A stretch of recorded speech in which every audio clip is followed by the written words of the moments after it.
Hey, what's up, guys? This is Kay from Lunarlight Games, and thanks for dropping in. Hello, and welcome to the channel. If you're new, make sure you guys hit that subscribe button as well as that like button. Anyways, I just realized last time that we jumped directly into trial mode of this game, and I'm sure a lot of you are confused at what this game really is, considering we went into the endgame activity without ever exploring the early game stuff. So this is my attempt to fix that and help you guys understand what Final Fantasy XII, the Zodiac Age, is all about. Anywho, we're going to be doing a basic playthrough of this game. I don't think we're going to get too in-depth, though. That is probably outside the realm of my schedule, because you can get really down into the weeds in this game, and you can really spend a lot of hours going through everything there is available here. So we're just going to run through the story, and hopefully that will give you guys a clearer image of the spectacle that is Final Fantasy XII. So let's go ahead and get started. Now, we won't be playing on New Game Plus or New Game Negative, whatever that means.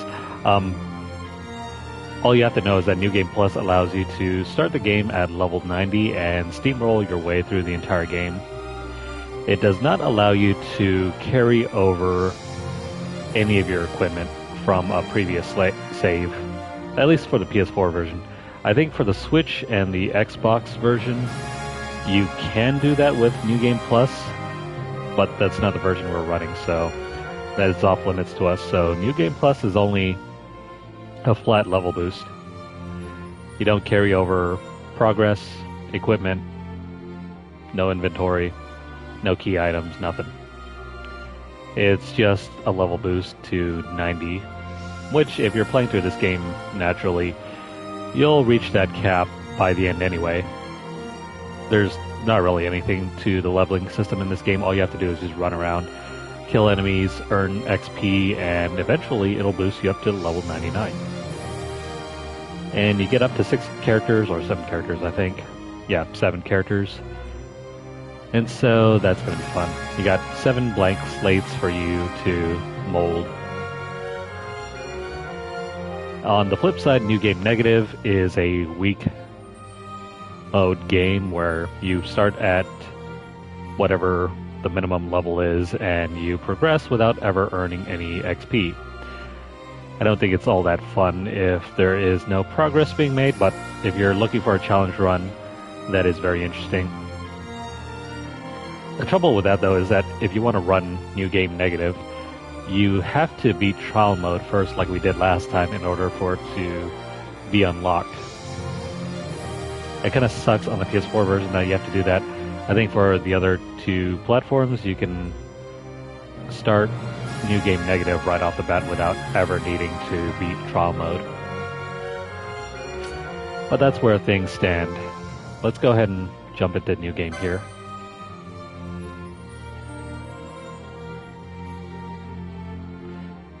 I'm going to be making a series of 5 save files, so that's going to be fun.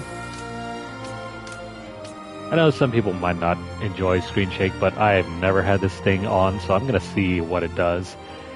If it doesn't turn out to be anything special, then we'll turn it off later. There is a speed up function in this game. You can either have double the speed or quadruple the speed. I'm going to try 4 times speed and see how that goes.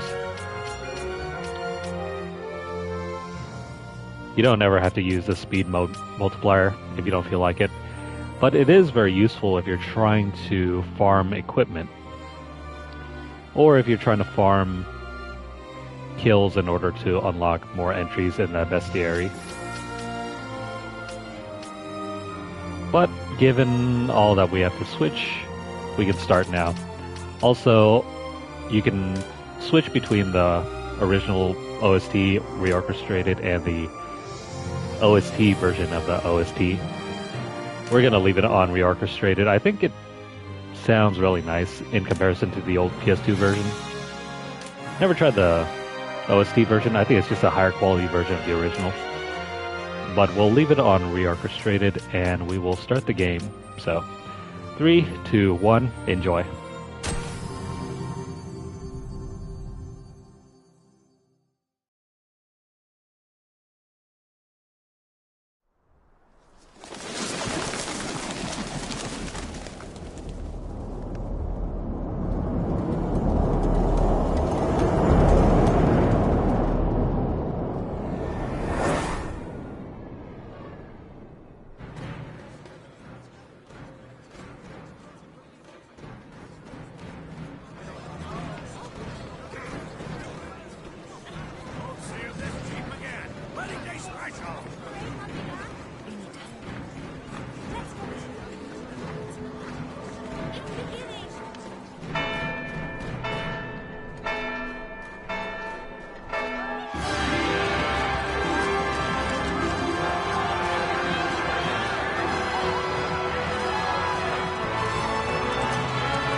In the name of the Father, and in the presence of these holy relics, I hereby pronounce you man and wife from this time forth. May the blessings of the gods light your path for all eternity. Far on.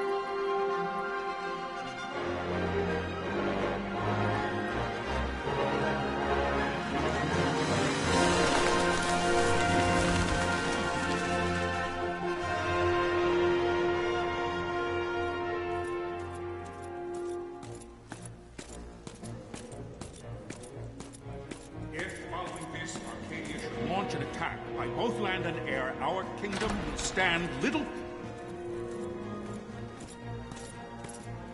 Nabudis has fallen. Impossible! My father? I know not. I am sorry. If Nabudis has indeed fallen, it is only a matter of time before they reach the borders of Dalmasca. There is nothing to halt their advance. Secure Nalbina with all haste. I will go. And I will go at his side.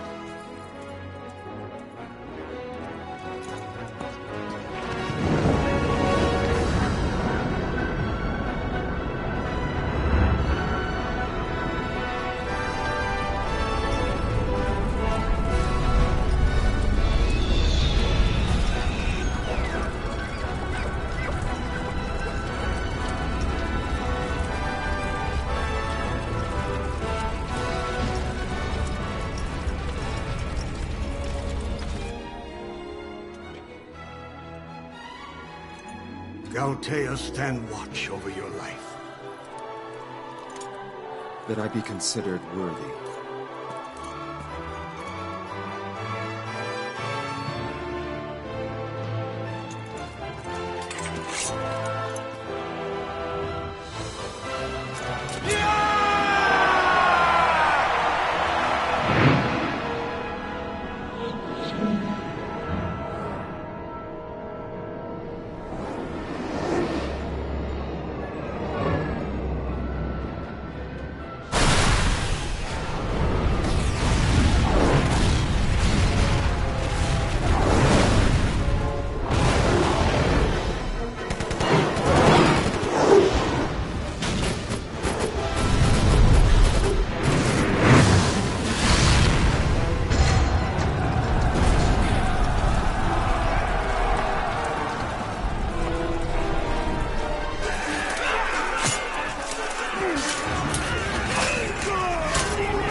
The fortress is lost! We must withdraw!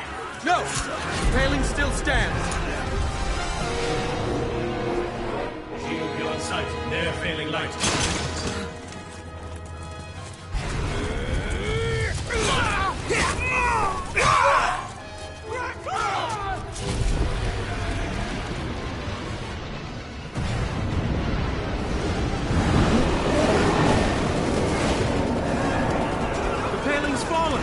Then it's over. For my father. For my father! Lord Rassler!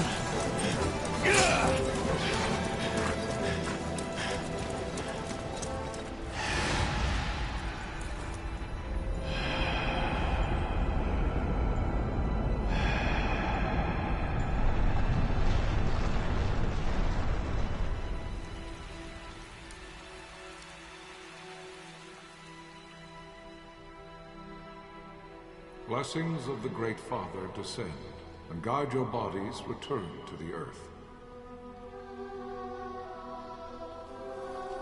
Great Father, guide your spirits return to the Mother of all. There you shall find peace. Pharaoh.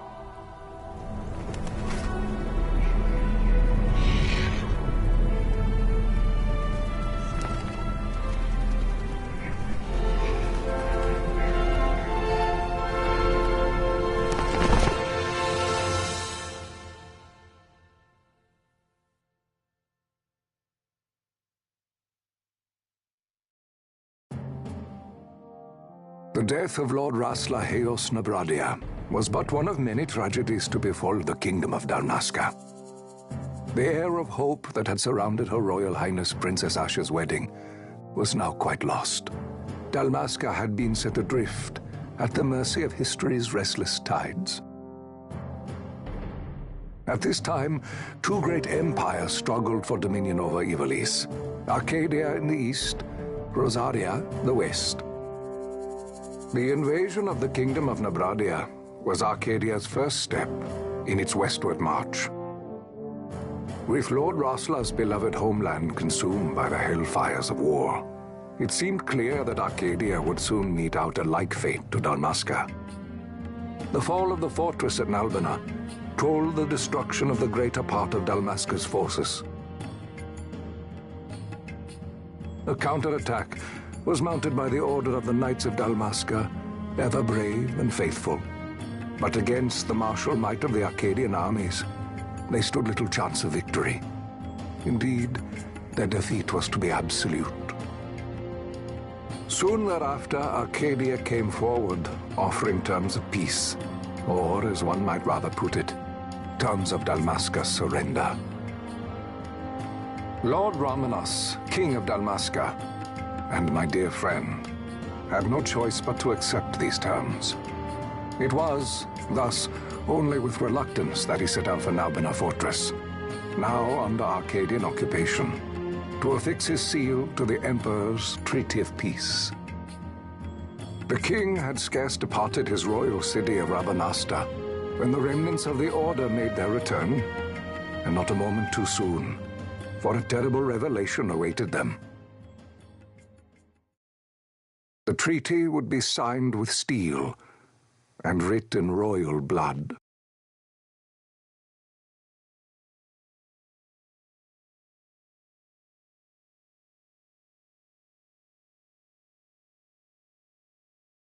You there?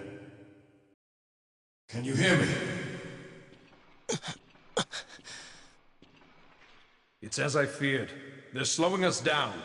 Do not say that. Not all of us are here for love of battle.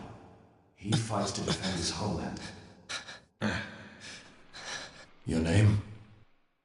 Rex, sir. My name's Rex. Good. Rex. You bore a few cuts, but you are still whole. Well, can you stand?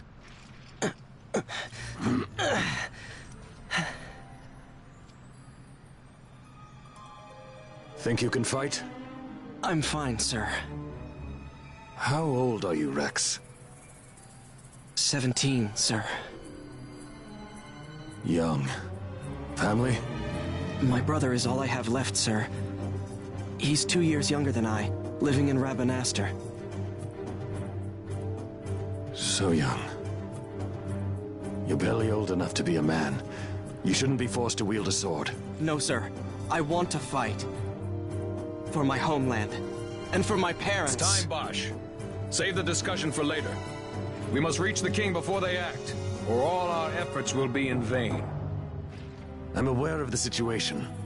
We found them! Over there! Mossler, go ahead. I will handle this rabble. Godspeed.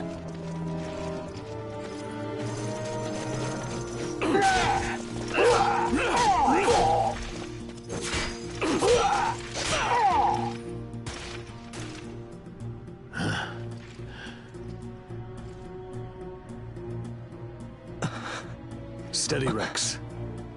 Keep your wits about you and you'll make it. We move!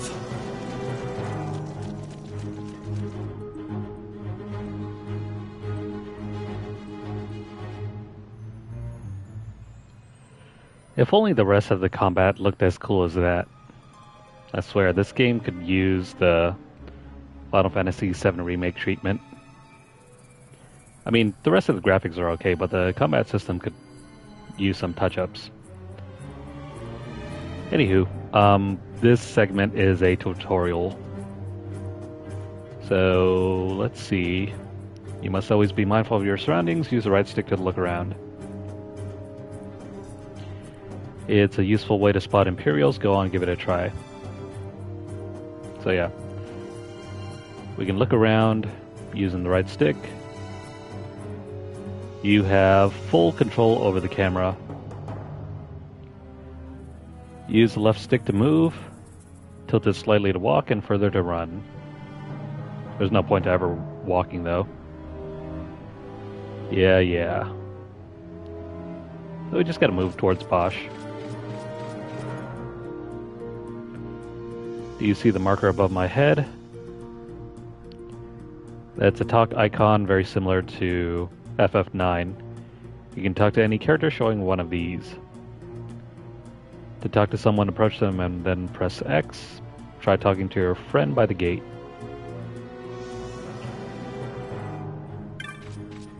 So, just like he said. Yeah, we read that already. Let's go ahead and move forward.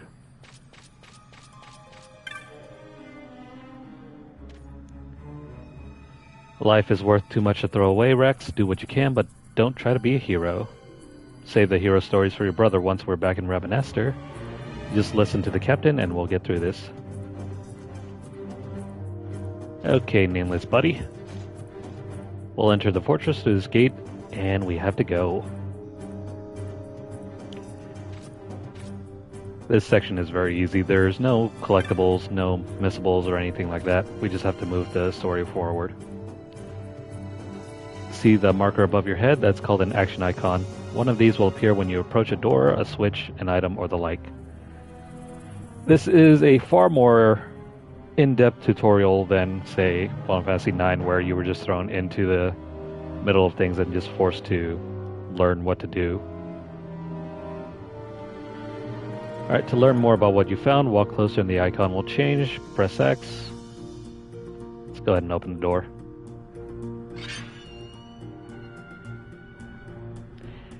Easy peasy, right? It's time. We'll drive back any Imperial standing between us and the king. Dalmasca's future hangs in the balance. Stay focused on the foes before you. I will watch rearward. So we get a small party of heroes.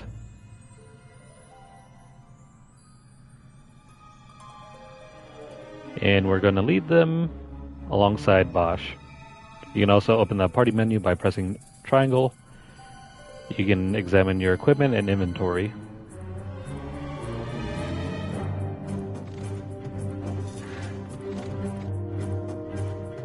Alright, so this red line lets you know that a hostile target is aiming for you.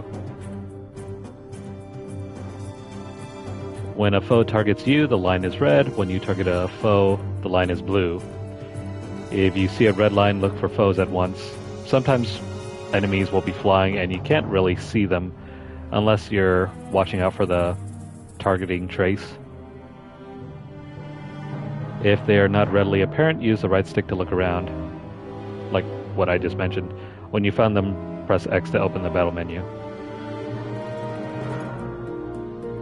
Once you've selected attack and targeted a foe, close your distance using the left stick. You'll automatically attack until your foe is defeated. You can change targets or actions at any time. If your HP falls, press X and select items from the battle menu.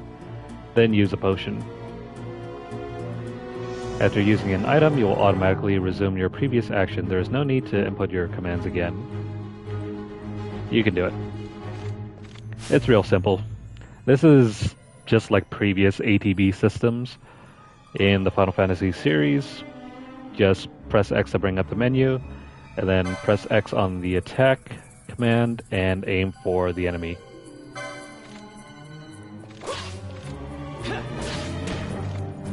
Now, this does mean we have to wait for the bar to fill in order to have Rex perform an action.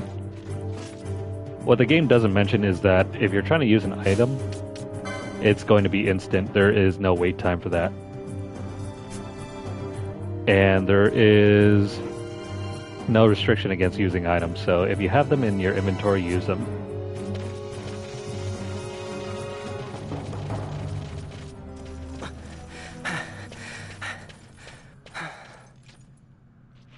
Captain?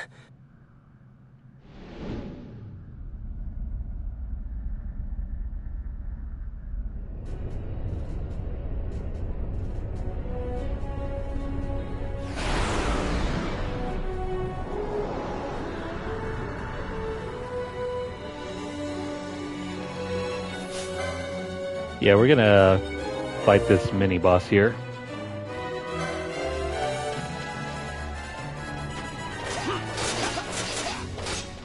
In order for melee attacks to work, you have to be somewhat close to the enemy.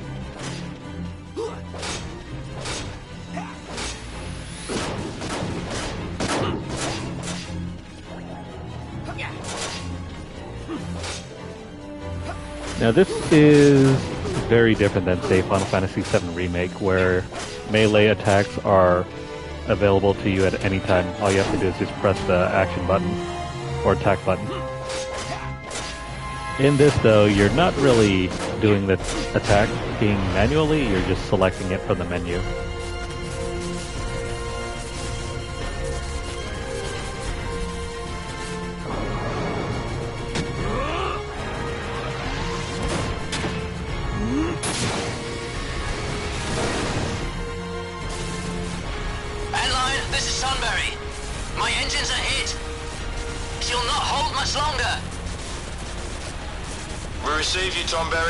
You've leave to retire. Well fought. My thanks, Antlion. Tonberry disengaging.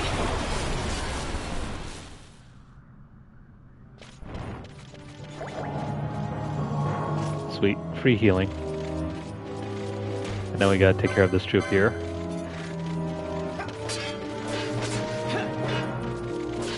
Keep in mind some of the names of the enemies because you'll see a lot of callbacks to classic Final Fantasy enemies. The names, anyway. Your usual mix of Final Fantasy characters, enemies, summons, they don't really exist in this title. Except for a certain few. There's no way through the fortress, the minimap at the top right of your screen may not be enough to gain your bearings. Should you lose your way, consult your location map by clicking the touchpad button. This will bring up the map of the fortress we gave you before we set out. If you still find yourself at a loss, pressing the L3 button will allow you to view the location map as you move. Navigate your way through as you see fit. So, this game has some tremendously large maps. And it gets even worse as you get to the end of the game. At which point, the game decides to troll most players by just not giving you a map at all and forcing you to actually learn the layout. It's kind of dumb in my opinion, but we'll worry about that later. Vossler! Where are you? What if Captain Ivalice has fallen? Don't talk such nonsense. Vossler's laughed in the face of death far too many times for him to stop now. Men like him don't die in places like this. We must make haste to reach the king. We will take him to safety. Is His Majesty unharmed? He'll agree to an unconditional surrender. They wouldn't dare touch him until the wax on his seal is dry. But if we arrive after he signed the treaty... Wait. Quickly, Rex!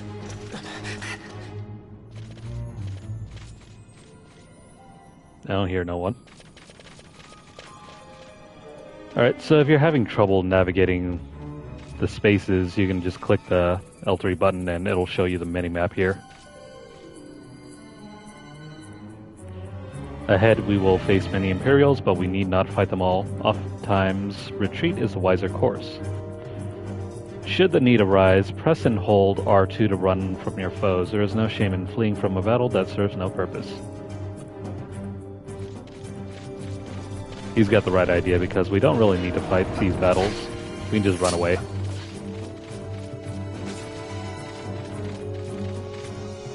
See? Just like that.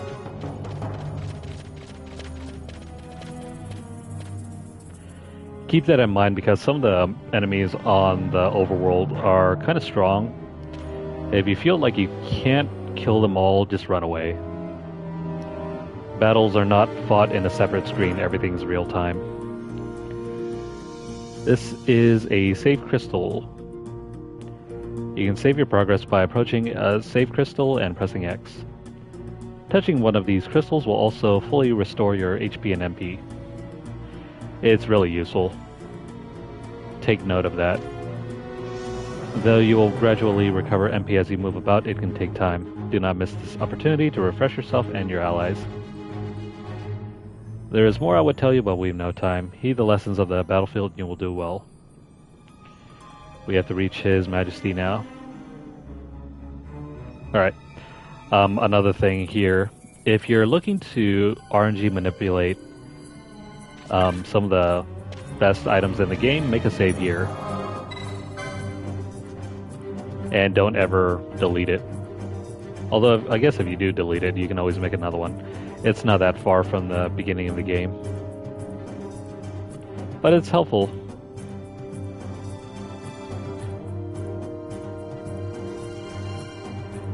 You can manipulate all sorts of items to drop using Rex at this point in the game.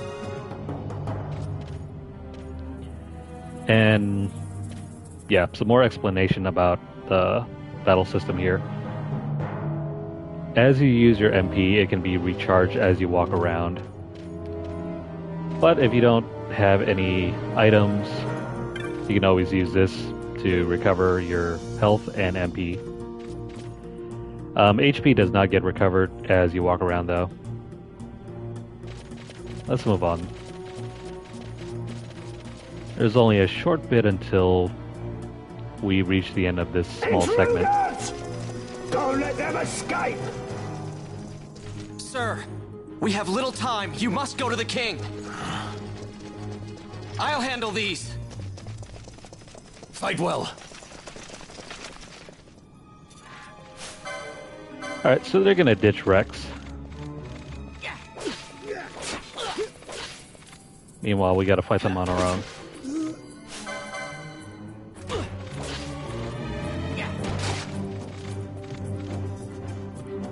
Shouldn't be that difficult though. We don't need to use any items. Unless, of course, you don't know what you're doing. Alright, they're dead. Now we can go catch up with them at the throne room.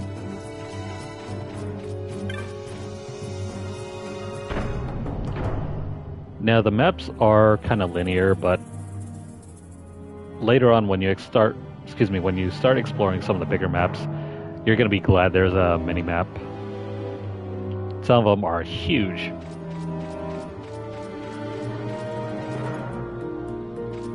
But yeah, this is a tutorial segment. There are no collectibles, so let's just move to the end.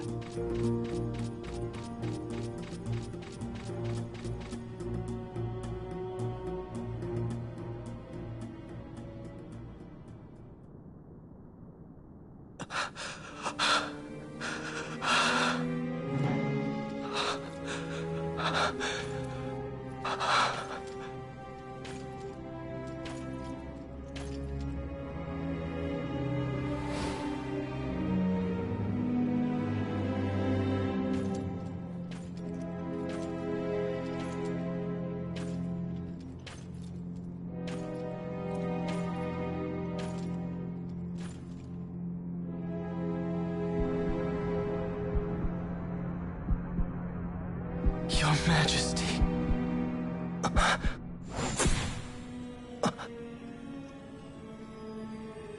Captain, why?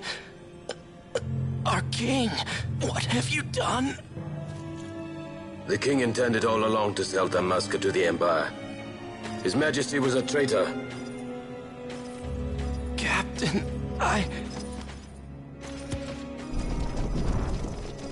Seize the insurgent. Hello!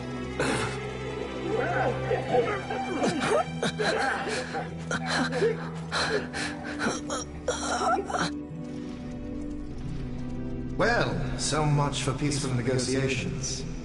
We'll never surrender to you.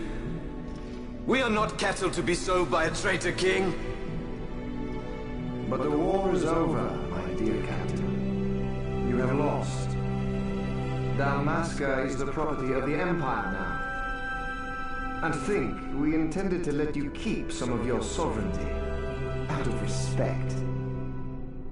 But now you've gone and ruined that. Haven't you, Captain? We will never bow to you. And the people of Dalmasca will hate you for it. Take the captain away. Off you go.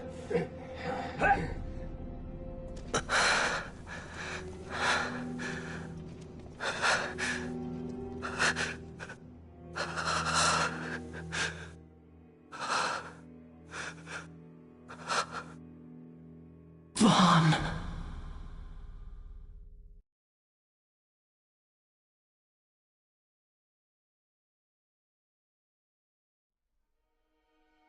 Pretenses of peace left by the wayside, the Arcadian forces resumed their advance toward Rabanasta. Dalmasca's doom had been decided. To make resistance would serve no end. With this foremost in my thoughts, I, to the people of Dalmasca. Sons and daughters of Dalmasca, I bid you lay down your arms. Raise songs of prayer in their stead. Prayer for His Majesty King Raminas, ever merciful, a man devoted wholly to peace. Prayer, too, for the noble Princess Ash, who, wrought with grief at her kingdom's defeat, has taken her own life. Know also that Captain Bosch von Ronsenberg, for incitement of sedition and the assassination of His Royal Majesty King Raminas, has been found guilty of high treason and put to his death. They who at this late hour choose still the sword are cut of the same cloth as the captain. Traitors who would lead Dalmasca to her ruin. Dalmasca's surrender without terms was soon to follow.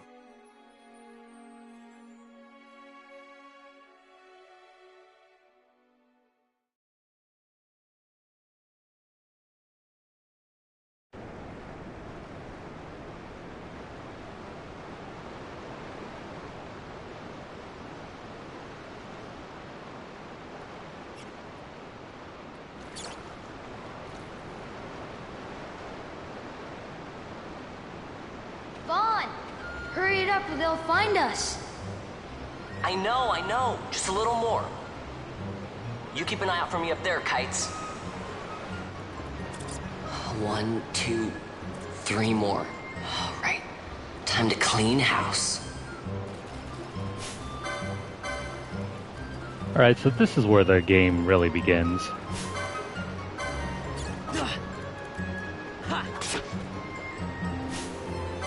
If you're barely tuning in, you'll be a little disappointed that there have been 2 fake outs as to who was the real main character of this game. Was it the prince? No. Was it Rex? No. Instead, it's Rex's brother. And it's not Bosch either.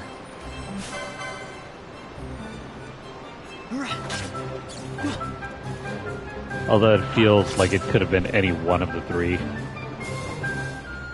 Wow, Vaughn, you got him all yourself?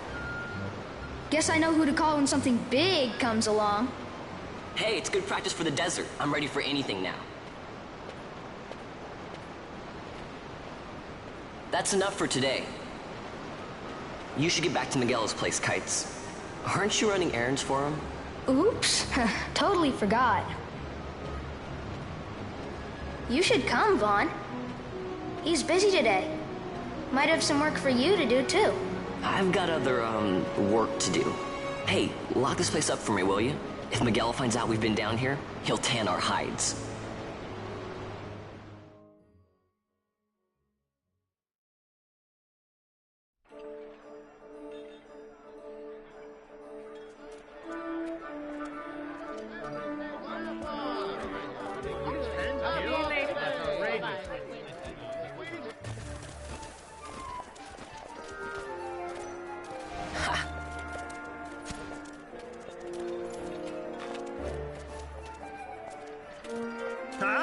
What'd you say?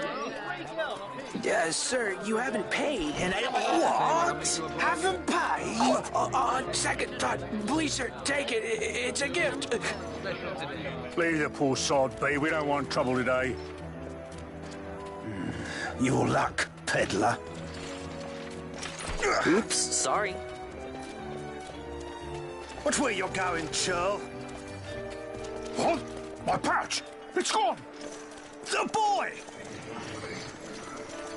Get out the way!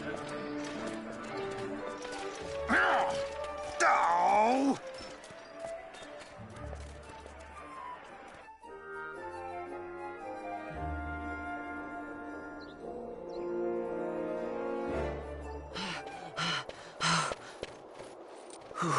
What?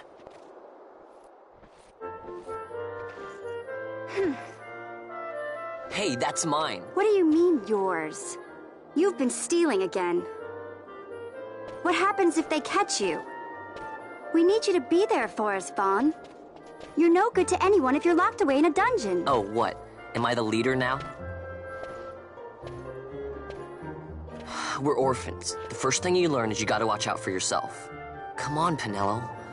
You know it as well as I do. Hey, you give that back. What do you think you're doing? I thought that this money was the people of Dalmasca's property.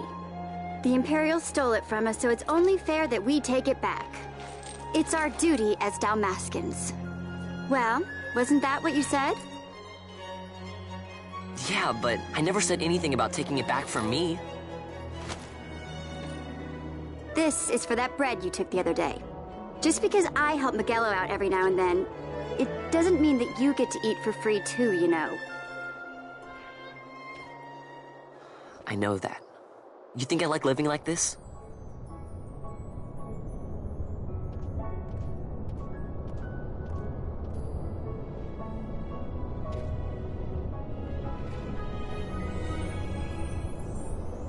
One of these days, I'll fly an airship of my own. I'll be a sky pirate, free to go where I will.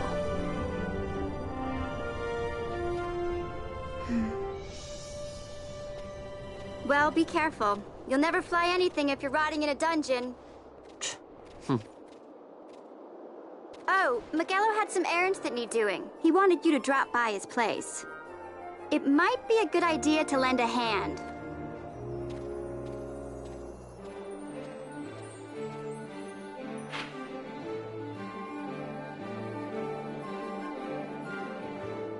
Alright, time to go do a couple things first. Alright, the location map often bears a mark showing your destination. Consult the map when you are unsure of where to go next. Very useful if you don't know what you're doing. Anyways, we got the world map. Let's just follow the map for now.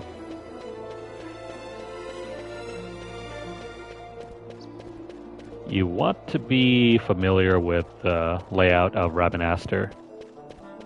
Also, a lot of things are locked away at this moment. Until we get past this point, we can't really go exploring yet. Vaughn, I was waiting. Pinello said you needed something? Had me some packages supposed to be arriving by courier. In the morning, perhaps he ran into some trouble out in the desert. Now I've no foodstuffs to prepare for the banquet tonight. So you want me to find this courier? Hey, no problem. No problem. The desert teems with trouble. I'd be sending you to an early grave, my boy. No, I've arranged for some replacement goods from Tomage over at the Sandsea. So you want me to go to the tavern to pick him up? Actually, I asked Kites to do that. Wouldn't you know he's gone missing on me, too. I can't leave my shop, and I've Pinello on another chore at the moment, you see. What I want you to do is run over to the Sandsea and fetch Kites back. What do you say? Sounds wild. It's easy work, and you'll thank me for it someday.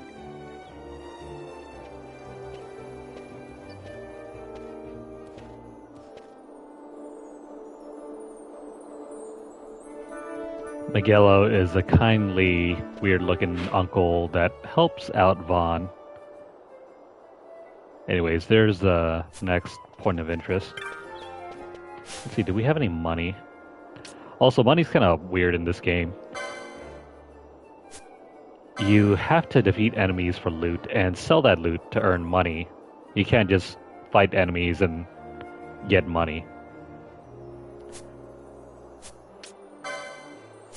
And that system, also, there's a world map. I did not see what that thing was. Oh well. Don't worry about the text blurb there. Unless, of course, you're watching this on YouTube, just pause the video then. You can check out multiple maps across the world map.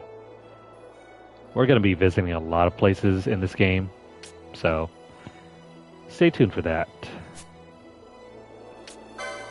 You can change out your equipment.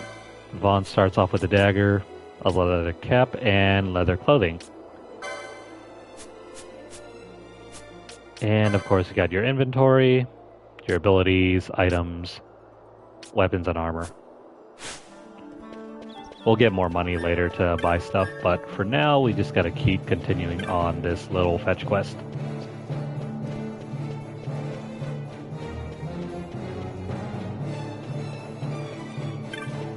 The Sandsea should be right about here.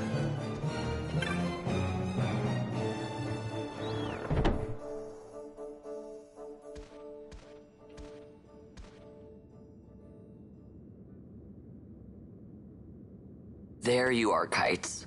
Stop loafing around. Look, Vaughn, look! This is it!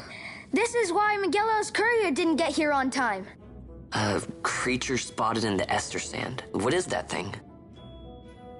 Ah, Vaughn! Miguelo sent you too, did he? He's a busy man these days, that Miguelo, if I dare say so myself. I don't envy him the work, though. Not a bit. Quite the affair throwing a banquet to welcome the Imperials, eh? Welcoming? We should be... whatever. Say, Tomage, what's this? Nah, don't remind me. Got some nastiness out there in the Ester Sand. What's stopping our couriers? And that means shortages all around. Thought I'd put up a bill, offer a reward to anyone who can knock that nasty back in its place. Now that's work. Sounds 10 times better than running errands for Miguelo. That's right. Vaughn, you should give it a shot. And you should be getting back to Miguelo. Now, Kites. He was waiting for you. Oh, right.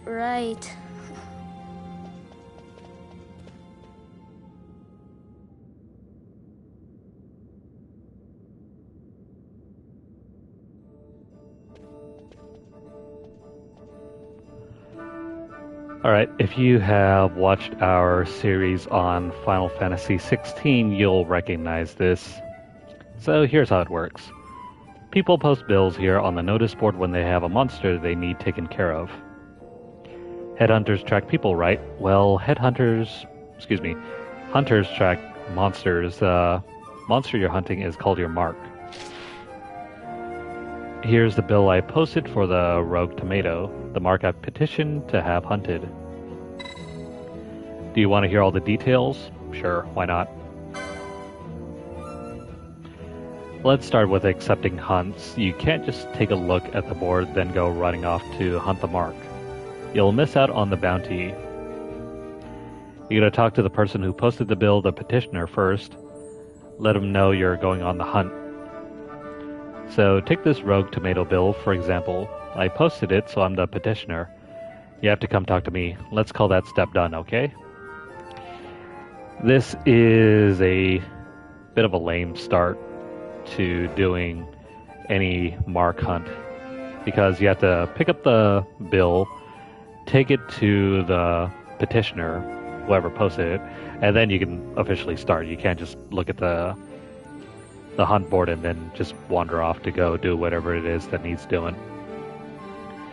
So once your agreement's in place, the petitioner will tell you how to find the mark. Then you hunt it, report back, and claim the bounty. More on that later, but each mark has its own specific way of forcing the encounter.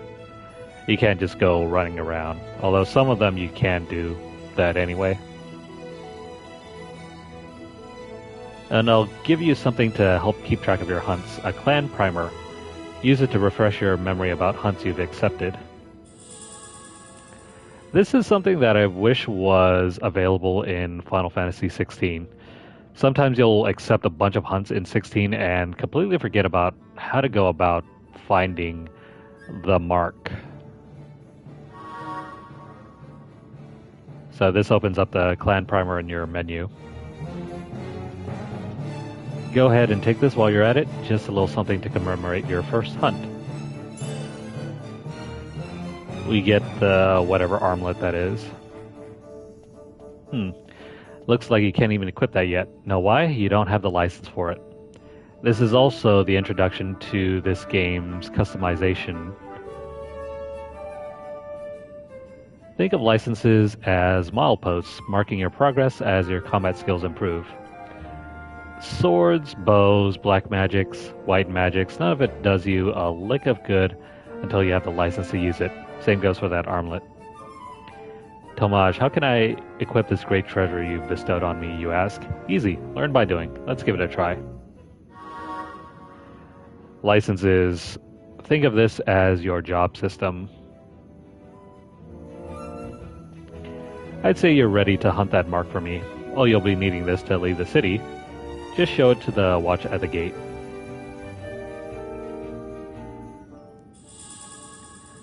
Alright, we get that rid of transit.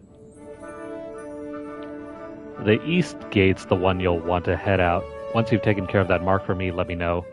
Your work won't go unrewarded.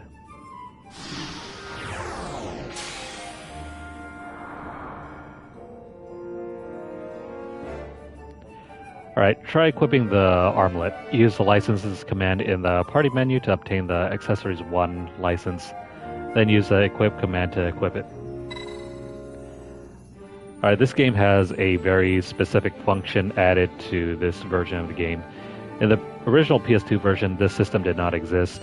It was added into a later version made for Japanese markets and the later international markets.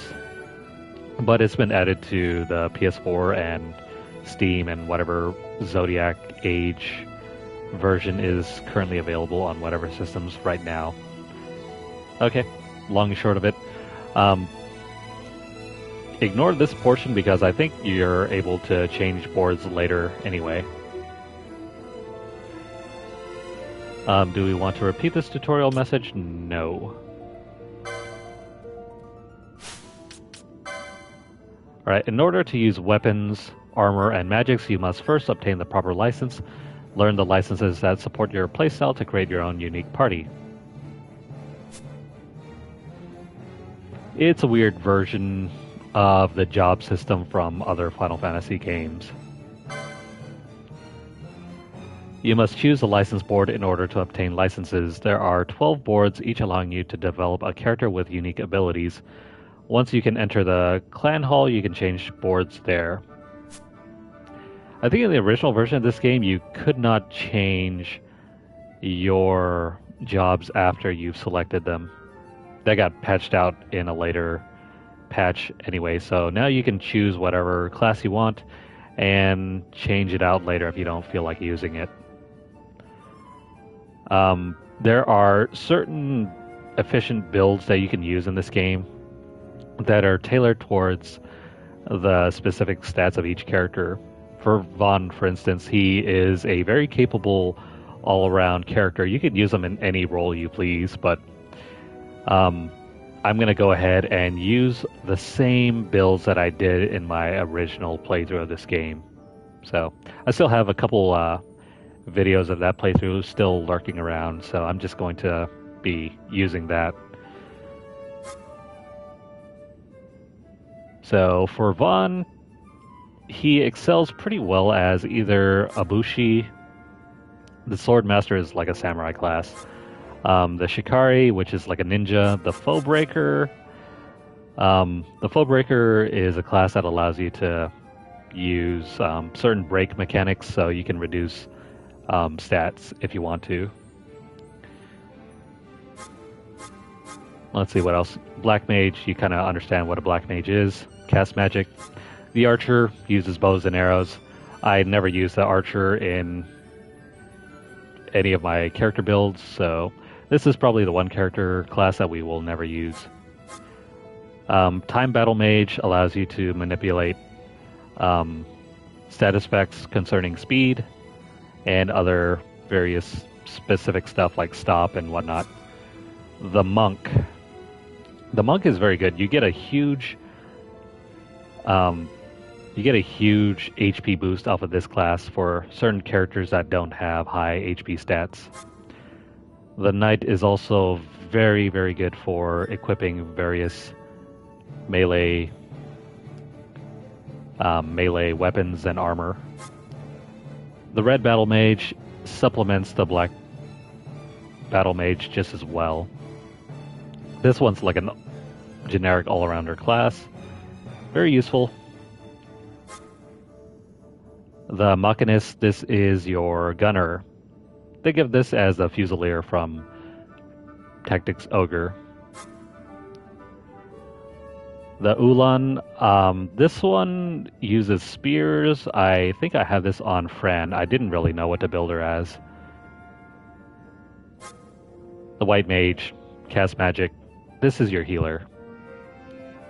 But certain characters, like for instance, we'll get like 6 other characters later, they all have their own specific stats that really suit one particular job. And later on, you'll get a second job anyway, so you can balance it out. So if you pick a class that's kind of weak in one area, you can use a separate job to supplement that.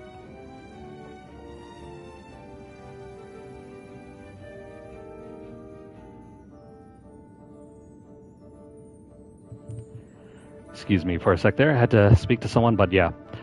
If you have like a certain weakness in one job, you can use a different job to help balance it out. So if you take a White Mage and you feel like you want to be more of a damage dealer at the same time, so you can pick the White Mage and pick the Knight and make a White Mage who gets to both attack with a sword and also heal on the side as well. Or, you know, you can have a monk that also has access to guns through the Machinist class. This used to be really complicated in the first iteration of this game where you were locked to whatever class you chose, but thankfully, with the update, you can change this out at whatever opportunity you get. But for Vaughn, we're going to be running him as a ninja slash foe breaker. So, Shikari all the way.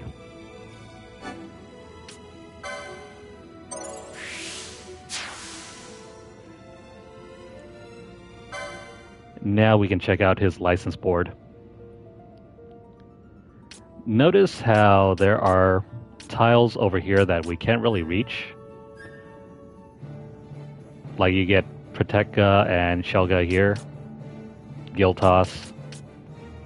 You get Remedy Lore 2, which just helps allow...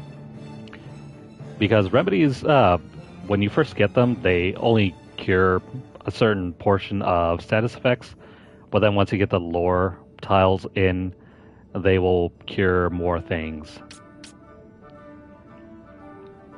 Now, the reason why I chose Shikari on Vaughn is because later, when we get access to more jobs and more unlocks, we're going to be able to build our character out into a way where we can have swiftness on every possible character. This reduces their load time for whenever you want them to take an action. So, if you were watching our trial mode playthrough, you'll have noticed already our combination of character jobs already. So that's what we're going to be running.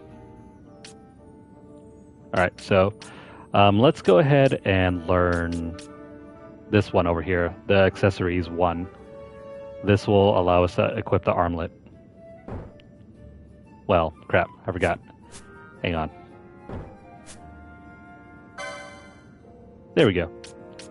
The preview doesn't let you do it. But since this costs 5 LP license points, and we have 6 license points, we can learn this. The other ones are a little expensive at the moment.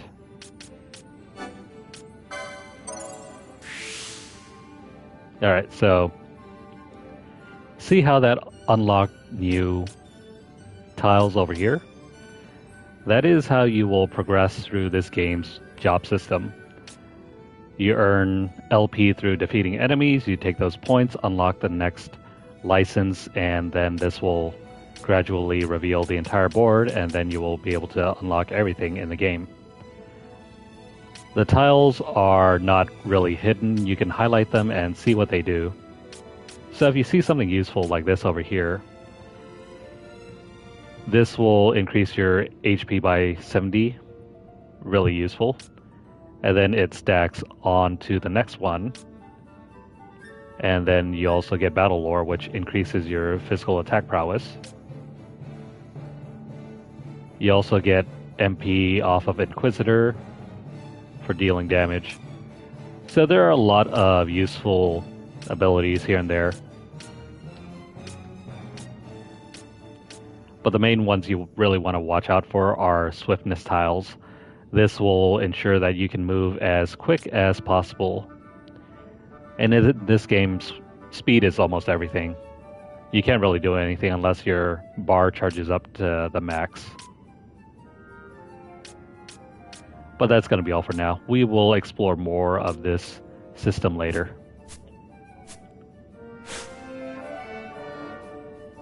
Also, now we can go on the hunt. The Clan Primer chronicles your exploits, read descriptions of the foes you have slain, and uncover useful information to help in your future adventures.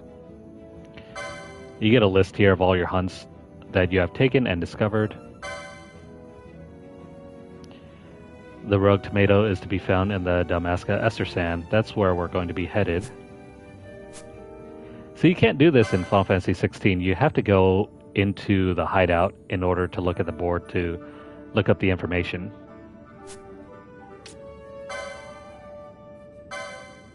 Also, you have your bestiary. Strangely enough, this doesn't really tell you like weaknesses. But if you kill enough of them, see how it says need 2 more? They'll open extra pages for more information.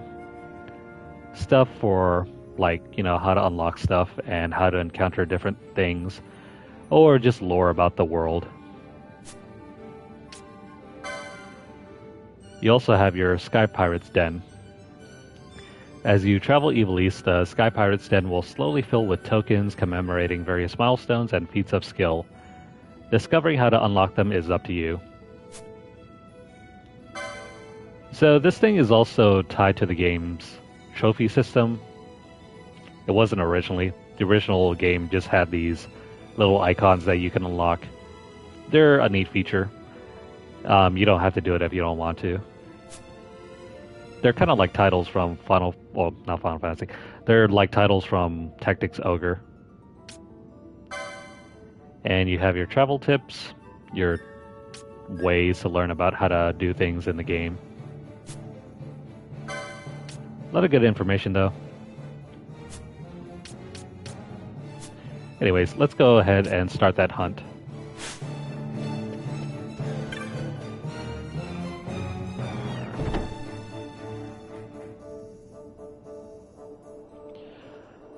Alright, since we're kind of low on money, also I didn't equip the thing. This just gives you more HP. It's useful early on when you don't have any HP and you're the only party member in the field.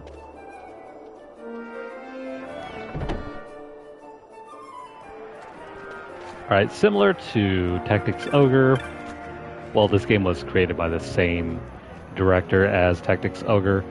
In order to gear up your character, you have to go to shops and purchase them. For example, Libra. This will reveal target info. Without it, you can't see the enemy's HP levels. I mean, you get the health bar, but that doesn't really tell you anything. You can't see their status effects or anything like that. Or even their weaknesses.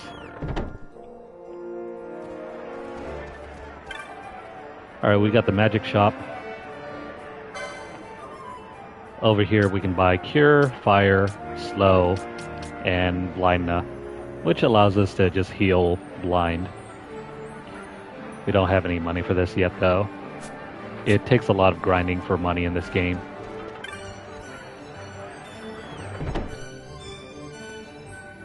And since we don't have some sort of cheat for free money, we're going to have to do this the old-fashioned way.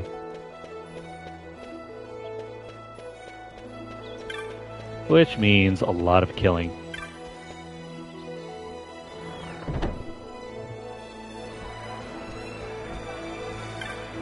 We also have the armory here.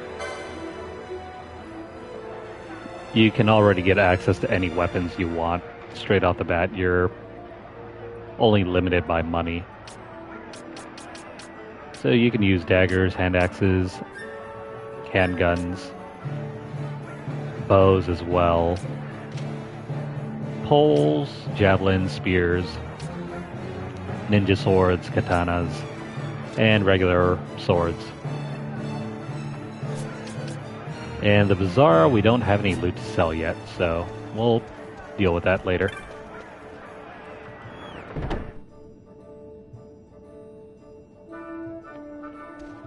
Yep, a lot of systems in each individual Final Fantasy game builds off of one another.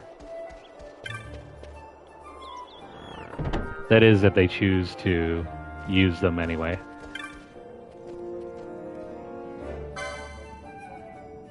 Alright. Another thing that must be noted, you need ammunition in order to use ranged weaponry. So just because you equip a bow doesn't mean you can attack with a bow. You need to equip the ammo in order to use it. So onion arrows are your basic ammo. Same thing with onion shot. You need this in order to use the guns. You got your basic equipment here. Potions, eye drops. Like I said, money is really hard to come by early on, so you want to steal and loot enemies as much as possible. Alright, so we're heading to the Ester Sands, so as convoluted as the map looks like, excuse me, if you notice the lines, that's where they connect to. The doorways go to that side, and that side, and that side. There are more things that we could do right now, but we don't really have any money, so let's go ahead and head out into the Ester Sand.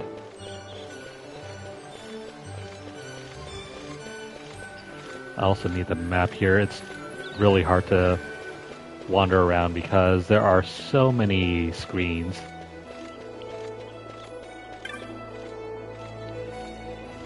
Oh, Southgate's... I went the wrong way.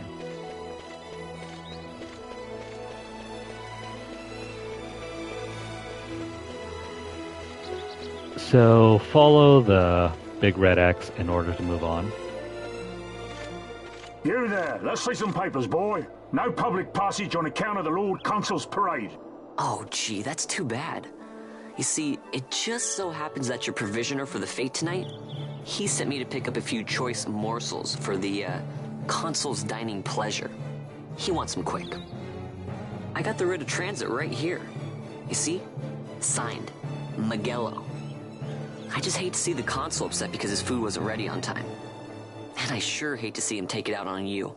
The Lord Consul is a great man, and not one to take offense in such trifling matters.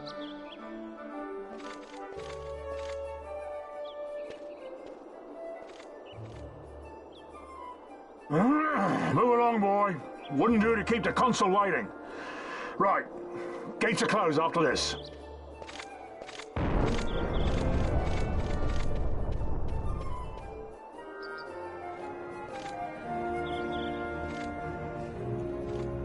Ah, crap. I forgot to do something. Oh well. That's alright, we'll go back later. For right now, we just need to head into the Ester Sand and kill our mark. We could have gotten some free potions, but I kind of forgot to do that, so oh well.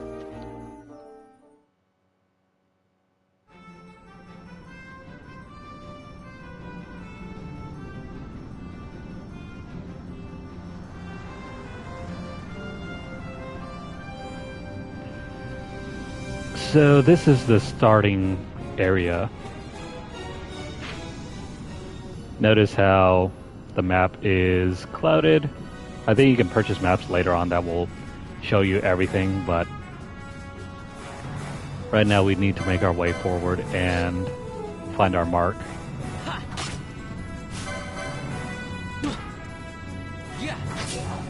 We can kill any random thing that we want to here.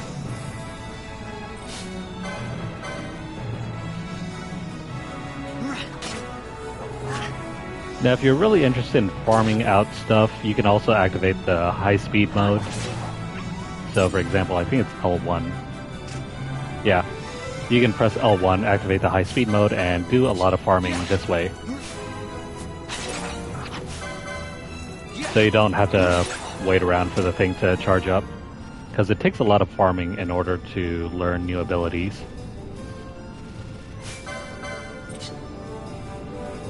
So notice, for example, if we attack this thing,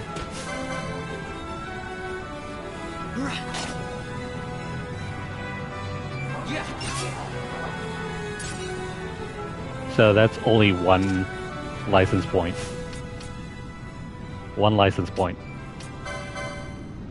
Keep that in mind because we only have 6 license points, and if we want to learn something new, it takes 30 license points. Yeah, that is a lot. And you can't equip new equipment unless you learn the appropriate license. So right over here, you can use daggers and the leather cap, but if you want better gear, you need to learn this in order to even equip the headgear and the headguard, or the leather breastplate. And after that, so in order to equip the next stage of items, you need 35 points. Yeah, 35 points in order to equip the next stage of weapons. That means killing a lot of wildlife. It's a wonder anything's even living here, though, since Vaughn's killing damn near everything.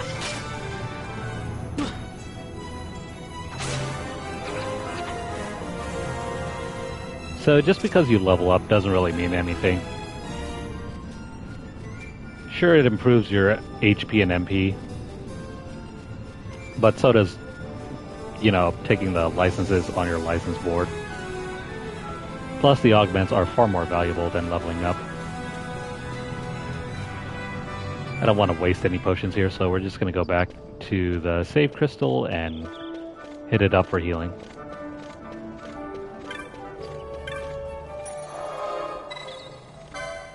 Also going to make a save here.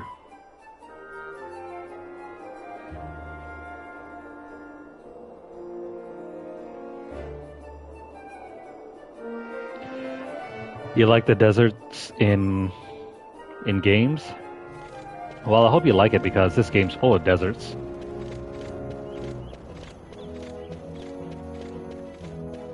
Like half the game's environments are all nothing but desert.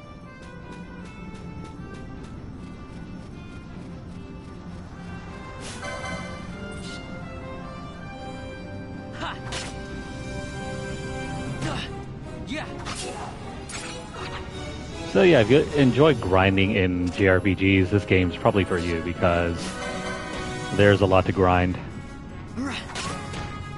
A lot to grind, there's a lot of customizability with your characters. And also a lot of items to collect as well.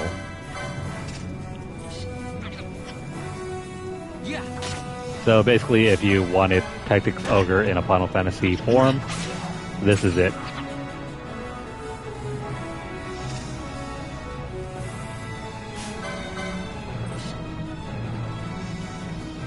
Granted, this came out before Final Fantasy 15 and also Tactics Ogre on the PSP.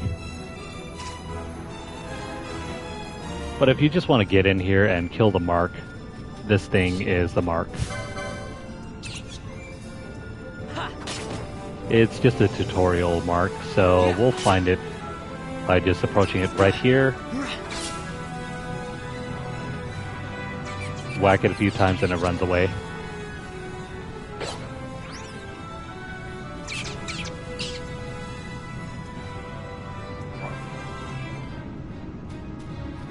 You don't really have to stay here any longer if you don't want to. But if you want to grind out license points, well, every enemy gives only one license point, so knock yourself out.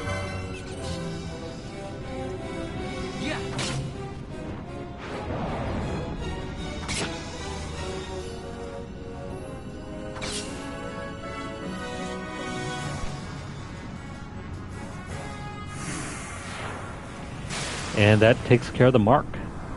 It's very similar to 15 as well. Galbana lilies?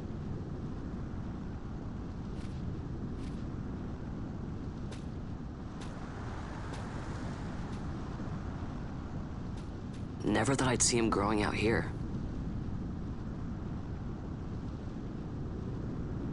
Ugh. This'll make a nice souvenir. Time to call it a day.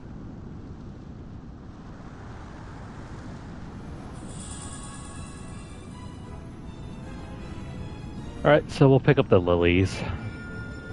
And we've killed the mark, so unless you want to stick around and do some more grinding, you don't have to stay here any longer. We can leave.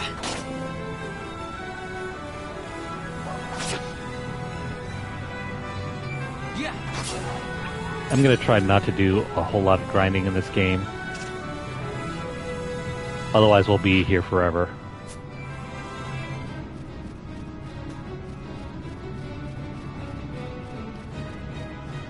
Like I said at the beginning of this game, this is going to cover a quick playthrough of this game. We're not going to do every single activity. But we'll try to do as much as we can.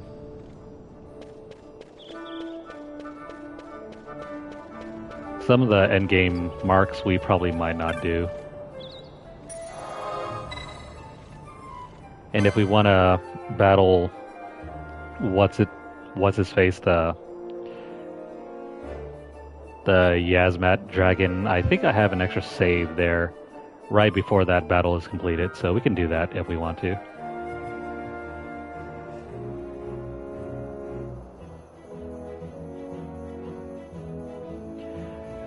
If you do the grinding early on in this game, you can be rewarded fairly well. The only downside, though, is it turns the game into a cakewalk. Like, it's so easy if you grind out all the license tiles. Some of them, though, you don't even need yet because you don't have access to the equipment at this point in the game. Like, the best ninja swords over here, the Shikari Nagasa and the Mina, I think they're random equipment you'll pick up later on down the line. Some 40 hours later, I think.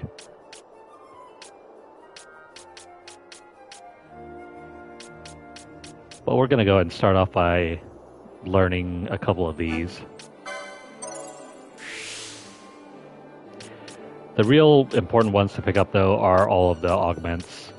So anything that just boosts up your stats like this, this one is an augment.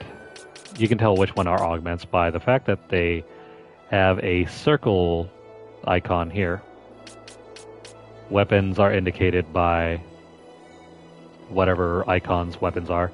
Like, for example, daggers. Light armor has a purpose as well. Techniques, abilities that don't require MP, and accessories are covered by rings.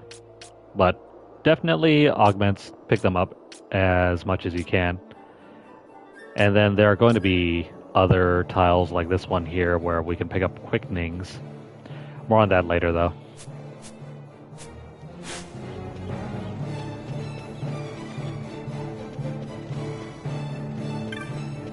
Right now, we need to get past. And in order to do so, we can talk to kites.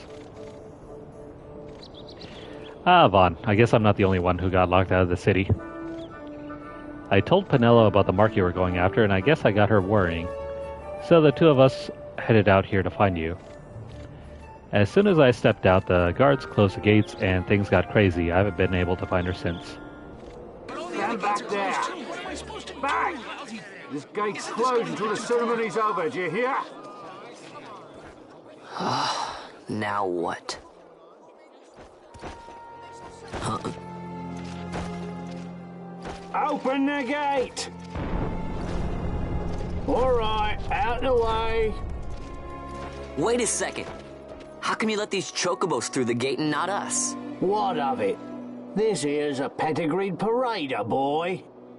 Cost tens of thousands of gil, this one did.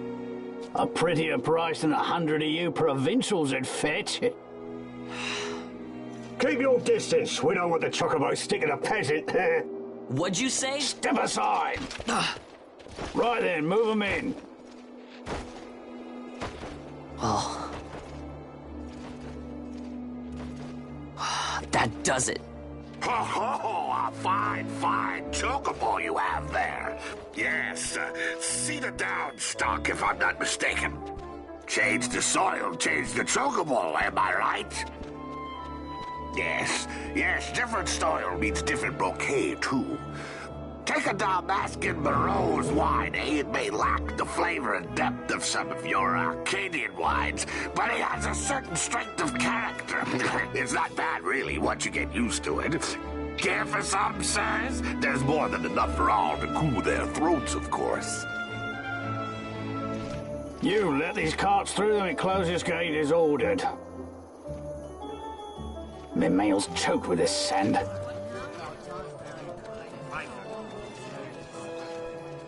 Don't give me a scare like that. You're lucky that ended where it did. Right. Now's our chance to go through. The ceremony will be starting soon. I'd best be hurrying. Okay, well... Vaughn, wait! What is it? Vaughn!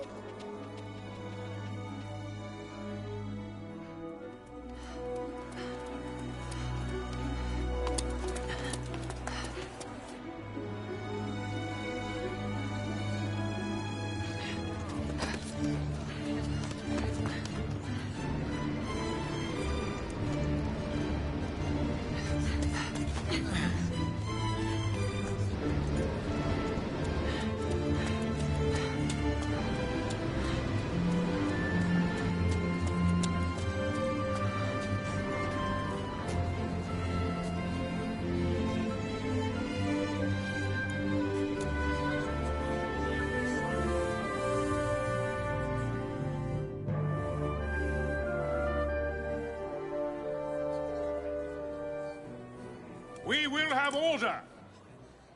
I give you your new consul, His Imperial Highness Lord Vane Solidor, Commandant of the Arcadian Empire's Western on... Your Excellency.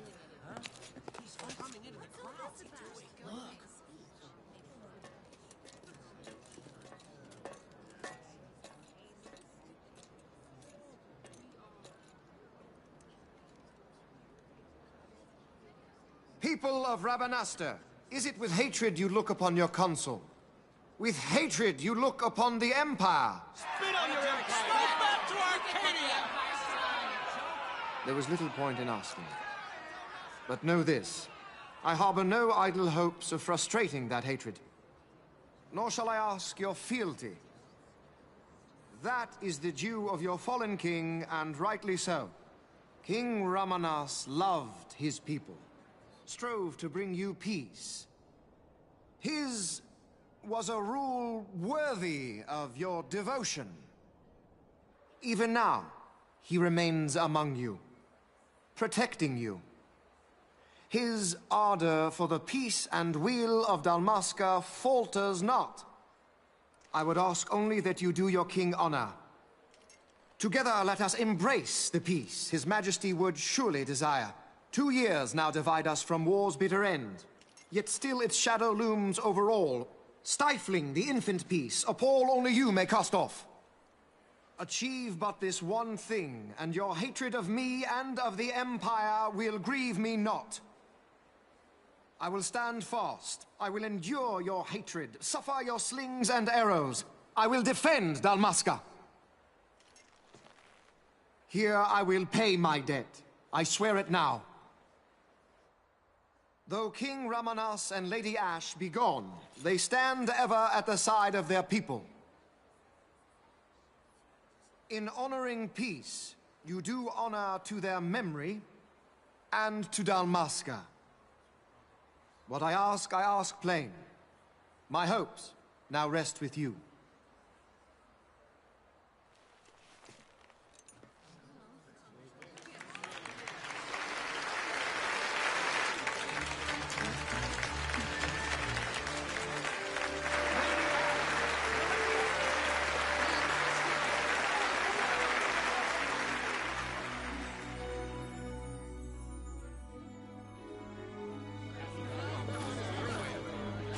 Is Rabanastre to your liking, my lord? It is magnificent. Take this cathedral, for instance. Elegant, yet whimsical in its execution. A stunning example of Galtean architecture. I hope Lord Gramus might one day look upon it himself. Oh, remember the last one? You're all like this at... The patron of this evening's banquet, may it please your excellency. I am Miguel, your highness. It is truly a profound honor to make the acquaintance of our future emperor, highness. The people of Rabanastre join me in welcoming you. That's enough of highness. Though indeed I am our emperor's son, I am no prince. Arcadia's emperor is freely chosen by her people. I am but an elected official and nothing more. I meant no disrespect. Now that I think on it, I would not have you address me as Lord Consul, for that matter. No? Henceforth, I am a citizen of Rabanastre. Why don't you call me Vane? I could not. That would not be right. You are overly fond of formalities. I've just the remedy for that. Tonight you will join me, and we shall drink until you call me by name. Oh.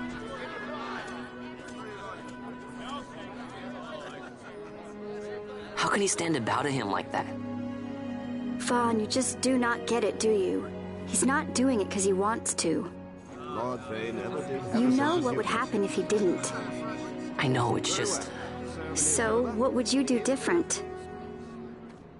I don't know. Well... I'd do something.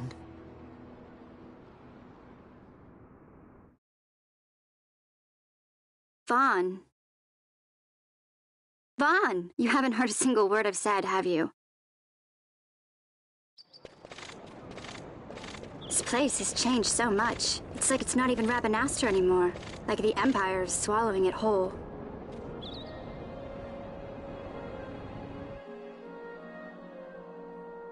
Hey, Penelo, that fete tonight.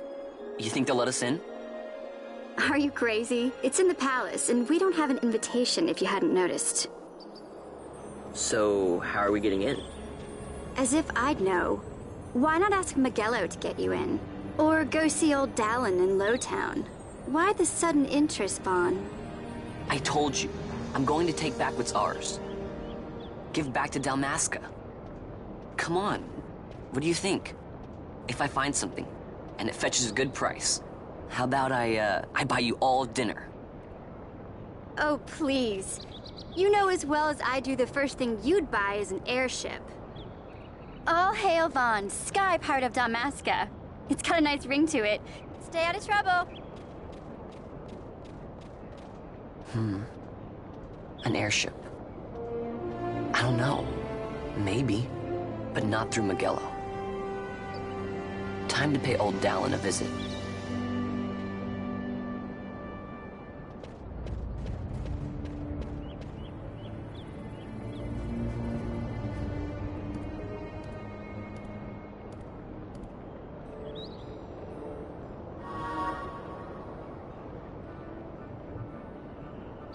Alright, so the game opens up a little bit more now. We can go to Lowtown and find Old Dallin, or we can go back to the grind, back in the Ester Sand. But first things first, I need to go ahead and find out where the heck the freaking... where is it? I'm trying to find the clan hall.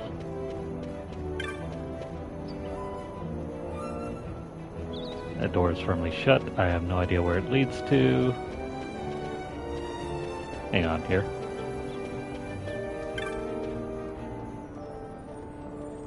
I have no idea. Heck, isn't this the clan hall? You know what? Since we still have our hunt active, let's go over to Tomage and turn that thing in. So just because you completed the hunt doesn't mean anything. You still have to go back and turn in the results. Trying to find the... There we go. I keep forgetting about the map here. It's way easier than cycling through the mini-map. Excuse me, not mini-map. Overworld map.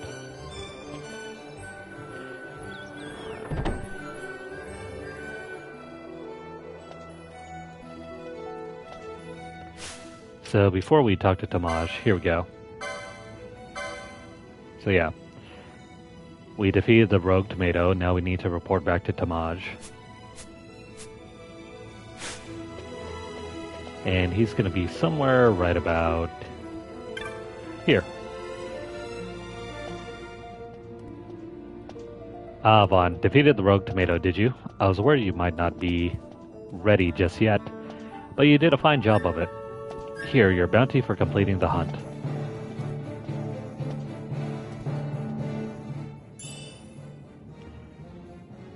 So, our reward is a measly 300 gil plus 2 potions and a teleportation stone. You followed through on that hunt like a real professional. I'm going to let you in on a little something to help you along. Did you ever notice a Banga standing watch in front of a building in the north end? It might be worth your time to pay him a visit.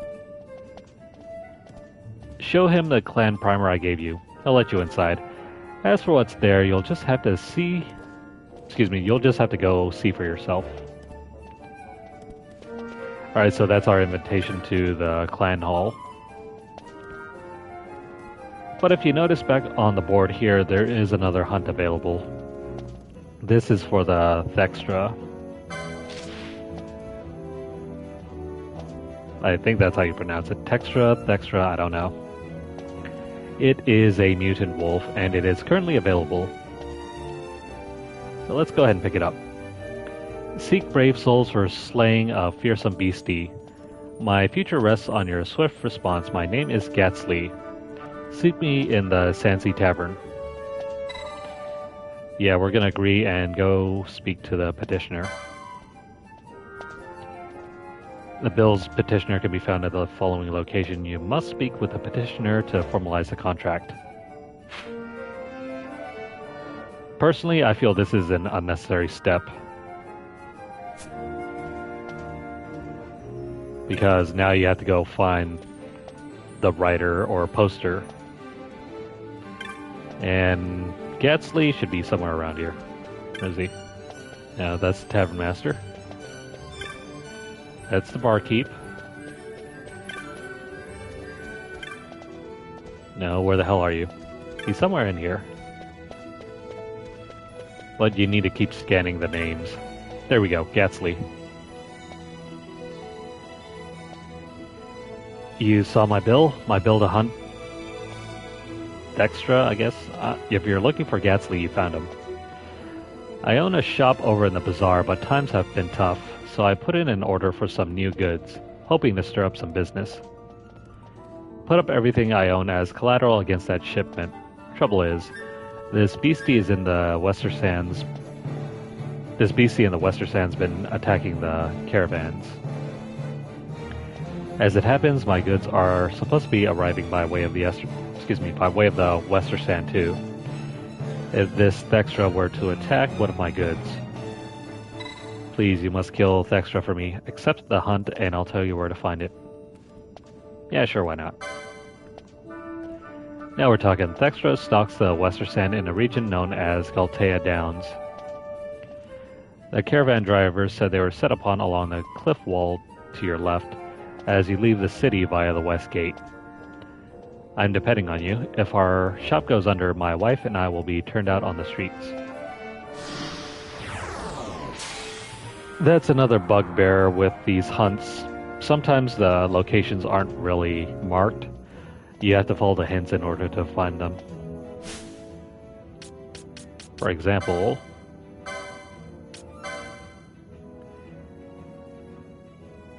it's supposed to be found on the Galtea Downs. That's a specific screen in the Western Sand.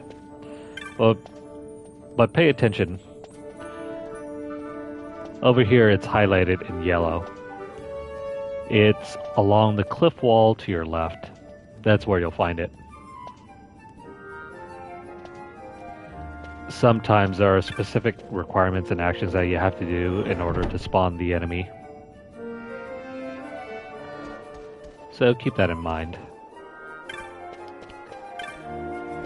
I don't suppose we can unlock our gambit system yet. We'll figure that out in a bit. Excuse me. Let's go find the clan hall.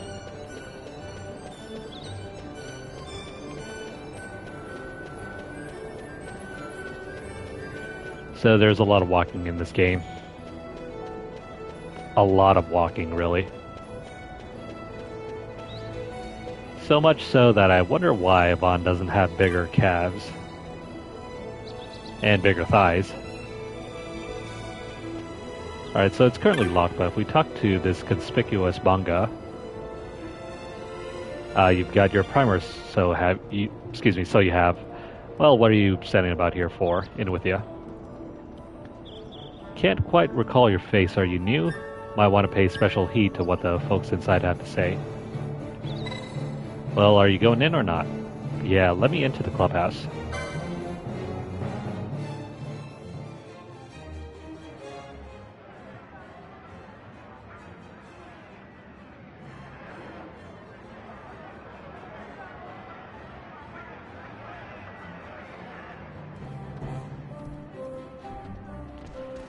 The first time I played through this game, I didn't recognize what the hell these things are, but they're supposed to be Mughals.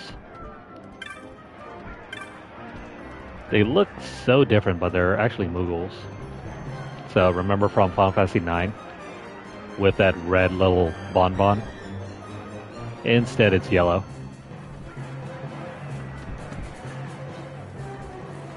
And he utters the classic phrase Kupo, or Kupo. Well, yours is a new face. Are you a hunter? Mont Blanc is also the leader of this clan. Welcome to our clan hall. I'm Mont Blanc, founder of Clan Centurio. It's a pleasure to make your acquaintance, Kupo. Our clan has a very strict entrance examination. We should begin yours at once, and you pass. Moguls are quick to make up their minds, Kupo. Oh, that was easy. Here in the clan hall, you'll hear about especially dangerous marks you won't find posted on any board, the moment they rear their ugly heads. While I'll get on with filing the necessary clan membership certificates, I'll be finished in no time flat, Kupo. Kupo, I nearly forgot. Now that you're a member, you can make purchases from our clan shop in the Muthru Bazaar. Be sure to stop by, Kupo. Oh, one more thing. The magics and techniques you learn on the you learn on the license board come in real handy on a hunt, Kupo. If, say, you're thinking you'd like to make some adjustments to someone's board, well, Kupo, I'm the Moogle you need to come see. Happy hunting. All your membership papers are in order, Kupo. Allow me to give you this to commemorate your joining the guild. I'll have a little something for you each time you attain a new clan rank, Kupo. So you get free items if you complete more and more marks. I think there's a total of like 45 marks in the entire game. And we get 3 potions. Keep up the splendid work. It's another great day. Well, let's see. Do we have any new marks? No new marks at the moment. So in addition to the mark board, you also have the addition of more dangerous marks through Mont Blanc. They're a little bit harder to defeat, but they have better rewards. So make sure to check in with Mont Blanc from time to time.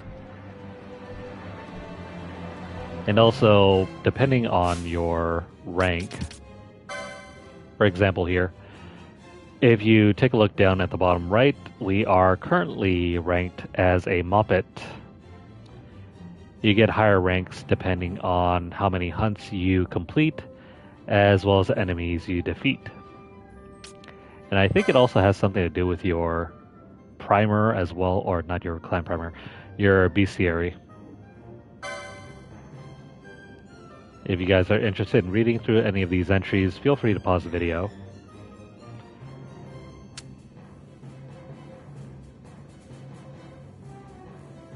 Alright, so yeah. This thing will drop bundles of needles. They're very valuable in terms of loot early in this game. It's just a quick, source of info and hints on what you should be doing.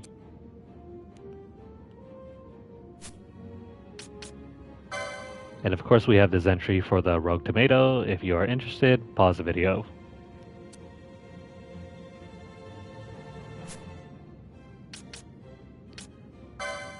And also the wolf. It's a little disappointing. I was hoping that these entries would have some sort of, weakness marker, something to tell you about how to approach them. But no, most of the enemies in this game you can either use physical attacking commands in order to wipe them out. Very few enemies will be immune to certain things, or even their attack patterns, like what kind of status effects they like to throw out. That's not really listed here.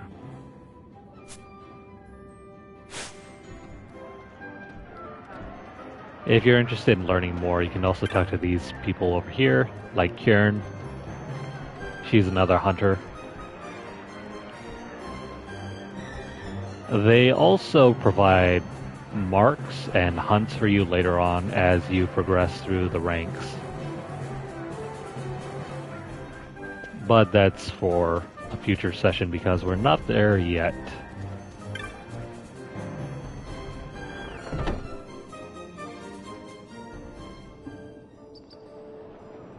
Alright, after having done that, we're supposed to go find Dallin in Lowtown.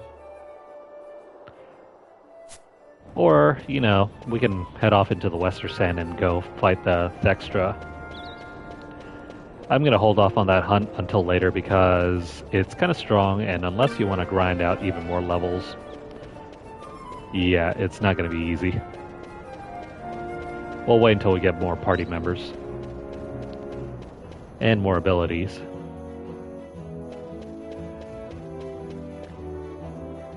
That also reminds me, there's a shop over to the far leftern side. The far left side over here.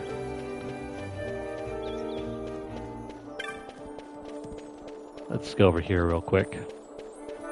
You know, to minimize some of the walking around, I'm just going to speed up.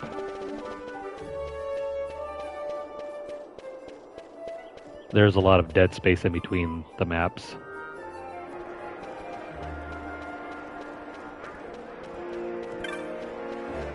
So if we head up here... No, actually, no, never mind. There's a shop. It's down over at the bottom here.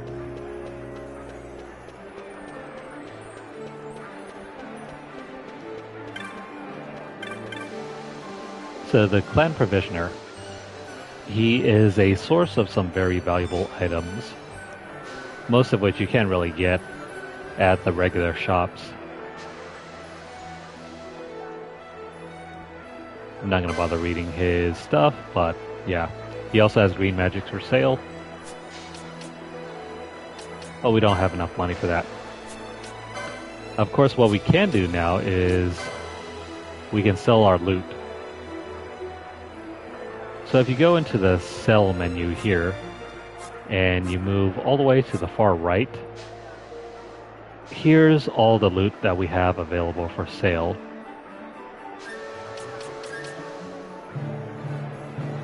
I don't recommend selling the teleport stones because certain save crystals will allow us to teleport and fast travel, and you need teleport stones in order to do so. However, we can sell the cactus fruit. They don't really serve a purpose. It's just more treasure for us to sell. So I'm going to sell off as many of these items as I can. Now, there's also another thing that this game doesn't explain,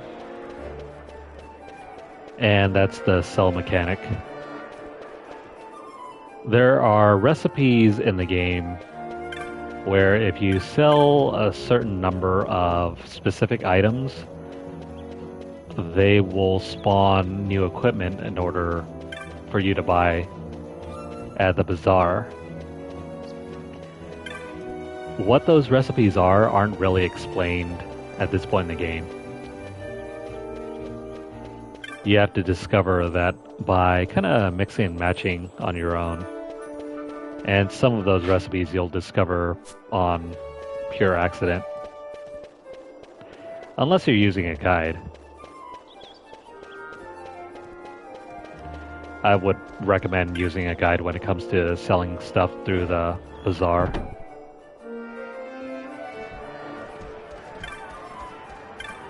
Let's see, do we have any new equipment here though? No armor yet. Weird. I mean, we don't really need to buy anything at this point yet. It's still early days. Early hours.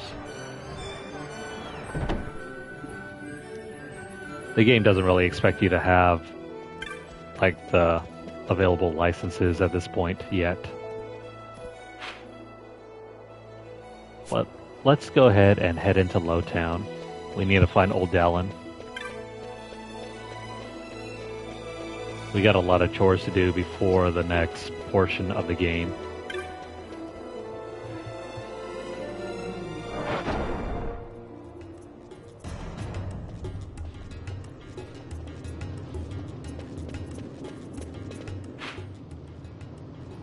See the red X, that's where we're headed. There are also a few item shops around in this area as well. Nothing that we can't really buy from the upstairs store anyway.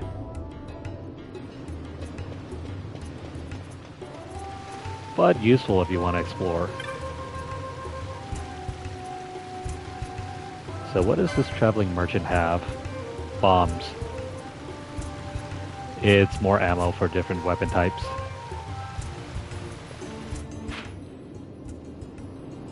Generally though, I like using swords and katanas over any of the ranged equipment. Only because the swords have the ability to combo far more often. And this is where you'll find old Dallin. Let's give him a visit.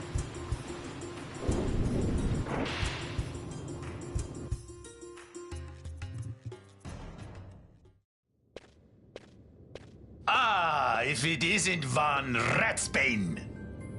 Come for a tip on how to secure something bigger and in armor by the East Gate? What? You already heard about that? Wise I may not be, but well informed I am. They'll get what's coming to them someday, believe me. But that's not why I'm here. Do tell. I want to know how to sneak into the palace. They've got to have some great stuff in there. Thought I'd partake. Not one to mince words, are you, boy? The Empire protects all that's hers, and that means the palace and all the treasures inside. That's why I'm gonna do it. To take back what's ours.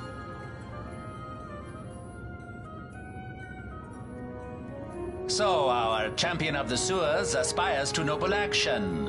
Admirable. Perhaps I can help you.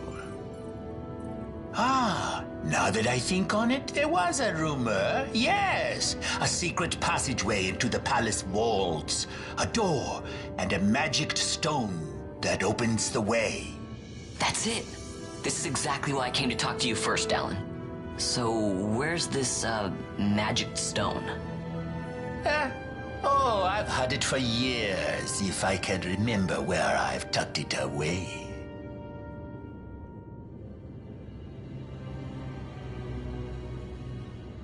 I've heard all I need. So this crescent stone, can I have it? Then I can find that secret passage into the palace, right? Not much of a listener, are you? The crescent stone has lost its magics. Without the power of a sunstone, it will be of little use. Right, so where can I get one of these sunstones?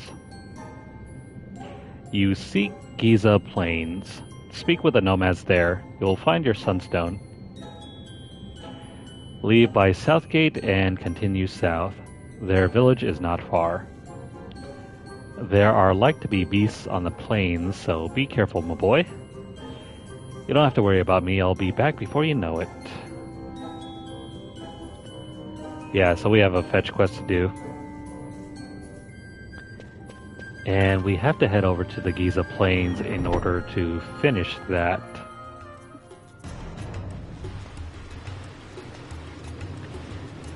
Let's see, Giza Plains. Hang a right here and I'm practically at Southgate. This will be easy. How thoughtful of the designers to give us a quick shortcut to Southgate here.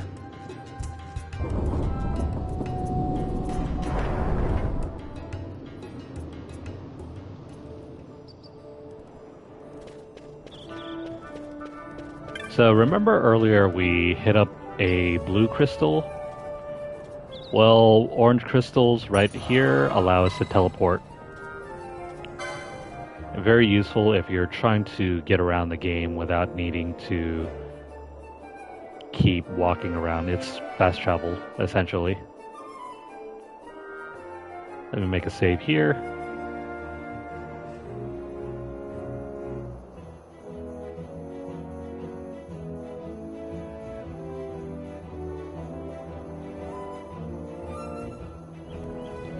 Alright, the next place we need to head into is the Giza Plains down here.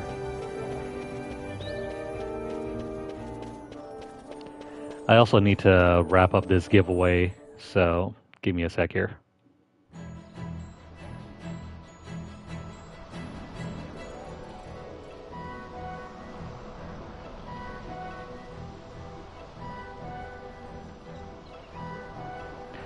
So yeah, if you thought you liked the desert, welcome to the Savannah Plains.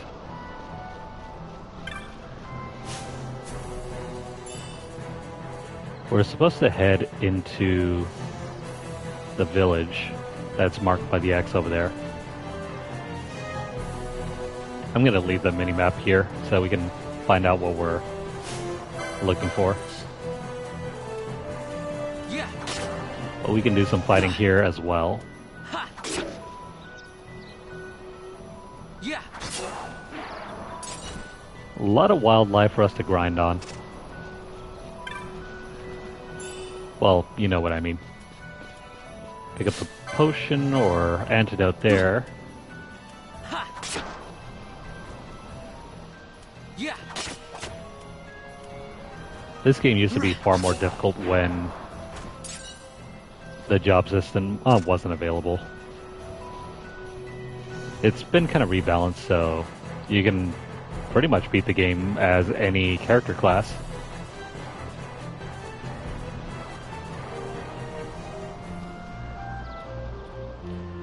But this is where we need to go. Now, who do we need to speak to here? Oh, marked by the red X.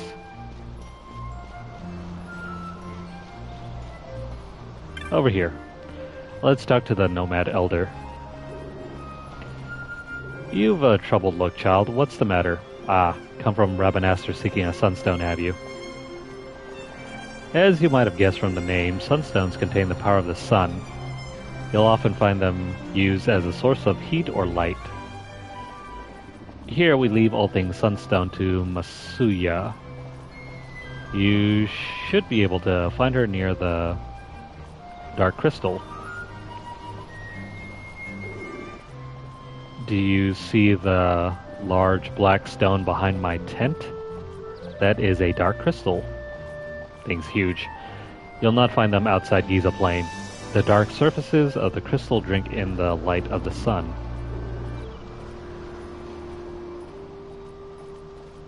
Alright, so where the heck is she?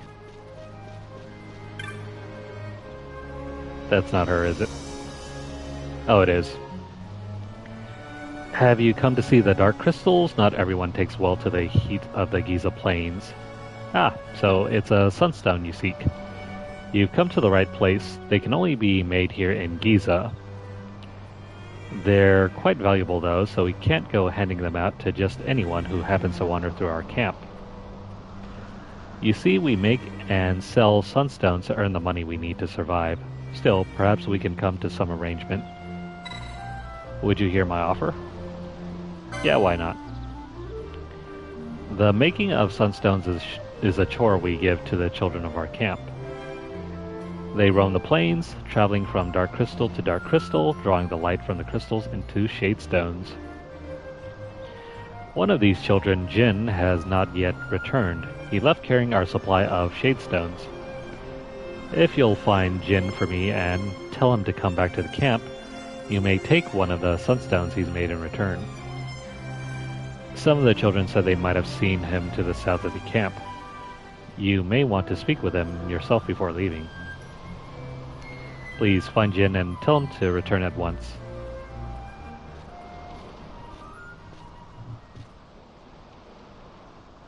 Penelo? What are you doing here? I could ask you the same, though the answer's pretty clear. No good. What?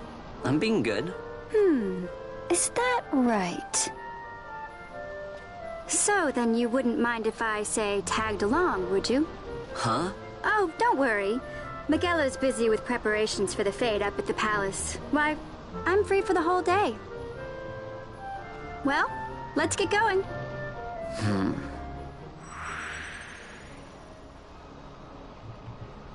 And there we go. Penelo joins the party.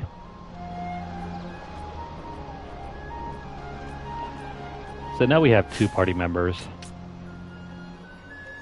We have Penelo on one side and Vaughn on the other.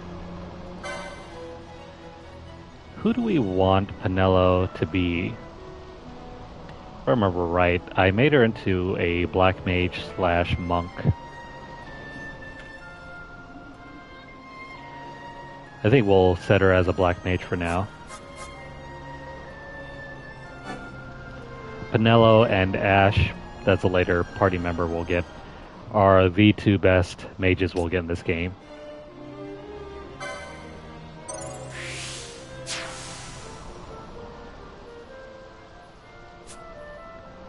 And so now that we have her license board picked up, we can start upgrading her as well.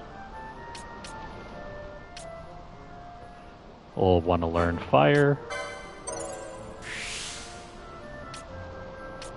And then... I guess we can learn this here.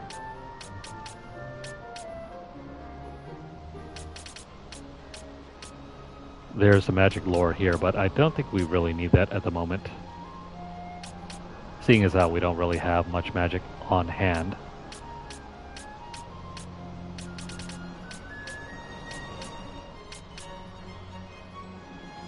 Trying to decide here. What should we learn? Or should we save it for something else later? Where are all the swiftness tiles anyway? Not here apparently.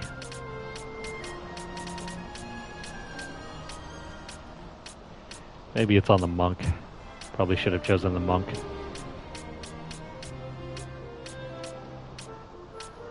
Oh well. We will figure that out later.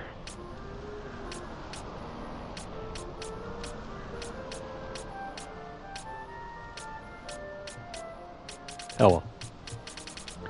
So we're just going to learn the equipment here. There are differing categories of armor and equipment. You got mystic armor, heavy armor, and light armor. Light armor is restricted to, of course, your warrior classes. Knights get access to heavy armor, and mages are restricted to mystic armor.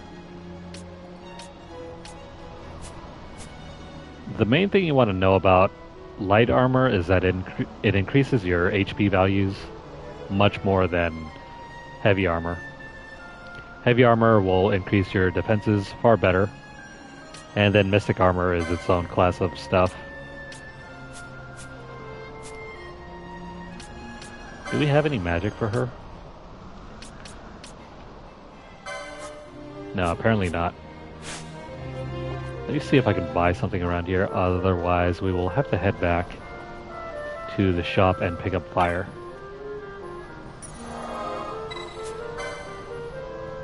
Would be really nice if we could just teleport back. You know what, let's just go ahead and finish this off.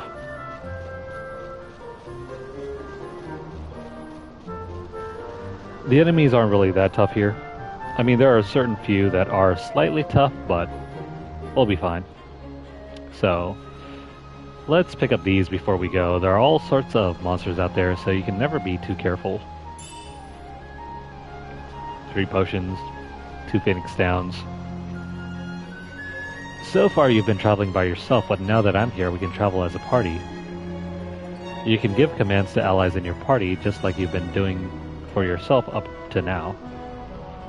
I'll make my own decisions about what to do, too, but you can also give me specific commands, and I'll take care of those first. Got it?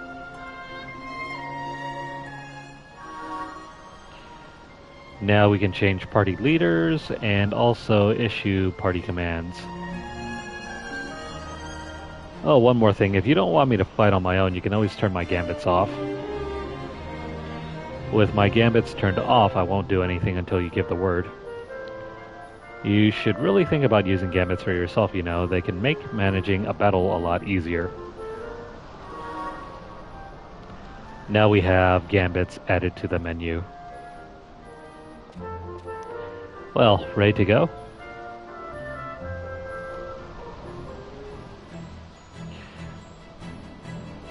Vaughn, wasn't Jin supposed to be somewhere on the south of the village? If we work our way around, we should find him. A quick note about using... Where the heck are the... What happened to the gambits? The heck? I don't think the gambits have been added yet.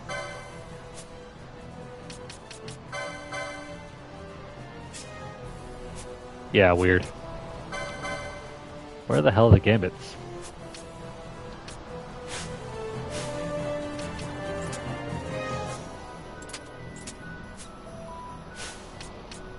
Weird. I am not seeing them.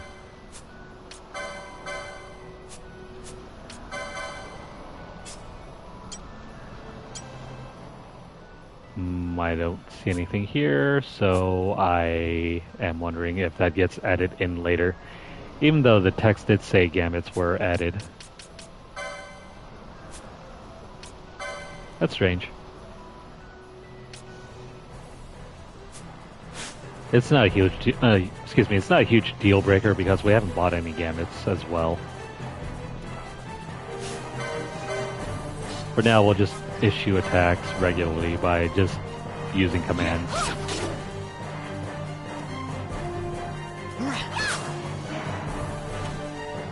The main takeaway for gambits here is that they allow you to automate the battle system. That way you don't have to constantly be menuing here and there.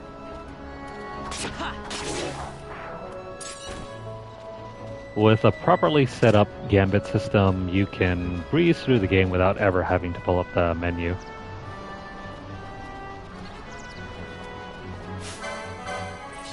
Let's go find Jin first.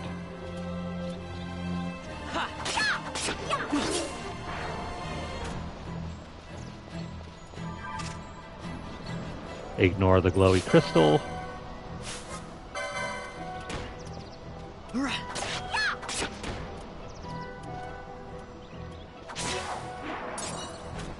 One thing to note about using a party, when you use multiple characters in a fight, it splits the XP gain, so you'll get less XP per character,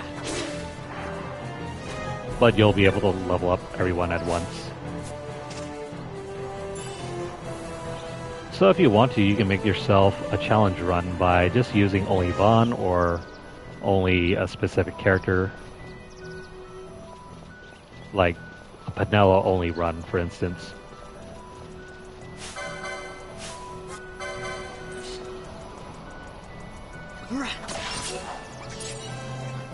Anyway.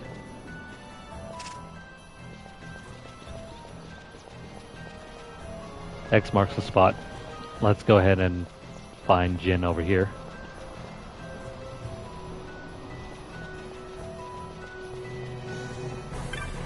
Thankfully there's a save crystal so we can heal up.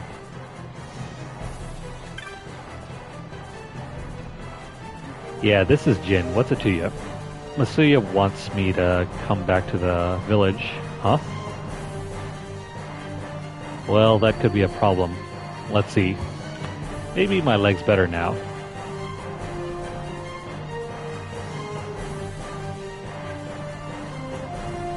Nope, no good. Still hurts. I tripped running from some monsters. Guess I pulled something. I'm never gonna get any sunstones made like this. I just needed to make one more to be finished for today. I didn't want to head back short, so I thought I'd give my leg a rest and try again.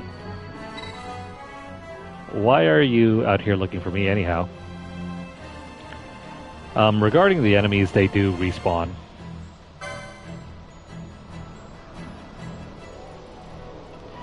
So you need a sunstone, huh? Well, if Masuya doesn't mind, I'll give you a shadestone, but I'm still not sure I can walk yet. You'll have to turn it into a sunstone, okay? Don't worry, I'll tell you how. You do know that we can use dark crystals and shade stones to make sunstones, right? Let's see, let's pick up the shade stone.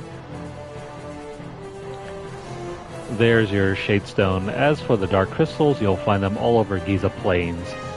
This stone right here beside me is one of the smaller ones. The bigger crystals have something inside that soaks up sunlight and shines really bright.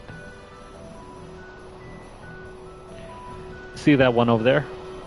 If you take that shade stone I just gave you and bring it near one of those shining dark crystals, it will absorb absorb the energy from it.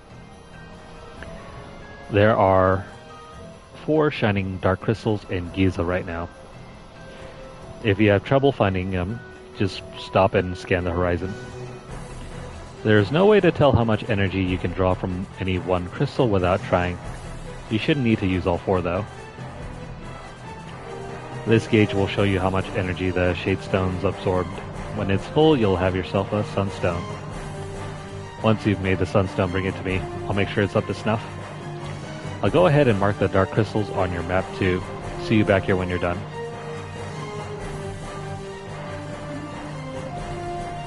So let's go ahead and find these sun crystals.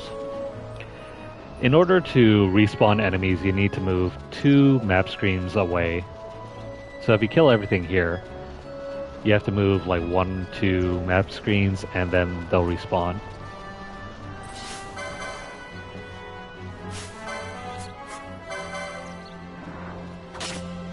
So if you combine this with your speed up function, you can rapidly farm through as many enemies as you could possibly ever want, thereby making the game fairly easy. You don't even need to use like items to heal up. You can just farm every monster on the map screen over here, head back to the crystal, heal up, and then rinse and repeat. And before you'll know it, you'll have plenty of money, plenty of levels. The game becomes absolutely easy as can be. But if you don't want to do that, you don't have to.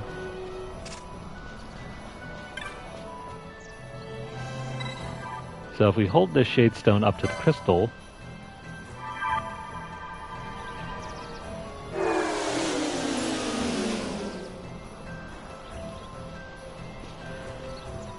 alright, we got half of the energy already. So this is what the kids on Giza Plains do to make their way. Maybe one of them will take you on as an apprentice. Yeah, let's just find the next crystal, okay? Instead of doing honest work, Vaughn wants to be a thief.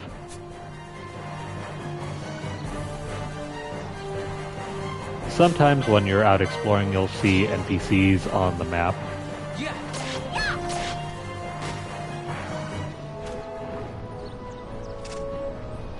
Sometimes I'll also help you out as well. If you don't feel like it though, you can also kill him. If he's looking at you kind of strangely. But he's casting Protect on us, so why make an enemy out of him? Yeah, there are some enemies that will just attack other enemies as well.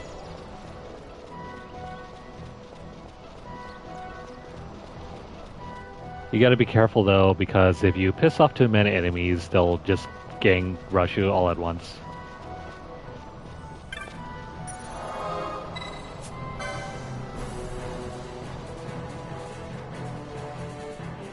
In this game though, most of the boss fights are easy as hell. It's the marks that you really need to watch out for. They're far more difficult than anything else.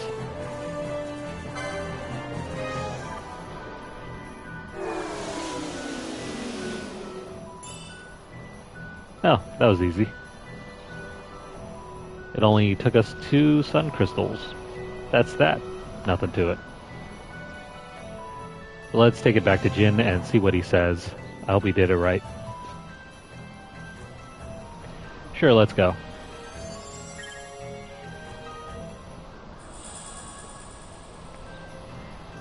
I mean, you're kind of forced to in some cases because you can't hit flying enemies without a ranged weapon.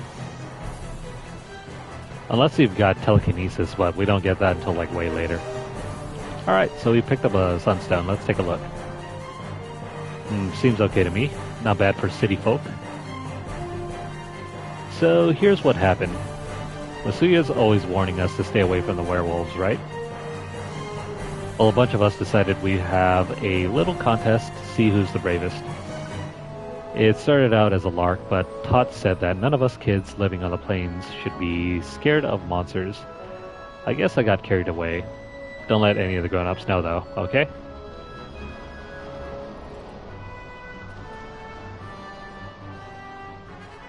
Anyway, my leg's feeling better now. Let's head back to the village. A race? You're gonna lose, bro.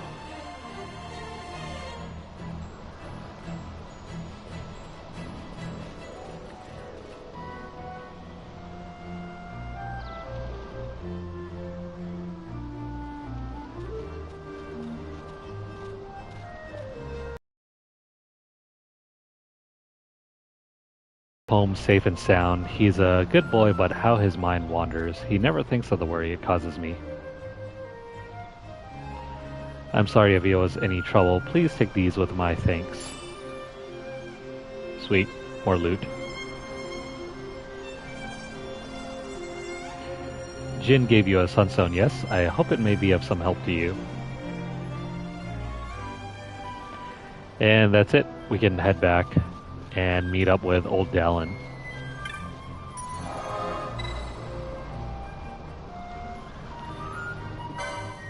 Yeah, he's pretty lazy. He obviously didn't want to do any work.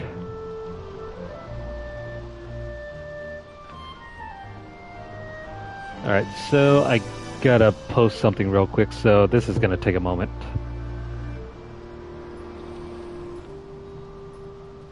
Yeah, so give me about 5 minutes. I'll be back in a second. If you guys are currently watching this video on YouTube, you could probably fast forward later whenever this gets uploaded. But right now I need to send a quick message on Twitter.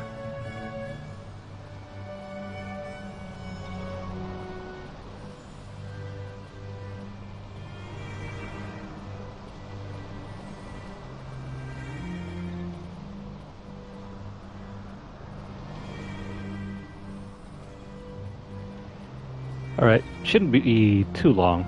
Well, it shouldn't take 5 minutes. I just need to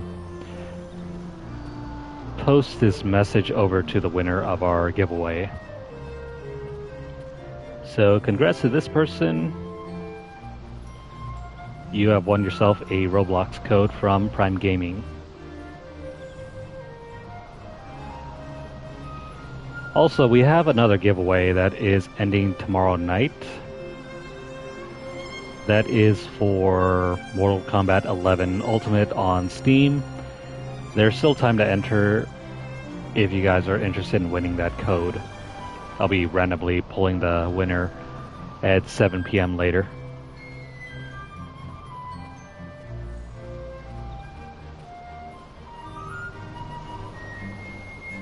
But I just need to send out the DM here for the winner. Something that I kind of got caught up and didn't do earlier. So please excuse me for that.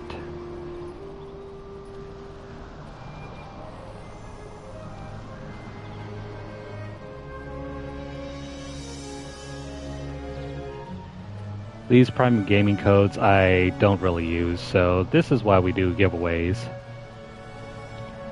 Most of the time, though, some of the other smaller codes will be doing like random giveaways whenever I have time. You should really turn on notifications if you're interested in grabbing those.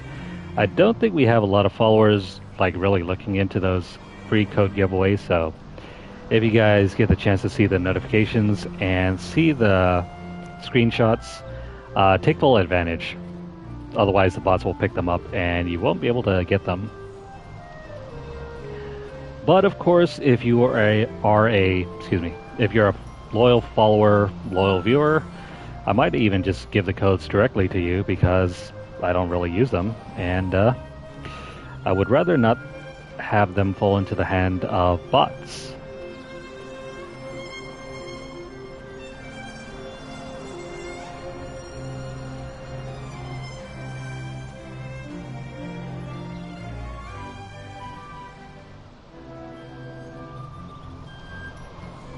Anywho, this DM is sent, so I'll just wait for whenever they reply and then we'll send out the code. Okay. So yeah. Make sure to enter the giveaway if you are interested in winning MK11 Ultimate on Steam.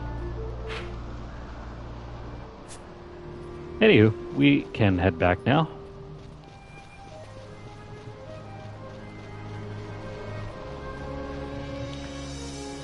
Let's see. How long have we been streaming? About 2.25. I'll probably play for another more 45 minutes and then we'll take a break. I need to grab dinner anyway.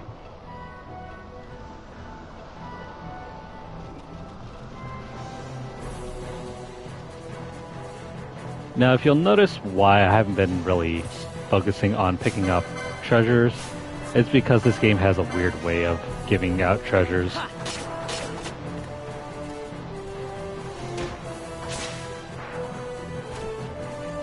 Like these chests right over here, they have fixed locations where they spawn at, but their contents are entirely random. You may get a potion, you may get an antidote, you may get some rust.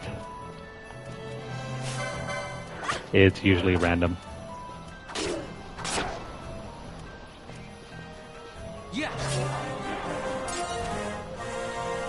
Pick them up if you care, otherwise we can move on.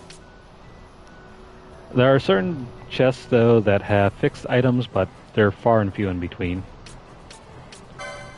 By the way, we picked up a couple more license points, so yeah, well, nothing really here.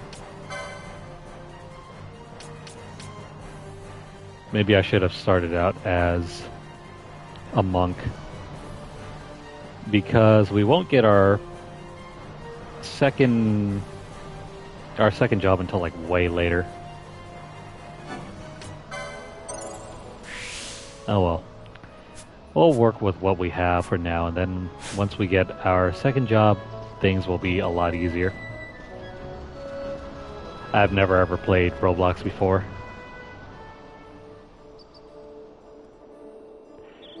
I think I logged into it once just to see what it was all about, and then I was like, you know what? This ain't for me.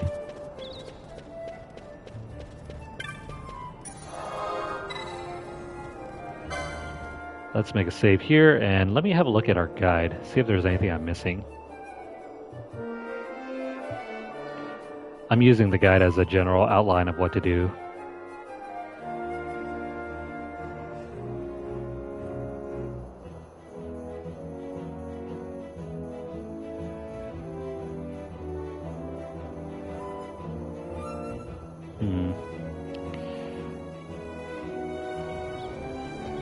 Also, did we ever open up that chest in front of Dallin's place? I'm kind of forgetting.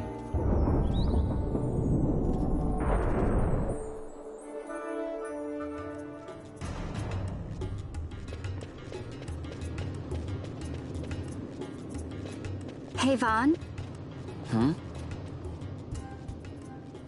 It's been a long time since we did anything together. Too long. I had a really good time. Well, I should probably be getting back to the store. Actually, I was kind of supposed to be watching the place for Miguelo. And Vaughn, try to stay out of trouble. For me, I don't know what I'd do if you weren't here, if something happened to you. I'm not going anywhere, okay? That's what I wanted to hear. See you later.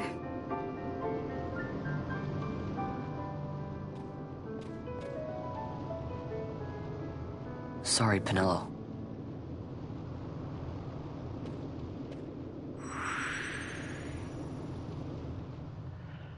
See you later, Penelo. We won't be seeing her for a long while.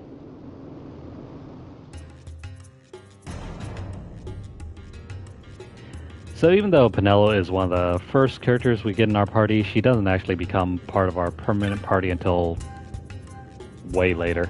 It's going to be a while. Also, another thing I should note, there is a chest right about over here. I don't know exactly where it went, or if I even picked it up. But there's a specific chest, I think, that's supposed to be in front of Dallin's old place. Do not pick it up whatsoever. For any reason, do not grab it because it is tied to the Zodiac spear. If you want that spear, do not touch it. I don't think I ever did, though.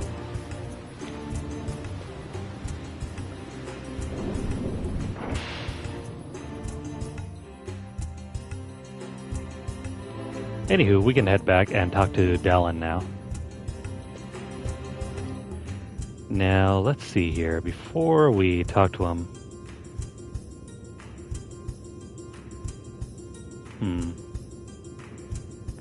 Do we have anything that we should be doing here or not?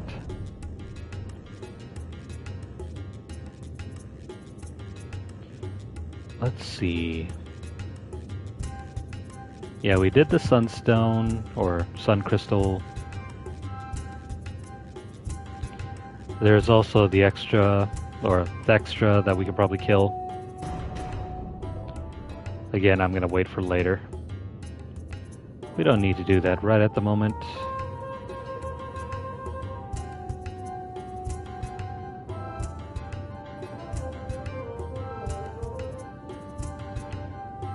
So you can do that. You could also do some Western Sand farming.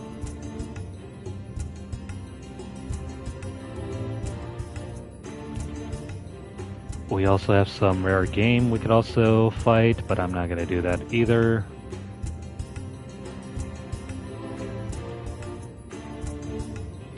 Yeah, there's a bunch of stuff you can do here, really. There's a whole bunch of rare game you can fight.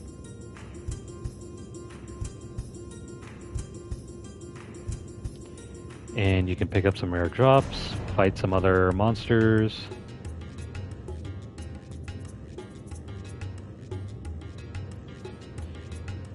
I see some info about the Zertanan caves, but we won't even be going there yet.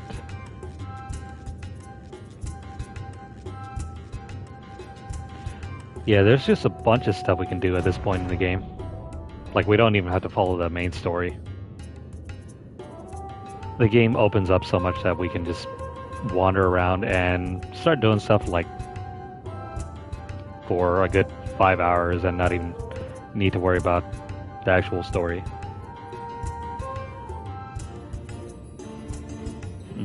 Let's see. Still trying to look through this guide here.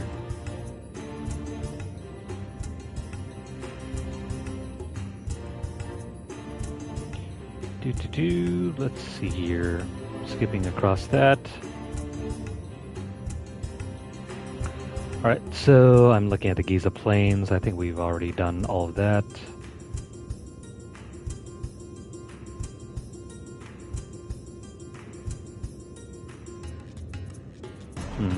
We can even go to Nalbana at this point. And over at Nalbana there is some very useful stuff. A lot of rare game. Probably also do some marks as well.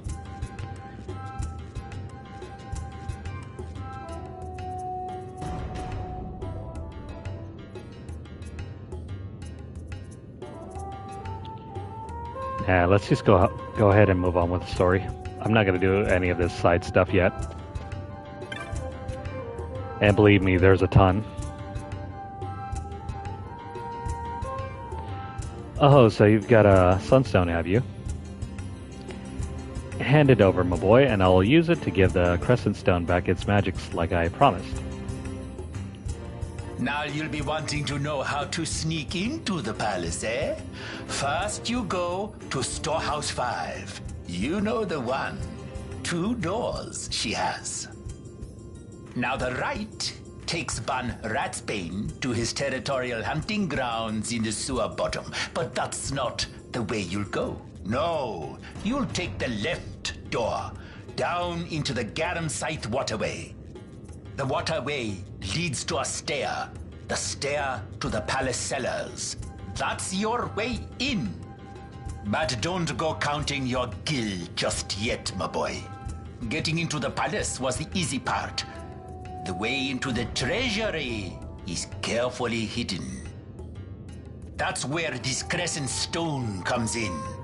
The magics it bears can open the hidden door to the treasury, you see. Listen, Von, for the words I shall speak are most important, and not to be forgotten. Do you understand? The signet yearns for sunstone strength to light the clouded way. Once in the palace, you'll find the signet tile. Very important. Give to it the sun's power, and it will light your path. Very well. Oh, a warning.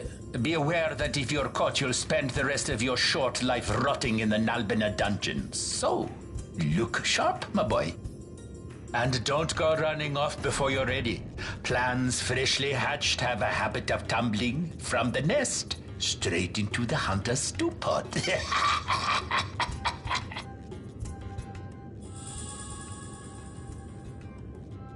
Cool. Take the Crescent Stone and let's be on our way.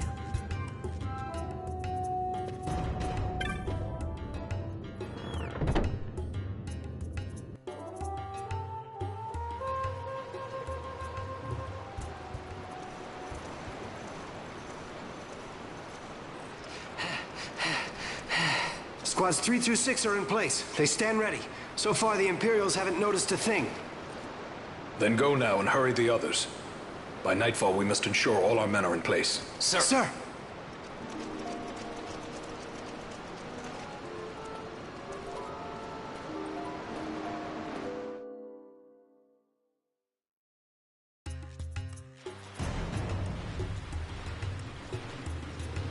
I probably should have played this on New Game Plus. No, well. See that chest over there? Don't touch it. For whatever reason. If I play this on New Game Plus, we wouldn't have to deal with all the extraneous stuff. Oh well. Let me go ahead and head up into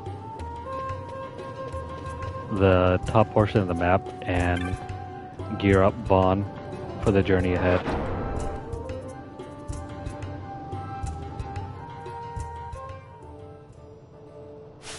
Also, I'm trying to figure out why we don't have any gambits. Maybe I need to buy them. There is a gambit shop over and up here.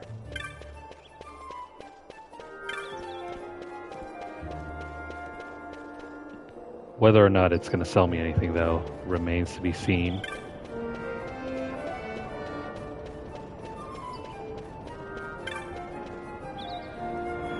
So go over here if you want to purchase more gambits for your character.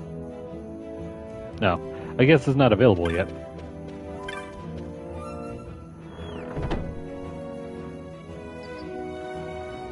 That's weird.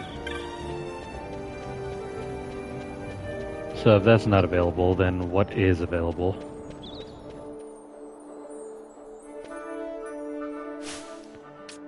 I mean, all we can really do here is buy better equipment. We don't have any mages yet, so that's not something we need to worry about.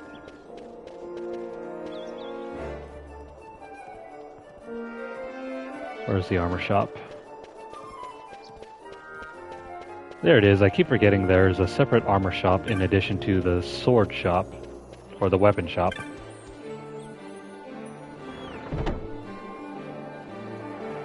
Why they didn't just mix the two, I have no idea. Okay, it seems like we have better gear now.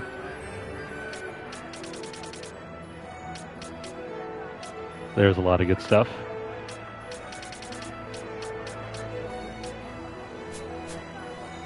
Let's see, what do I have anyway? Oh, yeah, I can already pick up the headgear and the chromed leathers.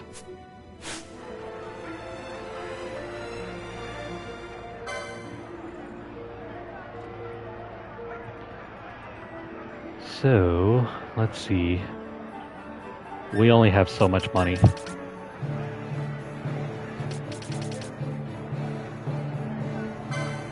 I'm gonna pick up one of each here.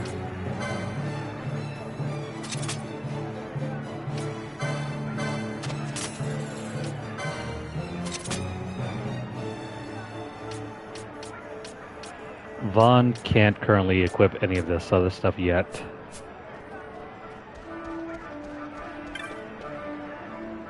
And it doesn't matter anyway because we don't have any extra characters that can use it.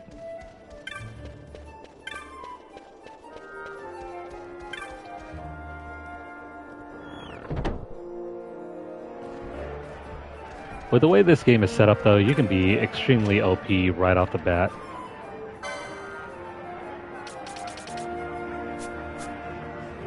I mean, these aren't the only weapon shops that you have access to right now.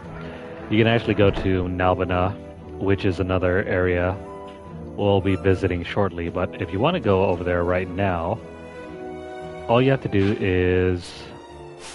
let me see. Yeah, you can take the Dalmasca Ester Sand. I know you can't see it right now, but there's a shortcut all the way over to Nalbina Fortress. I don't know why it's showing that side, but there's a exterior portion where you can find a shop.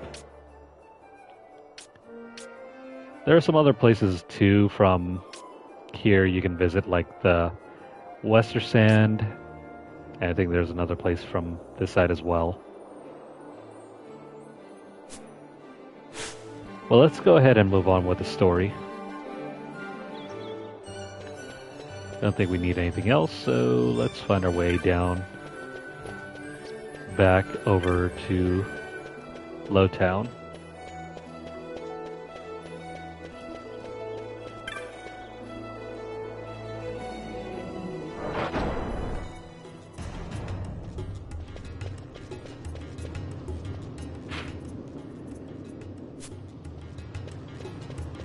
I really recommend doing as much as you can at this point, because once we go inside the waterway and get to the palace, we won't be returning here for a long while.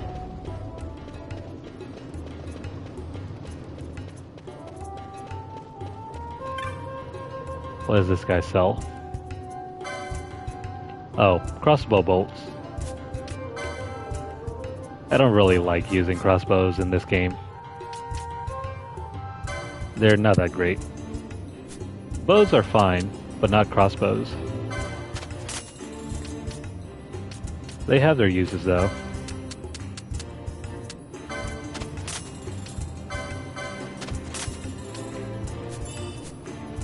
Oh, and I kind of exited out that really quickly, but if you sell certain loot, the bazaar will become active, and then you can buy this.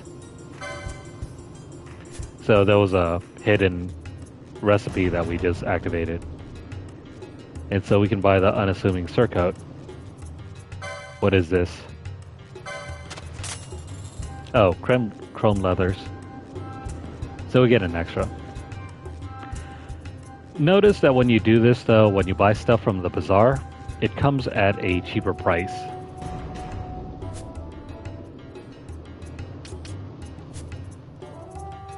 Not to mention, this is how you'll get some of the best gear in the game.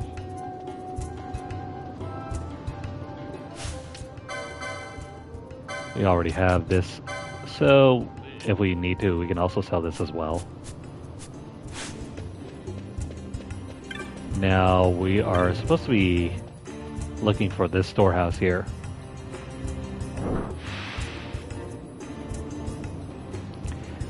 Oh, it's kites. Hey, Vaughn. I finally worked out how to get the door on the left side open. I hope there's something in there besides rats.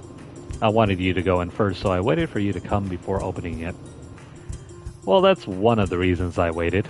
Thing is, I'm gonna need some special tools to open the door. Gonna need you to go fetch them for me. I know.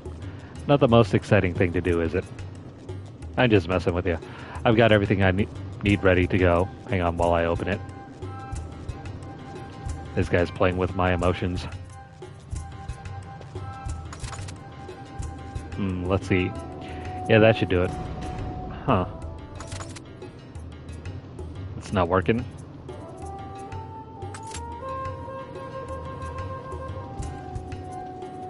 Oh, it's open.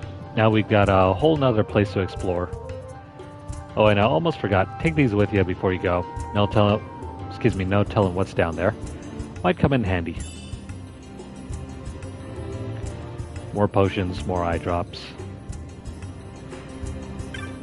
You don't need licenses to use items, so that's helpful.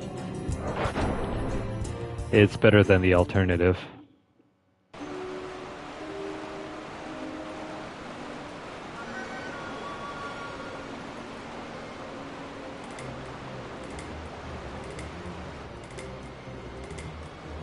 This is the Garum Scythe waterway.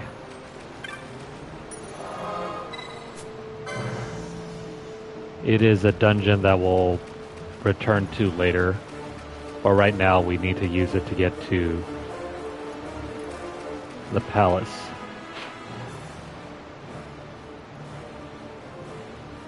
I think there's more than one pathway. Where does the other side go to?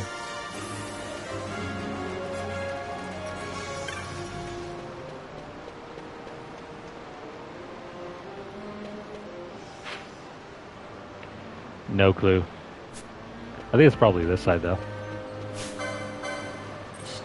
Bunch of rats in the sewers. Might as well kill them for free XP.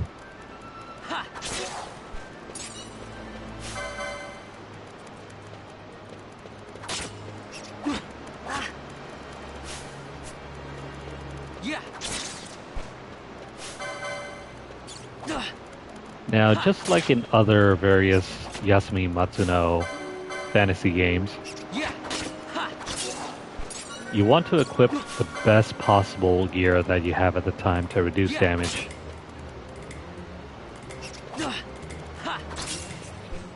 Of course, you can also level up as well, but that's more time consuming, so save the frustration, sell off your loot, earn as much money as you can, and buy the best gear that you can hold onto. That was a crazy rat over there.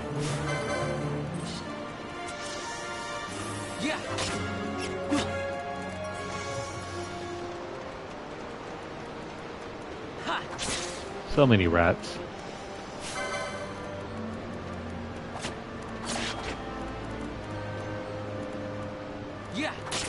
You gotta be careful down here. You don't want to be eaten alive by the rats.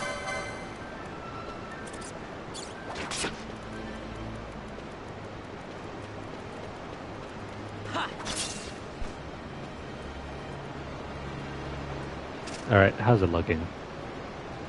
Still gotta go this way, I think.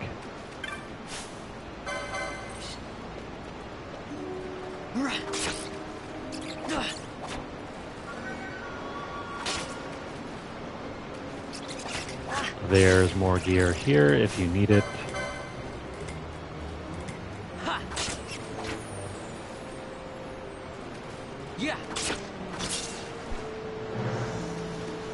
Otherwise, let's make our way forward. We'll pick up the broadsword. And we don't have the license to use it. No, well.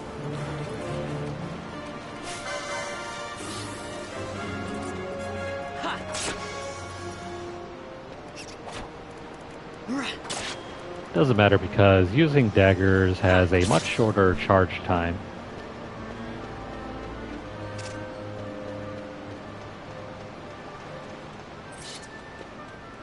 I think we're getting close to the end here.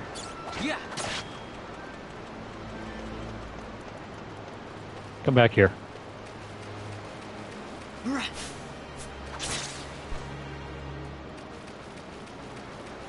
Alright, so if we go this way... Oh no. More rats. As long as we get a free potion. We got a ton of potions.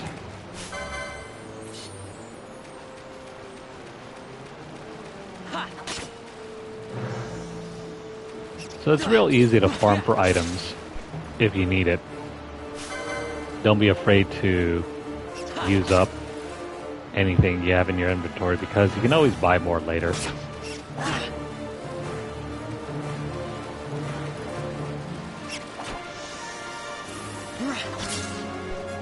He's actually doing the smart thing by kiting us while letting his partner kill us.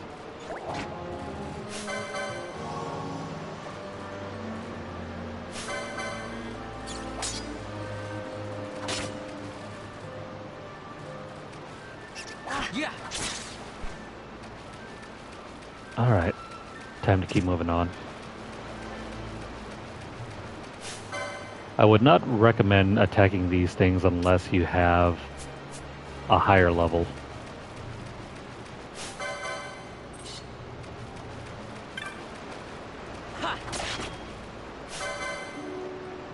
Otherwise they're going to wipe out Vaughn really quickly. And we haven't done any farming.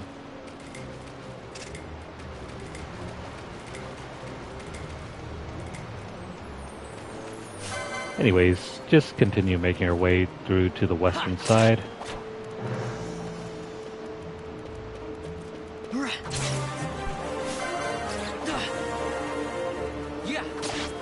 Sweet, level 4.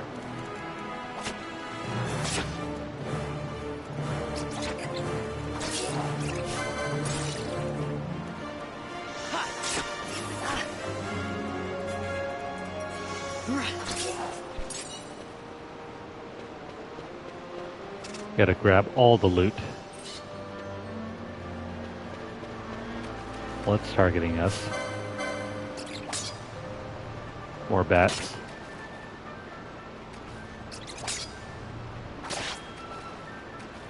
Now see, if I was really going for the platinum, I'd be doing a whole lot more activities just to make sure we can do everything.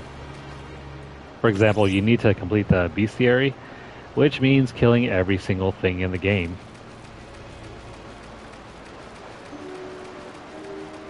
It is not fun. There are a lot of random enemies that you need to encounter.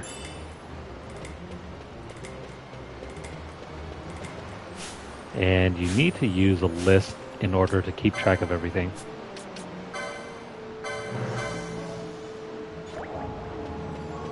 I don't know why I use that because we're already at the palace. This is a point of no return. If you want to go back and explore, now's the time. Otherwise, we'll be locked into this segment for a good deal. We won't be returning here for a long time. Am I ready for this? Yeah. Let's go.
Okay.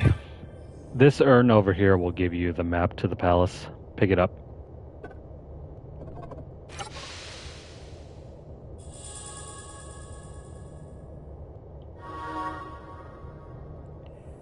It's very handy to have. You will not be able to leave this place easily. You may wish to save your game to a new file. So if you didn't grind or anything and you find yourself dying a lot, make sure to save this on a different file. Otherwise, well, you'll have screwed yourself over.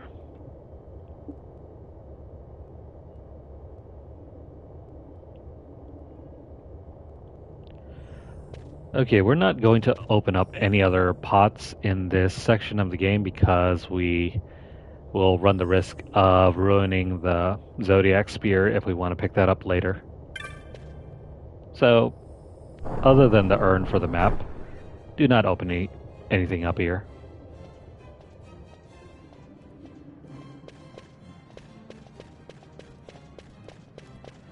Now, you can talk to the NPCs here if you want to. It's not required.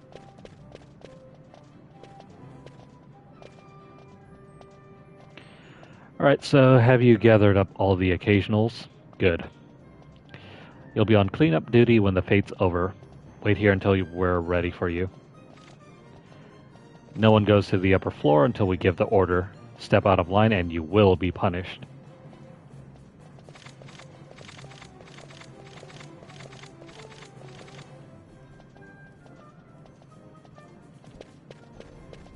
Can we sneak over? No, not yet.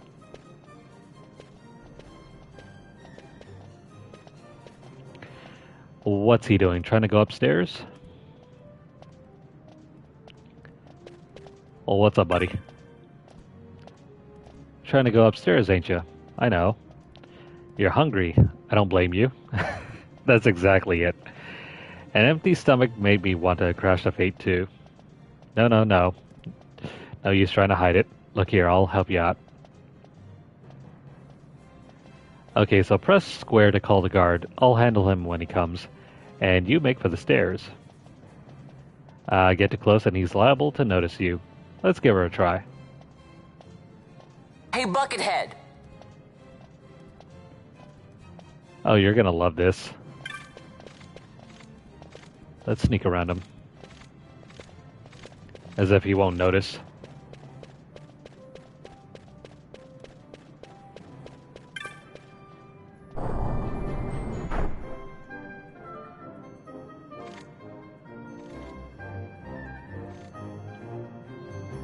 And that's all that you have to do.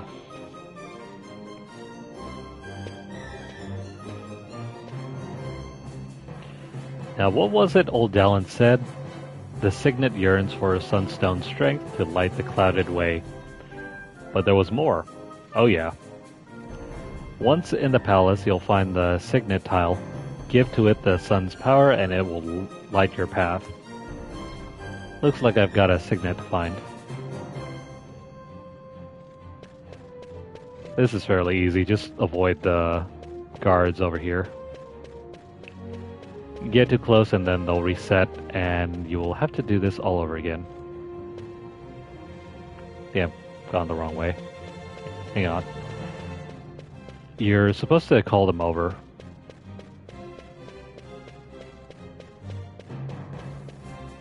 Hey, Buckethead! No? Not close enough? Or is it here? No, this is a hawk. Not the one that we want. Hello? Alright, so they're gonna chase you. We just need to make our way around.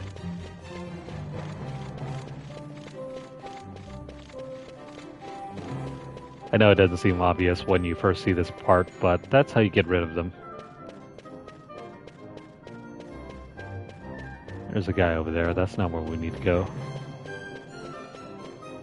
Obviously, this guy's not going to do anything about us. He couldn't care less.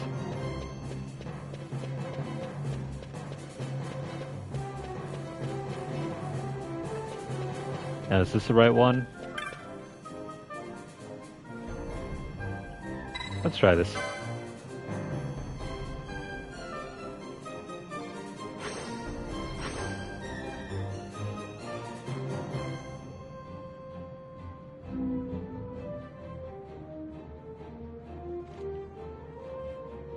The light of the sun flows into the signet. The hidden way is lit. Alright, it's lit, y'all. Now, to get past them, we need to lure this knight over here. Hey, Buckethead! Run away.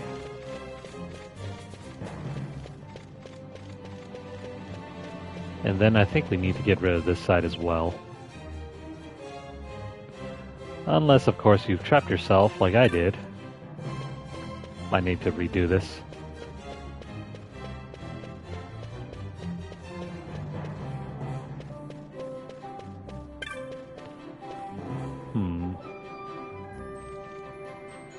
How do we get past this puzzle?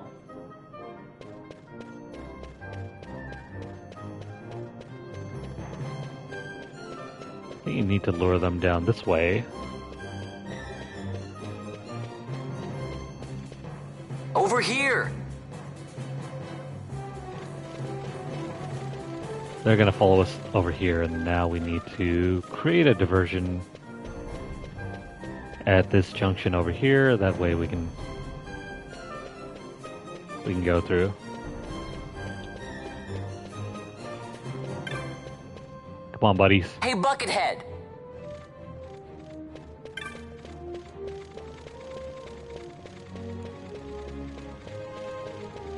And that's gonna be it.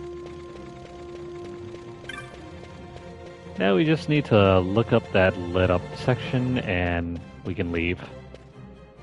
Not that one.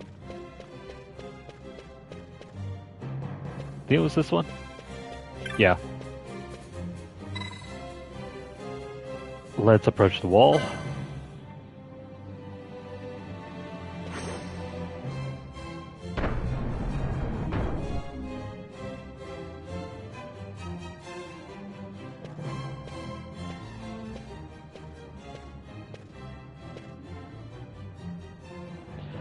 All that takes care of the secret passage. Now, where's this treasure? Well, I guess it's not leaving us any choice. We are trapped.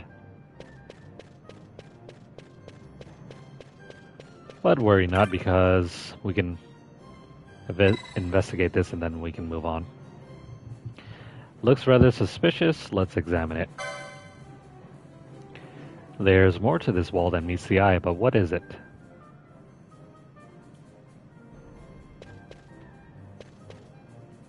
Now, there should be something over here that we can investigate.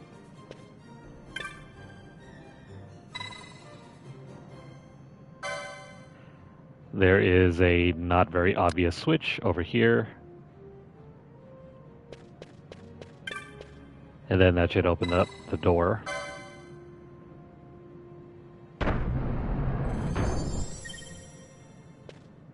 And that's it.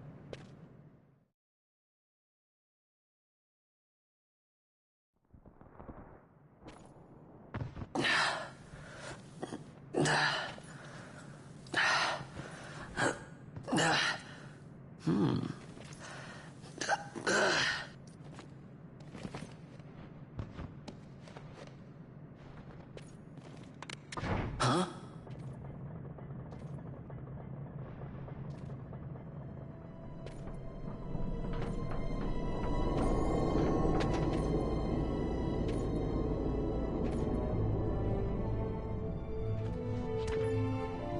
Oh. Quite a performance. Who are you? I play the leading man. Who else? Fran, the Magicite. Now then, I'll take that. No, you won't. I found it. It's mine. And then when I take it from you, it'll be mine.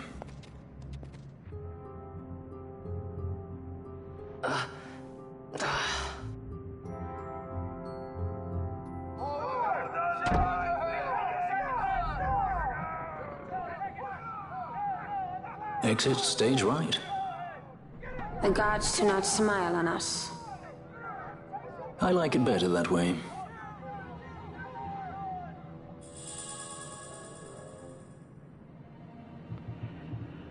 Alright, take the goddess's magicite and let's run.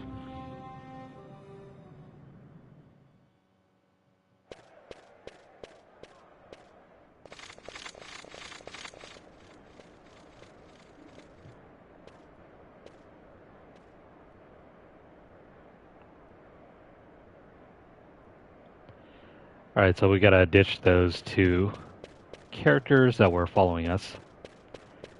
They're not taking our treasure. No, sir. Yeah, those guards are blind. It must be the helmet.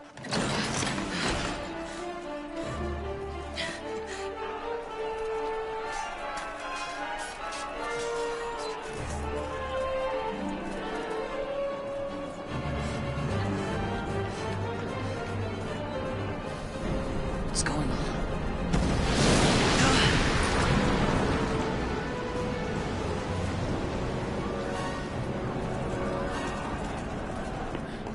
The Ifrit, eh? That's quite an entrance. Impeccable timing. If I didn't know better, I'd say they were waiting all along.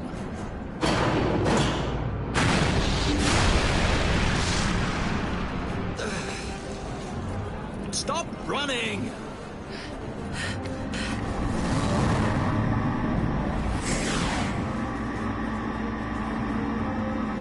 End of the line. You have something that belongs to me.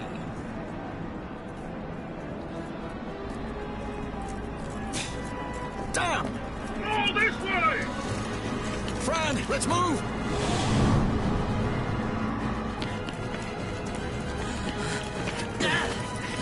Off with you.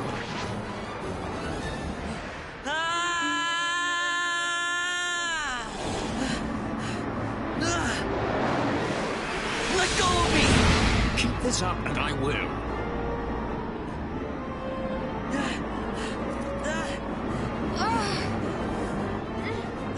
What's going on, Fran? I don't know. It's not heating me.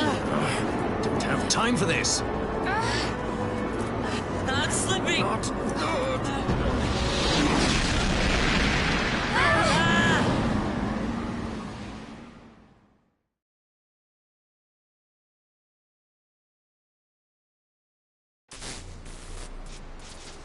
What happened? Our hover didn't just drop. It disappeared. Ah, forget it. Even if we could fly, the Ifrit's playing with fire, and I'd rather not get burned. We'll go the old-fashioned way.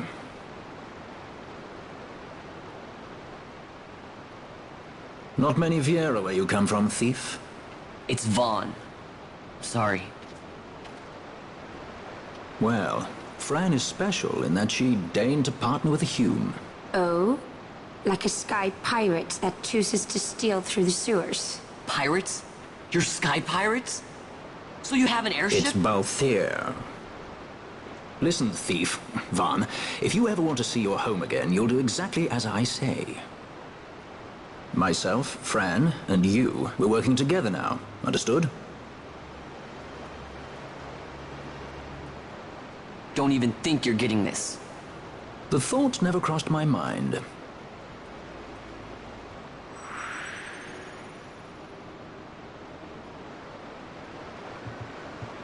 Alright, now we get two new party members, Fran and Balthier.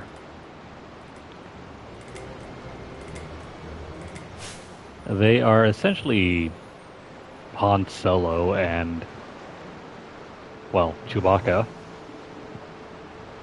Let's see here. We need to organize these two new characters and pick out their new class. For Balthier, we'll be running him as a machinist.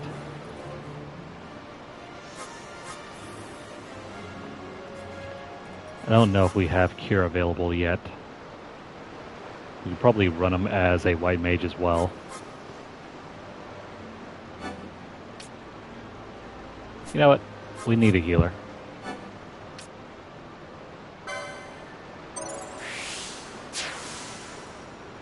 I think it's more important that we have a support character at this point. For Fran, let's see.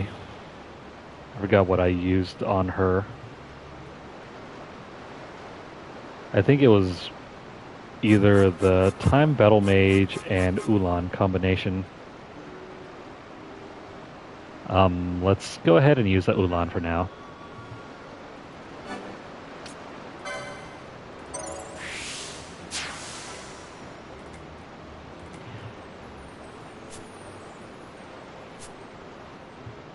In the original version, Fran was an archer, and that's why she comes equipped with a short bow and onion arrows.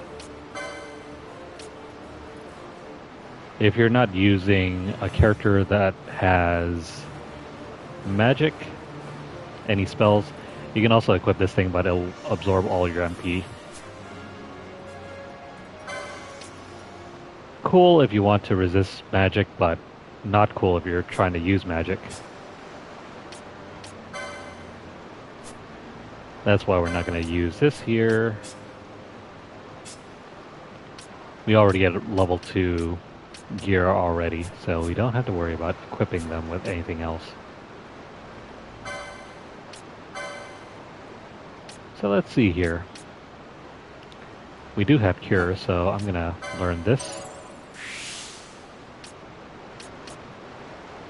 And then to make cure even more powerful, we will take magic potency.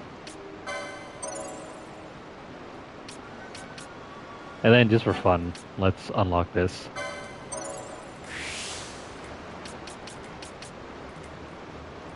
I cannot learn this one here. Well, we can move down here to take on channeling. This will make spells a lot cheaper. Not to mention Martyr, which will give us free MP whenever we take damage with Balthier. More on that later.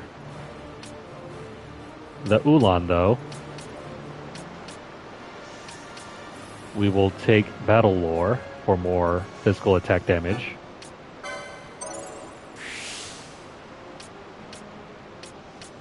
And let's see. We have Inquisitor here. And the Zodiac Spear. This is a very good item. Kind of wish we had it right off the bat, but we can't use that. So, oh, we can take Martyr from this side. We'll want to pick that up. And then there's Battle Lore. I don't use Fran all that often because she has the least specialized stats. Like, they're okay in general, but they're not as good as, say, Balthier or even Bosch later. Right now, I'm just going to focus on using this setup here, and then we'll get through this area. Hang on, I got to send another message now because the winner just responded. So I'm just going to send this over to them.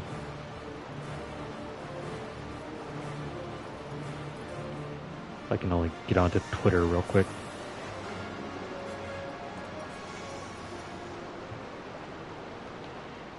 Alright, so excuse the wait. I need to send this message real quick. So congrats to you, you just won yourself a Roblox code.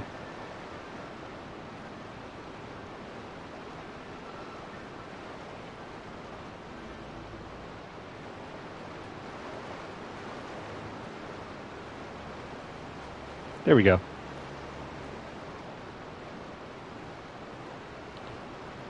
And Merry Christmas to you.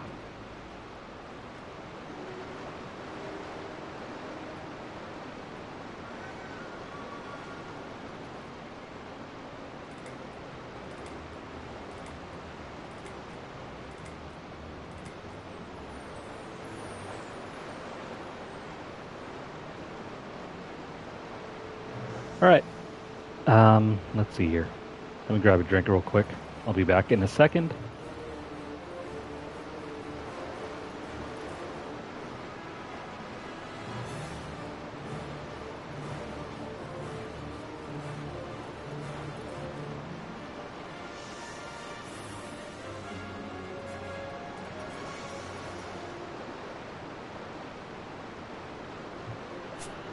Alright, so we have to get through these sewers. It shouldn't take too long though.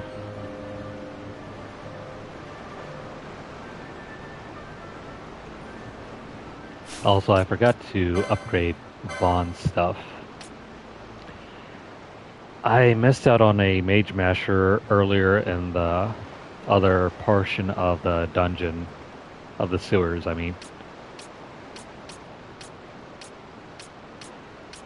Bit of a bummer, but it's not like a missable item or anything. We can always buy another one later. Where is... Well, Battle Lore is pretty good. And Swiftness is what we want. I forget where exactly we want to take all of the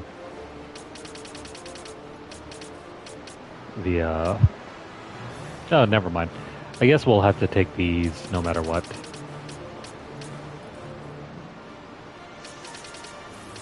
Because these quickenings are also the gateway to some very powerful equipment. More on that later, though. I'm just gonna boost up a lot of these augments for Vaughn. You get free HP as well as free MP now. But as a Shikari, it doesn't really have many spells or anything like that. It's mostly a melee-focused character, or character job. Gonna make another save here. Yeah, whatever about the whole save mechanic here.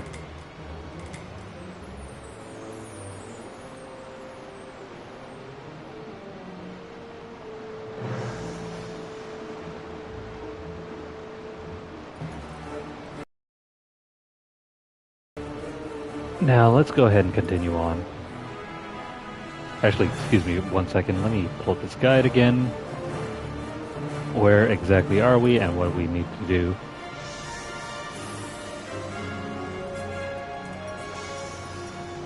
Normally, whenever I'm using a guide, I will play and read at the same time. Well, because this game is so action-focused, I have to play through a certain portion, stop to read, and then play more. Makes for a strange experience.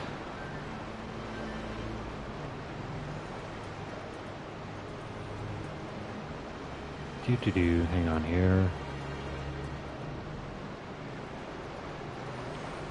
Trying to find out where we're at. This thing reset on me, so I have to go back and read through this all over again.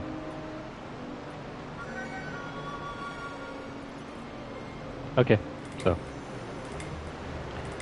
I am caught up, and let's do this.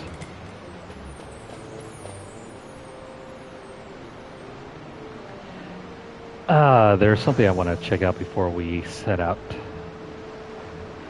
As I thought you don't know much about gambits yet, do you?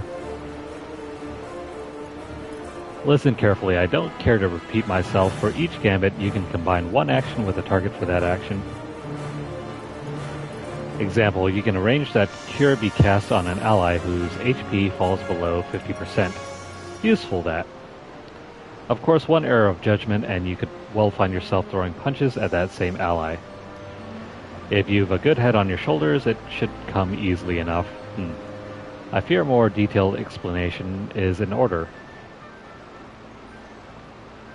Alright, so this is the game's primary battle mechanic. This is the gambit screen. You can reach it from the party menu. To create a gambit, you need only select an action and a target for that action. Here, let me show you. I'll start by changing the action of one of my gambits.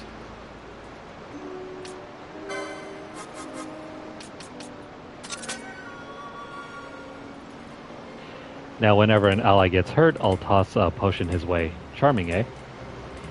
Of course, that's a sure way to go through our stock of potions. So let's adjust the target to make sure things don't get out of hand.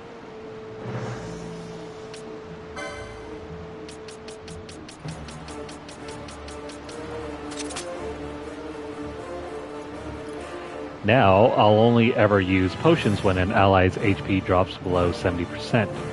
That should be a little more bearable. Nothing to it, really. You can set a Gambit's action to more or less any ability you have at your disposal. And you have a list of available actions here. I think you can check it out if you want to, but let's go ahead and exit. Targets aren't so simple. You'll have to pick up new ones from Gambit shops. Yeah, we can look at the list here, or we can exit. But that isn't all. You can also prioritize your Gambits. Allow me.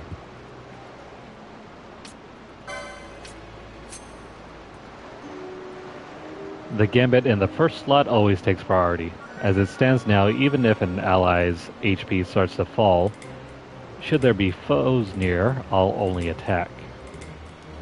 For which I could rightly be criticized. In general, it's better to prioritize healing before attacking. Vitality before violence, if you like. Oh, another thing. You can turn Gambits off and on from here. From the Gambit screen as well as from the battle menu. Of course, Gambits won't do you much good if they're turned off. Still, discretion is often the better part of valor. If you need to beat a hasty retreat, try turning Gambits off first. It's hard to fall back when your allies insist on picking a fight.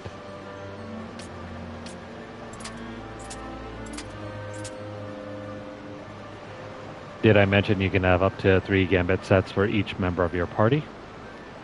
Set a few to suit the occasion, or the situation, or match your mood. Feel like cracking some skulls? Make a set. Rather indulge your magical fancies, make a set for that too.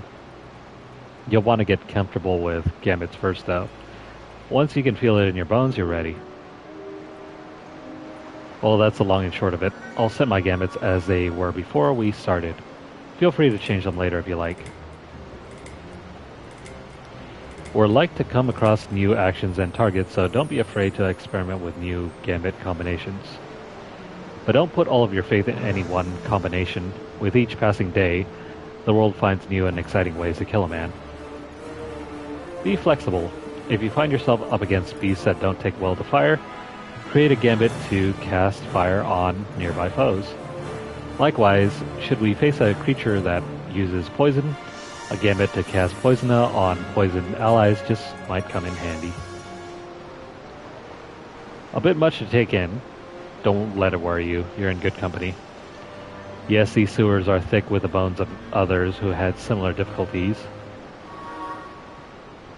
Alright. So now we finally get Gambits added to the menu, as well as a party. Let's be off. Okay, so now finally we get to use Gambits. Use Gambits to guide the actions of characters in your party. You can purchase Gambit targeting conditions from your local Gambit trader. We shall worry about that later. For now, if you are familiar with if and then statements for computer programming, this is going to be very easy to learn.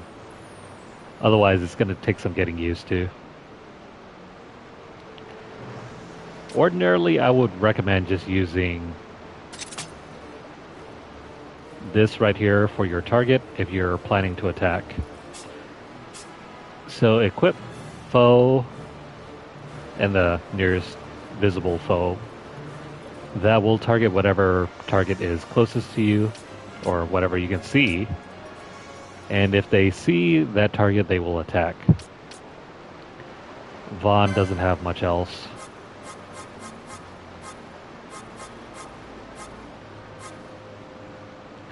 Let's see. There should be more. No, never mind. We'll have to purchase the other targeting Gambits later. Right now, this is all that we can use on Vaughn. Meanwhile, Balthier can do some more stuff. We'll get more slots later on, I think. Balthier has access to Cure as a white mage, so let's put that on.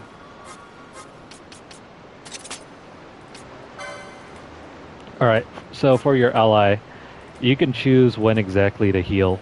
So if your allies are below 50% health, you can have Balthier cast Cure on them. And then in any other case, we will target the party leader's target. Same thing here. We can also turn this one off. I don't think Fran has anything else worthwhile taking. She does have Steel, which if you're trying to pick up free items, feel free to use that. Oh, she does have Fire. So I guess if enemies are weak to fire, no. We don't have that targeting gamut yet.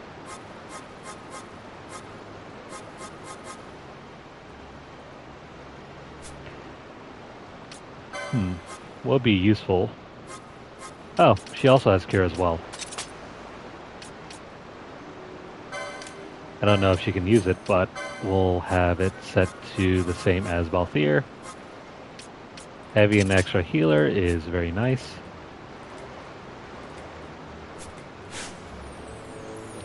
And once you're ready, you can move. Or you can leave, I mean. Insurgents. Most like they thought to take advantage of a lax watch at the palace while the fate's on. To feed the good consul a length of steel for his supper. I should think Vane used to such hospitality. Clever. He used himself as the bait to draw them near, and then sent in the air brigade. A fine bloody banquet. I dare say I've soiled my cuffs. If a dungeon's waiting for us at the end of the night, it had best have a change of wardrobe.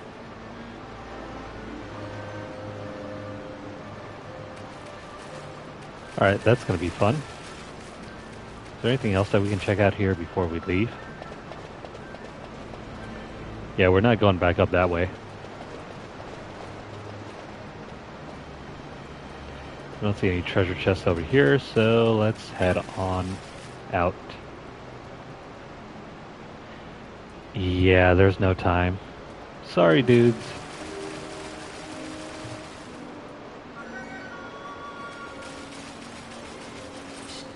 Alright, so now we can let the game play its own course. Since we have our gambits active, we can just run around and have the game play the combat for us. Which now makes it a lot easier if you're trying to farm for gear and stuff.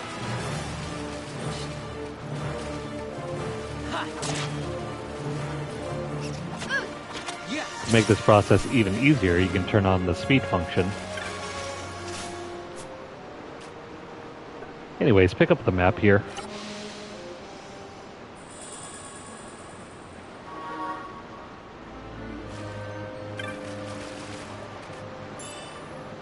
Pick up the money here as well.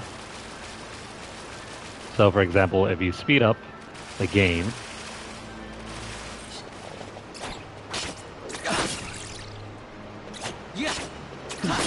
see how trivial the combat becomes? You can rapidly gain through a bunch of points and max out the board if you don't really care about playing this game the normal way.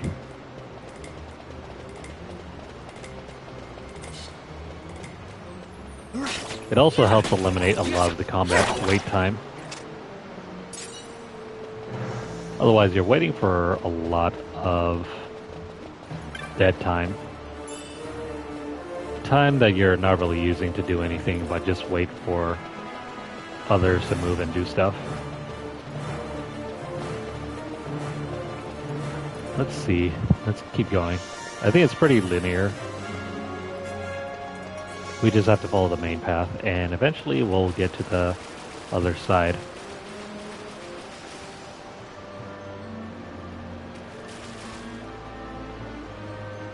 Let's see, the way out is up, down, and around.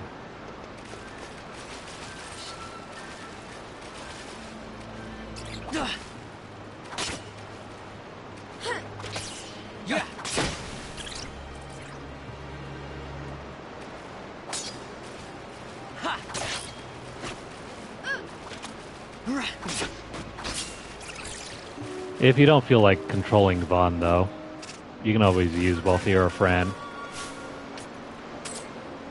Just know that Vaughn is by far one of the strongest characters in your game, despite him not being a very good main character.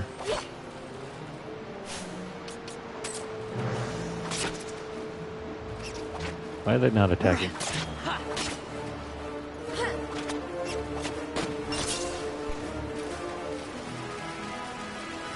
So yeah, Vaughn is just deceptively strong.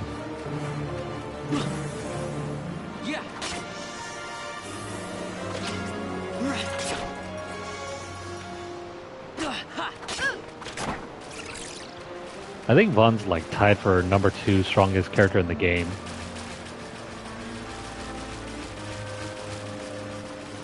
Correct me if I'm wrong, though. He's supposed to be stronger than even Bosch for whatever reason. Although Bosch is more of a melee character slash white knight.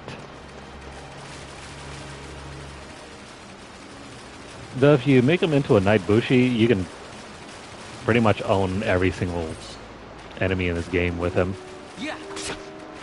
Of course he can't solo everything, but he can use all the best heavy armor, and he gets a ton of defense.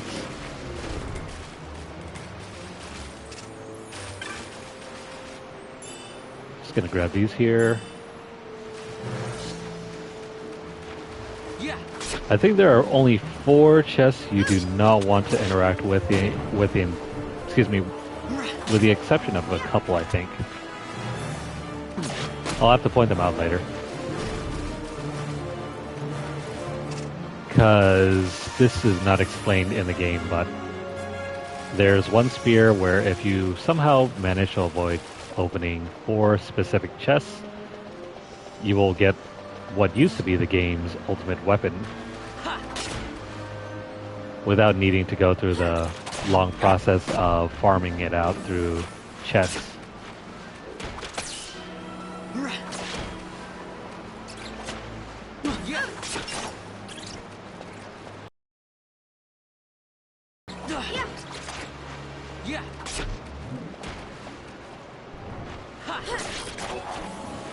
But yeah, if you know what you're doing with this combat system, it is very easy to cheese through things. It's not that difficult.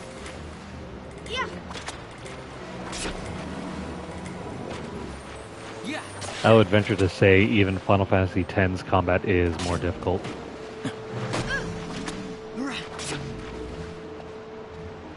But that's also partially due to the reworking of this game's combat and progression system. Because choosing your license board was not part of the original game. And because of that, it was far more difficult. Yeah, hey, we can pick this one up. We'll pick up that augment.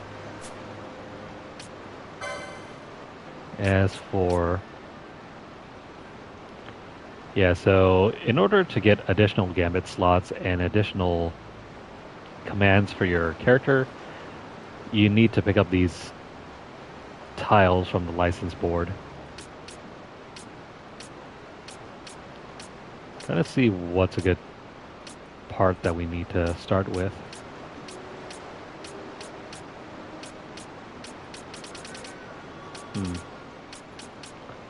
All the augments are on the other side. This class starts on a weird side, but eventually we'll get to a point where we can pick up all the good stuff. And as far as Vaughn is concerned, let's pick up more HP.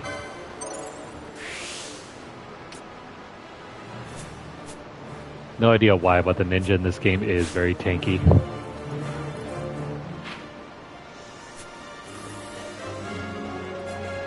You would think a ninja would be far more agile, far more speedy, can avoid hits and whatnot, but no. Instead, all of the augments in the ninja class is geared towards making it as beefy as possible.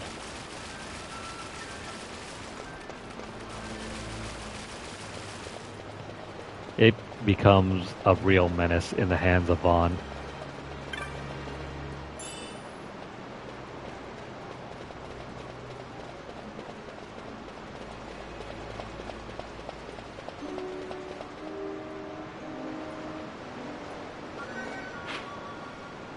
We got one more screen to move into, and then we will have a boss fight, I think.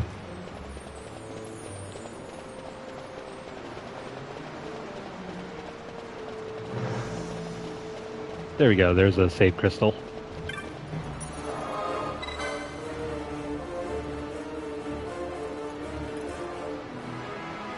Now let's see, 1, 2, 3, 4, 5, 6, 7. Oh, I should probably start reusing some old save slots.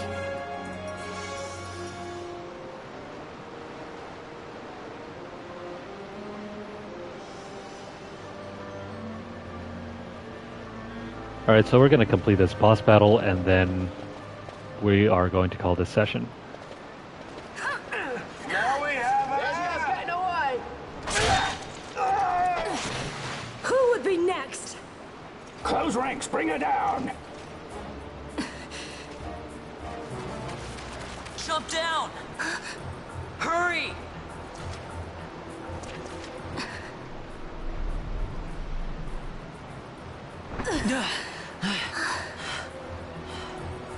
She's not alone! Our ranks grow by the hour. And our troubles with them.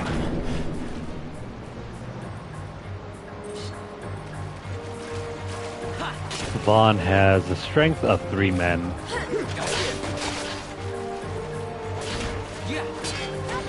I don't know if you've ever tried to carry more than 100 pounds, but it's not easy trying to catch 100 pounds.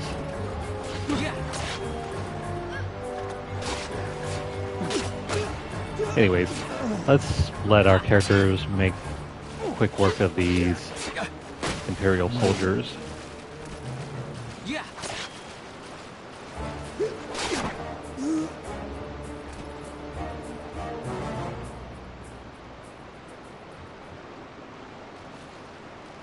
You alright? Thank you. I'm Vaughn. And this is Balthier, and hey! What's your name? Amalia. Amalia, huh? Nice to meet you. There were others with me. I'm sorry. No. Huh? Oh, now isn't that impressive? Don't get any ideas. I said it's mine. I'm afraid the jury's still out on that one. You stole that? Yeah. Have you finished? When the guards don't report in, they'll come looking for us. If they aren't already. You should come with us. Better than being by yourself. Very well. What's wrong with her? You have a lot to learn before we even get started on your thievery. What's that mean?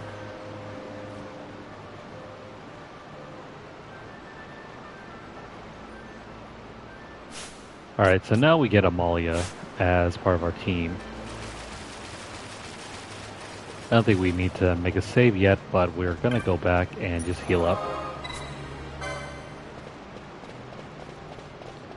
So, heal up. Check around for treasures. If you don't see anything, move on. The situation requires I accept such help as I find. though it be from thieves. I shall accompany you until we find my companions. No longer. Let's think of her as a guest, then. Unlike Fran or myself, our guest probably won't be taking orders from anyone anytime soon, and she'll leave when she pleases. So we keep to our affairs and she to hers. I doubt we'll find her wanting in valor, being such an upstanding member of the insurgents. Resistance.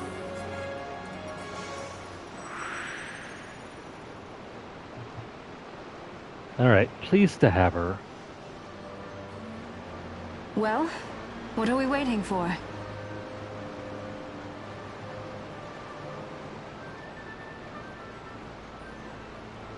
Unlike other party members, guests can only use certain actions and abilities. I guess we can't move our gear around. What does she have equipped anyway? I guess we can't look. That's fine.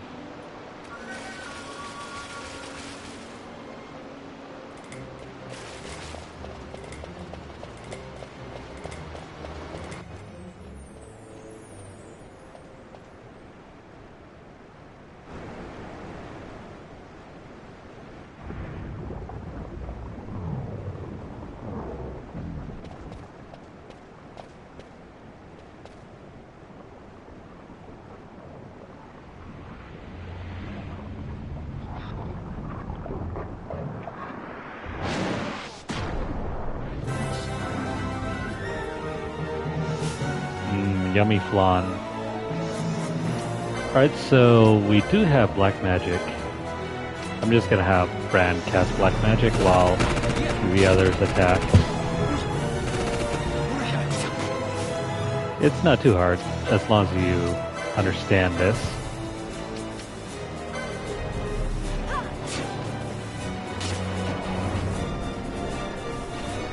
Just keep throwing out fire, and you should be fine.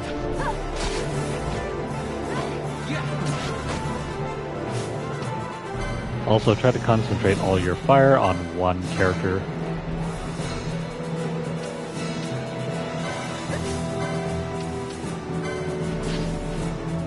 The sooner you take out one enemy, the better.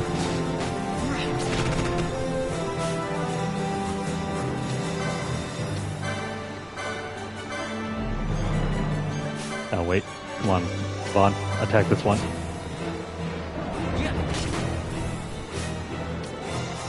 Never mind. I guess we need to focus on just throwing out magic.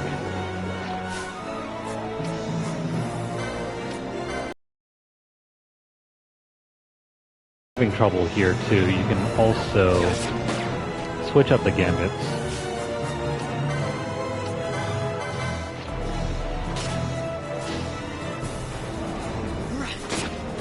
Althea is also currently blind.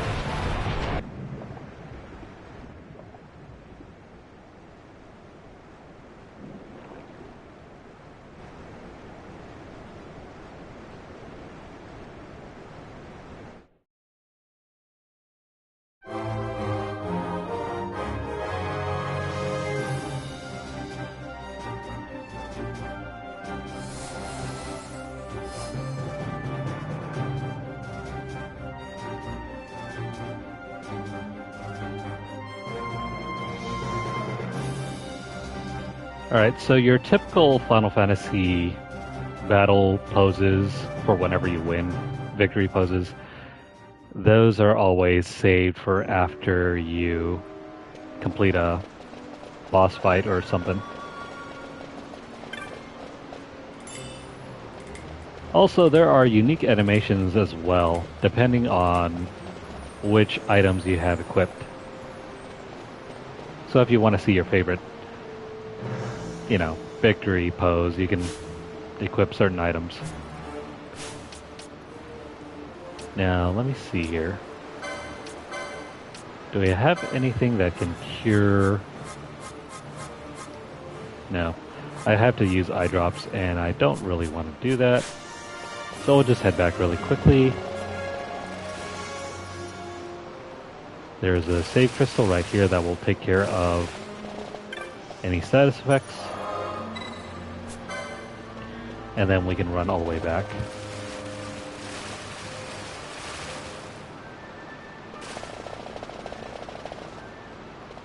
For the most part, I'm not that concerned about using the speed up function. But when it can save us some time, I'm definitely going to use it. Especially with as much running around that we need to do. Yeah.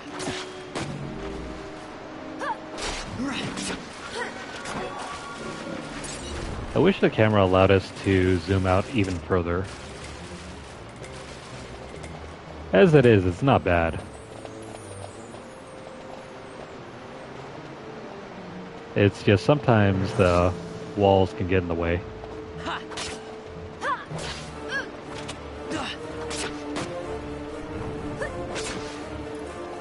Ghosts. Deadly, scary ghosts.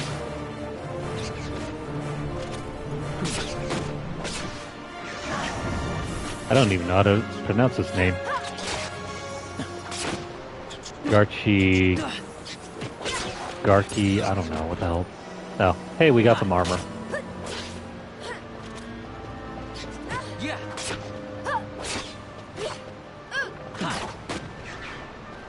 Useful if you have a character that can equip bronze armor.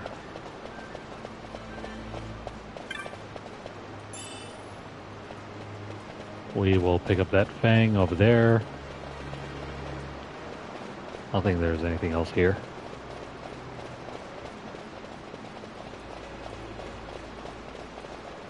We have a couple more screens to get through and then we will be done here.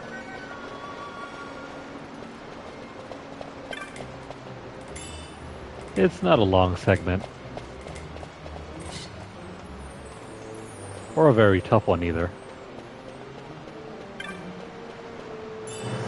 Unless, you know, you're rolling a whole bunch of mages.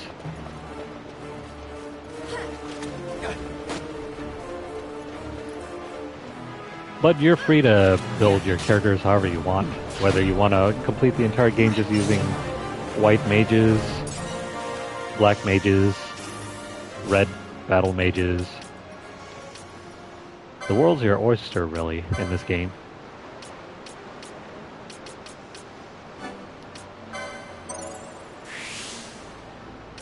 Alright, so now we get free MP after taking damage. So, free cure, free fire. Valthier, what are we doing with you?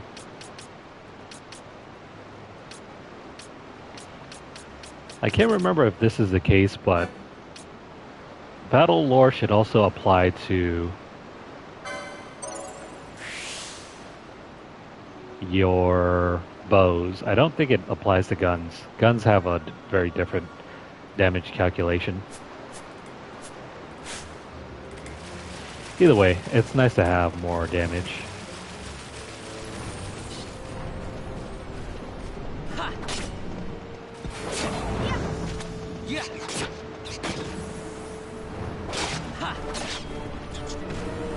But trust me, the game gets more difficult the further you get into it. Right now it just seems very easy because I think it's balanced in a way so that you can choose whatever starting class you feel like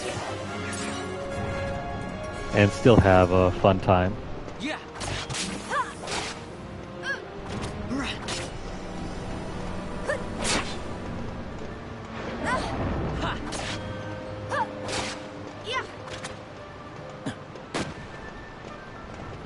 These things are invulnerable when they're in their teleportation phase.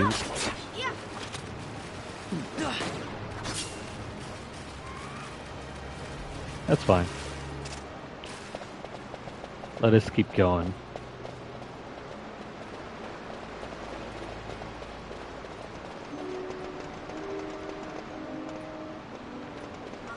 We got just a little bit more and then we can take a break.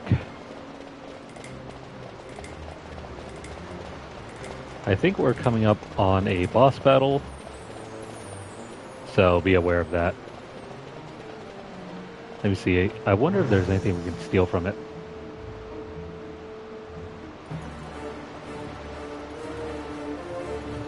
There should be a crystal somewhere around here. Yeah, there's a crystal right over there.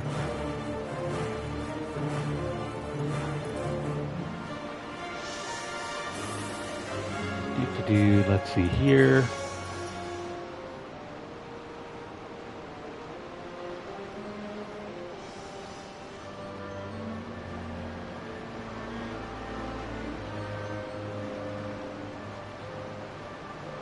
I don't really know if she has anything worth stealing, but we will try and take the time. We will save here.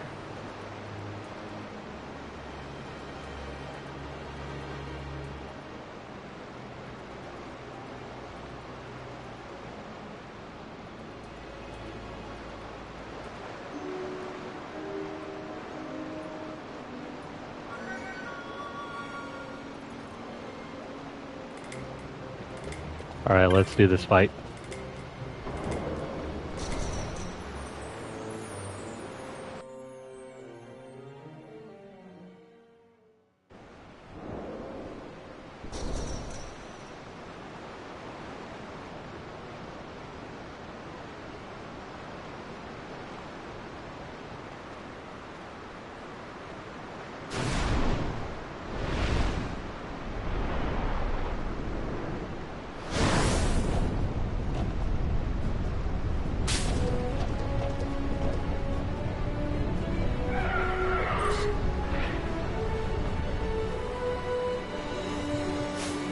Alright, so this is Fire Main.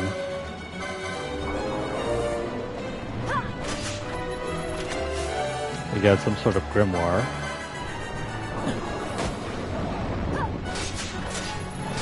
Nope, has nothing else to steal, so we will let this play out.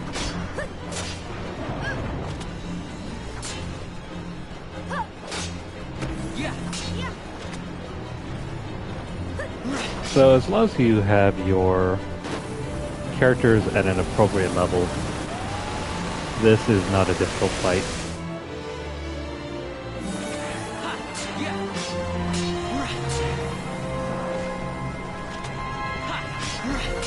I'm not going to bother with using Cure on... Actually, hang on. She's probably going to get poisoned and die.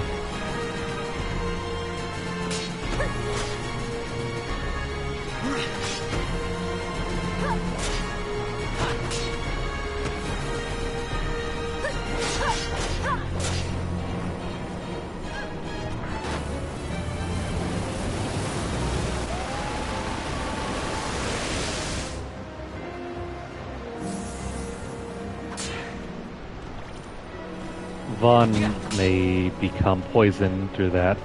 I don't think it's going to be that necessary that we cure it. By the way, how's it looking on Fran?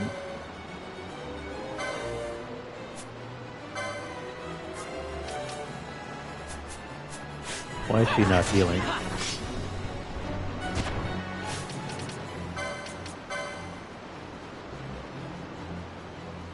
I mean, I guess that's working.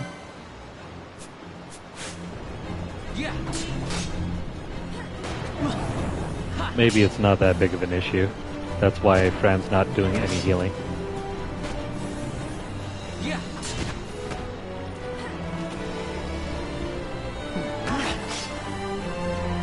We're almost about to win anyway.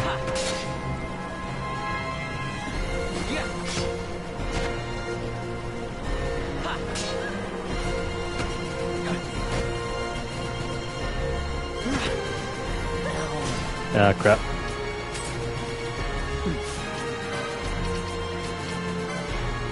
Let's use this Phoenix down and revive.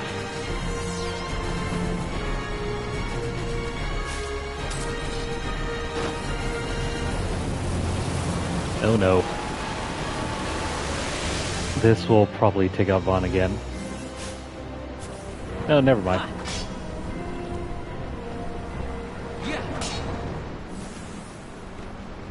I think we'll do all right here.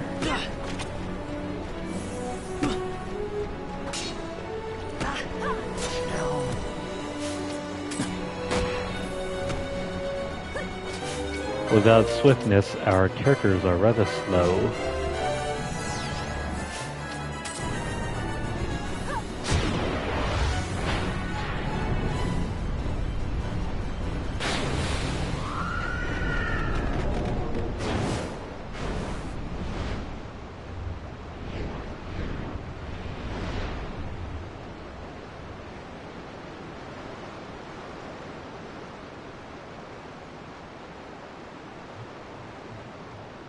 Stand where you are.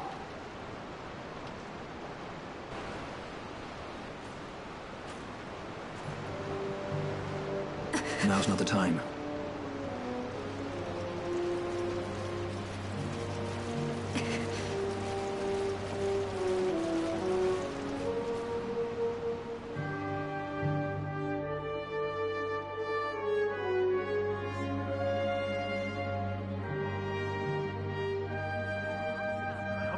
Coming. Whatever they get. Is that what the commotion last night was about? They think me some common thief. Better than a common assassin. These people have done nothing. Release them. What are you doing? Don't interrupt me. I'm thinking.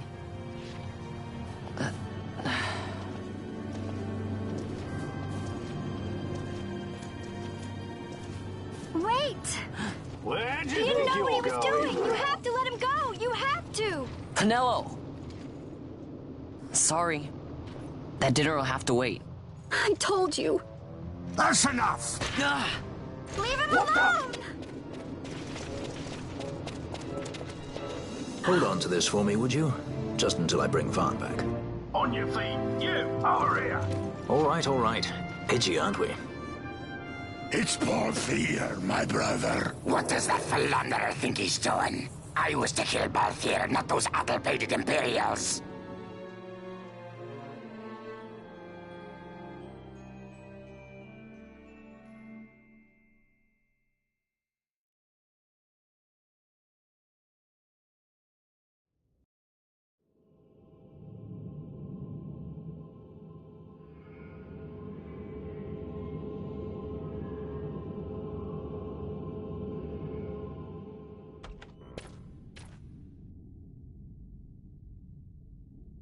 I brought you some of those flowers you like. Galbana lilies. Remember? You always said how they smelled nice and how pretty they were. Remember? The king. Did you? Were you really a part of it? Even if you were, Captain Bosch must have tricked you into it.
You're awake. Where are we? Prison, where else? Or a dungeon, but it's really all the same.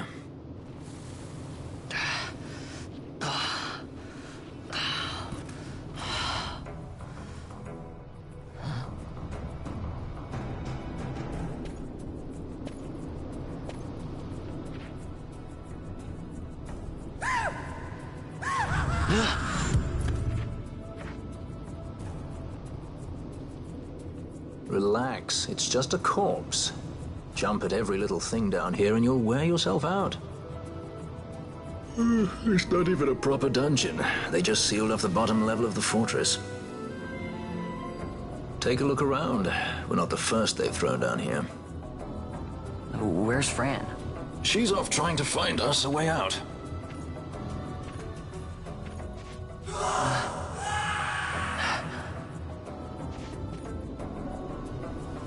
Remember what curiosity killed? Just a friendly word of advice. This is all the water we've got. I'd save your strength if I were you.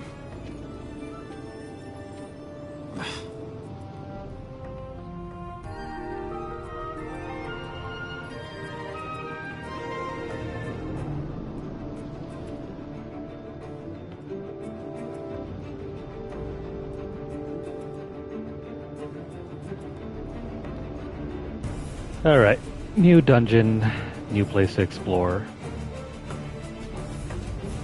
I think there should be 4 things we can pick up here.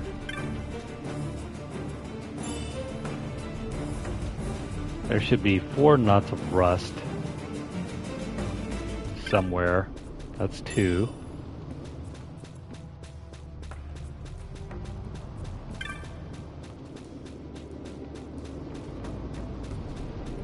There's another one over here.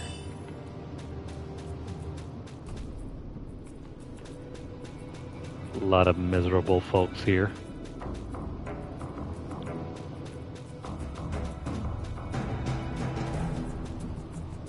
That. Where's the last one? I mean, it's not a big deal if we don't get all the knots of rust. It would just be really nice if we could collect everything. No, that's not it.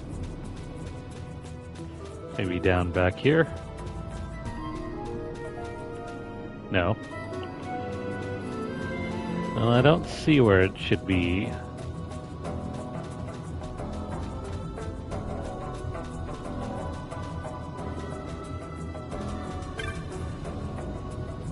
Oh, here's a save crystal. Let's see.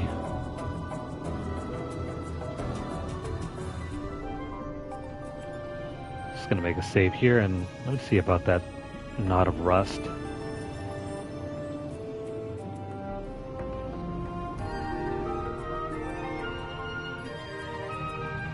I mean, we picked up 3, right?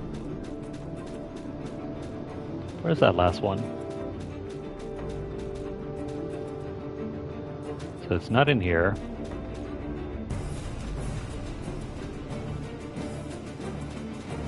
There it is. And after picking that up, we can leave.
No, don't!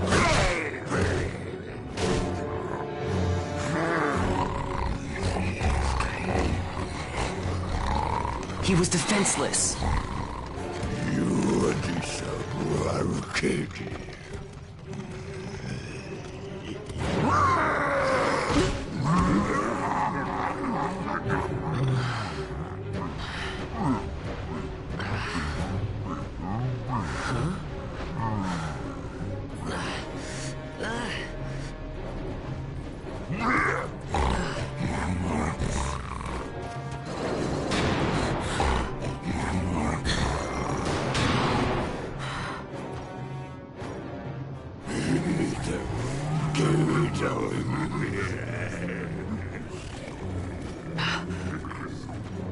Something stinks in here, all right? I've changed my mind. This is no dungeon, it's a sty.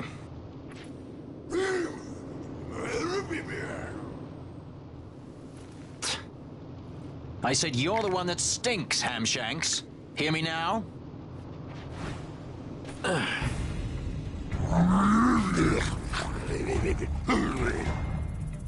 You all right, Vaughn?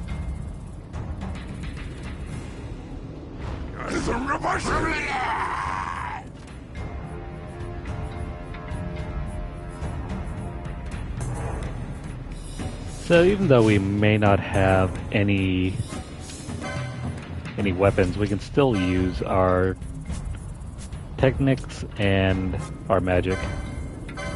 Well, that is if we even have magic.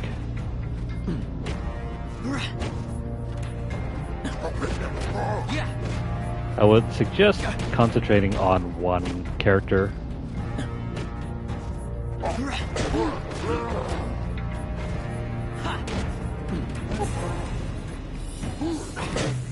It shouldn't be that bad though.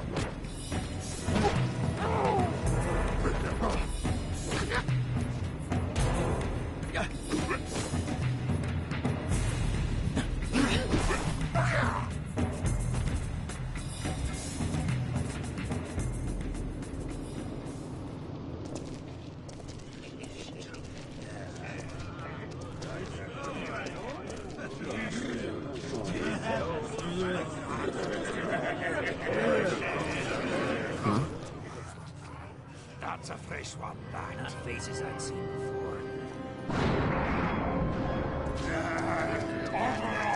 Ready?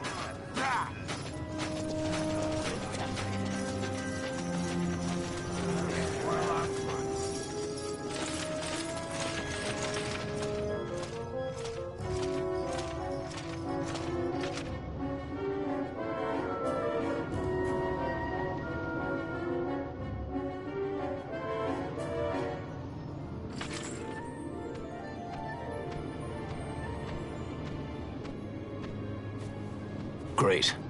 They just don't give up, do they?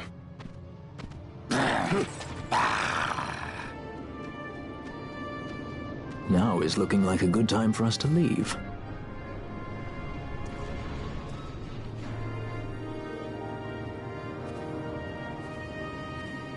Through the oubliette, there's a way out. Only... Only you sense the mist.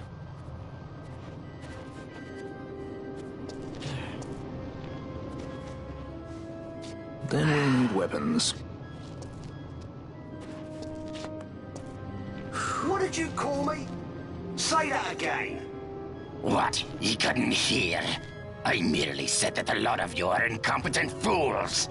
If you've the Sky Pirate in your hands, where is he? You'd have done better, Bagamnon. By your own words, it was the Imperial Army who caught this Sky Pirate of yours. We've done your job for you. We don't require the assistance of filthy headhunters. The Empire will restore order here. Eh? What's that you say now? Maybe I'll wet my blade on you before I kill Bathir. That's enough, Bagamnon.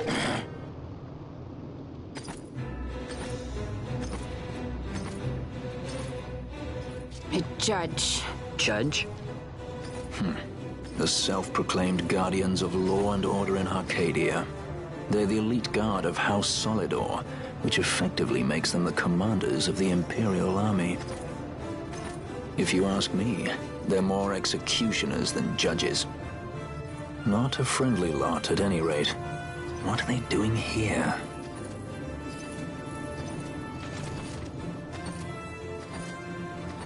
The Emperor is willing to overlook race for his more talented servants. However, those that do not show respect will receive none in kind. Your Honor! You travel freely through our lands because the Emperor wills it. Am I correct?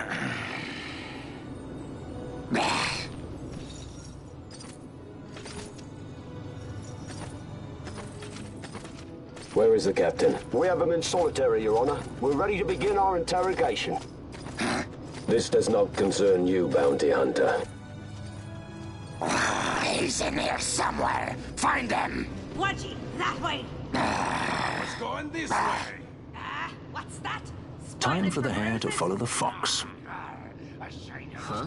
The magics binding the door to the oubliette are quite strong. Too strong even for my talents. That's why we'll get them to open it for us. How is going deeper into this What's place? wrong? You don't trust her? Fiera's noses are sharp. If she says there's a way out, there's a way out.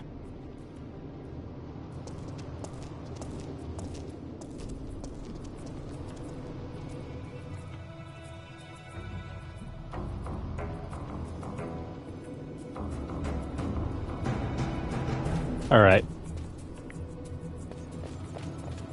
We will pick up our equipment here. Look. Ah, the prison repository of rested relics and raiments. So, our things are in here? That's what I said.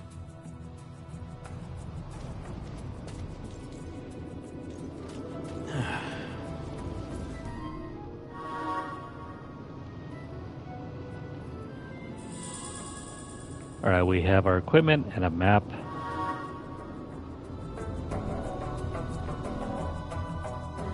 Do not pick up anything in here.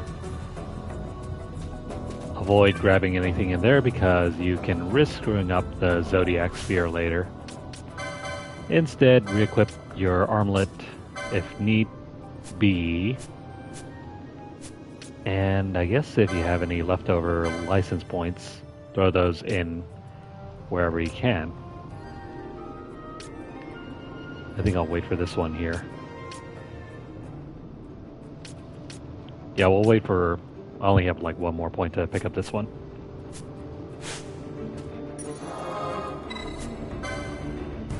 And after that, we can move on.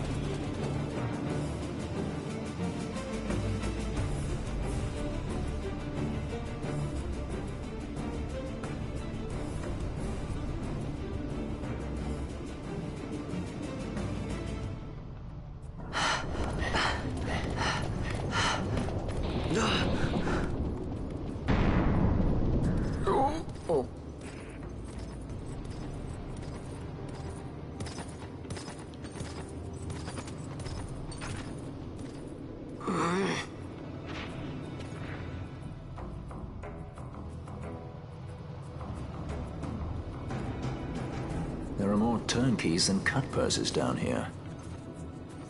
I've had my fill of chains. Let's tread lightly, shall we?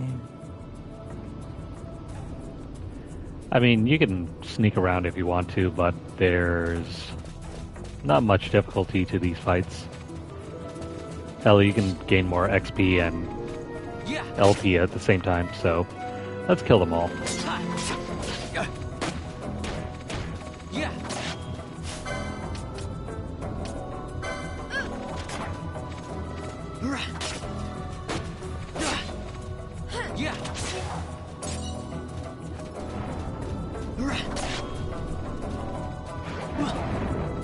Yeah, this guy's gonna cast magic, but it's fine. Couple arrows, swipes of the sword, dagger, and a gunshot here or there. They'll be fine. We'll live. Grab the items over here.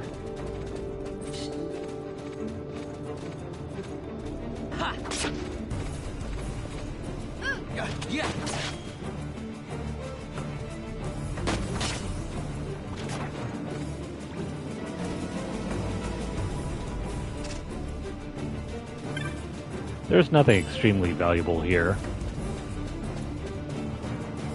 Pick up the rare mote, and then I think we can press on.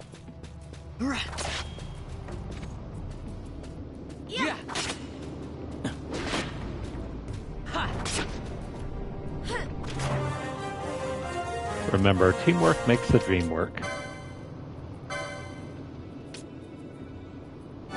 I can increase Vaughn's HP by a tremendous amount. The Shikari has a lot of these augments. Pick them up if you have the points available. It'll make the early portion of the game far easier.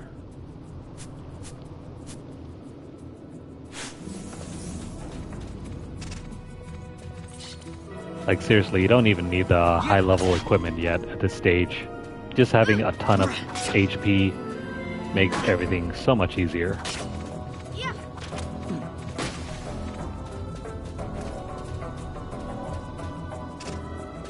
So if you kill that guy off, I think it's pretty much near over.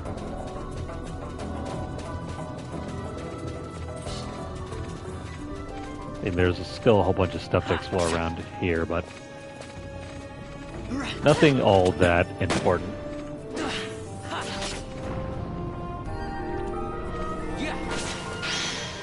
So now Vaughn is essentially our tank. He has more HP than anyone else. And that's a primary reason why we have him as our party leader. Because he can go out in front, tank hits, kill everyone. While we have our healers and Archer in the back.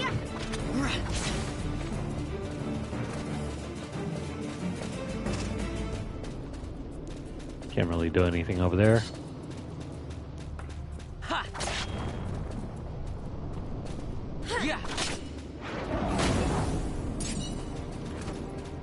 So the higher you build your chain, the more likelihood that you will get rare drops. And at the same time, you can also get extra HP back whenever you pick them up.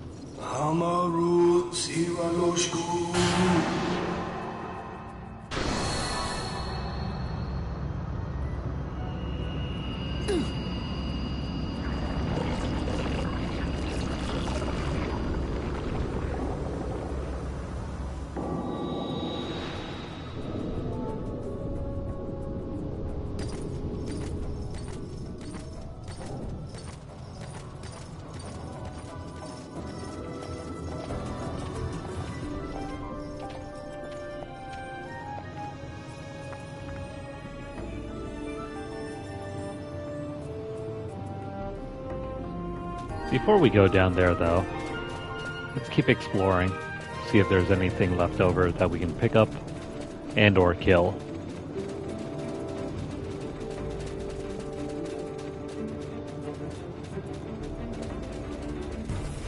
And then after the next cutscene, that's where we're going to end this session. As much as I would like to continue, the next portion is a long crawl. We do have to escape from this place after all.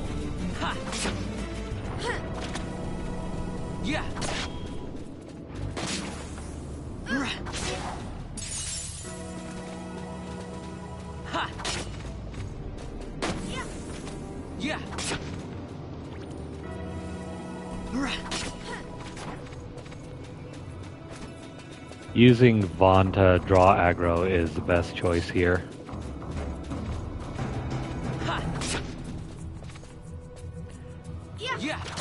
Simply because he can attack faster than any other character.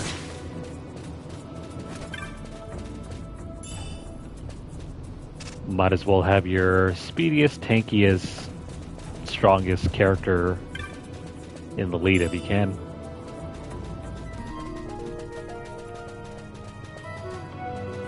Unless, of course, you're playing a different playstyle. I think we have picked up everything that we possibly can, so let's head out.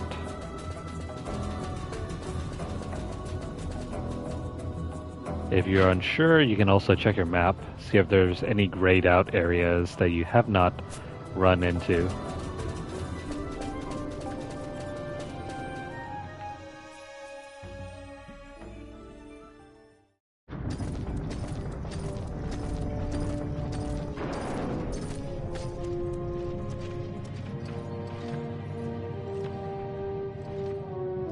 You have grown very thin, Bosch.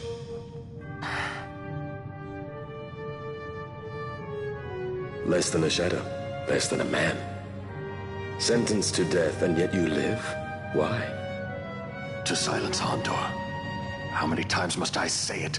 Is that all? Why not ask Vane himself? Is he not one of your masters? We've caught a leader of the insurgents. She's being brought from Rabanasta, the woman, Amalia. Who could that be? Such a faithful hound to cling so to a falling kingdom. Better than throwing it away. Throwing it away, as you threw away our homeland?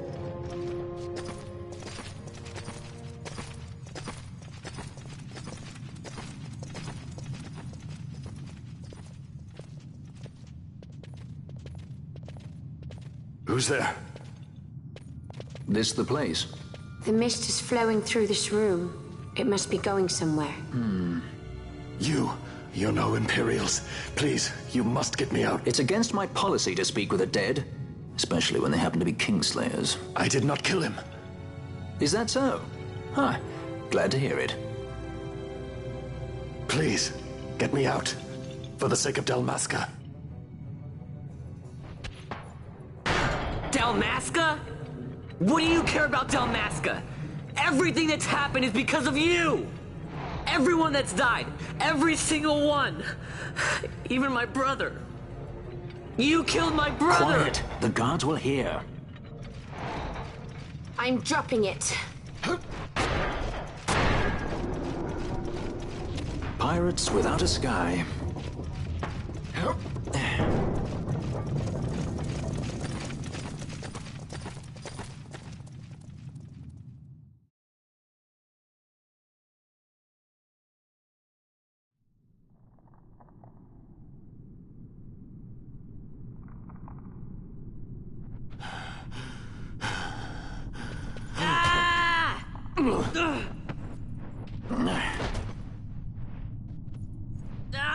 Spare us your quiddities. Yeah, but he's a... A traitor, I know. Stay here and fight if you want. If you can walk, let's go. You're taking him with us? We could use another sword arm. And you have it.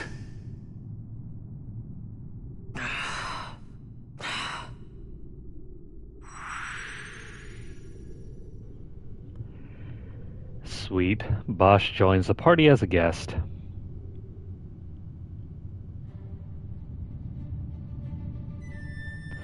And that will take us directly into the Barheim passage.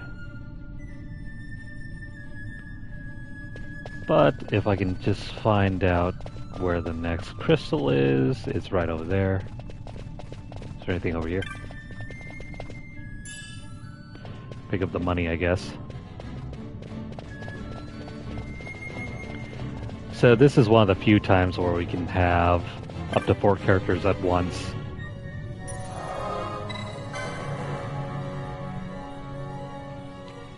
Normally you're limited to only 3 and a guest character. But yeah, that's going to cover, what is this, the first 4 or 5 hours of the game? Yeah. 4 hours. Not bad. Of course, if you really wanted to, you could extend this far longer. I mean, you could be playing through like the 20-hour mark and still not even get to this point. It's crazy. But yeah, we will save the rest for another time. So if you guys are currently watching this on YouTube, please like the video. If you guys have any comments or questions, please leave them down below. Let me know what you guys think. I'm really happy to be back here playing this gem once more. Now, even though we won't be going through and doing every single thing in the game, it's going to be fun refreshing my memory of this game's story. Trust me, this game has a very splendid story. It's pretty good. Not the best one, but there's a lot of political intrigue, and if you're a fan of Final Fantasy Tactics, this game takes place in the same world as that. It is still Ivalice after all. Even though I think this game takes place... It's the same general universe, but I think it's somewhere far earlier than Final Fantasy Tactics.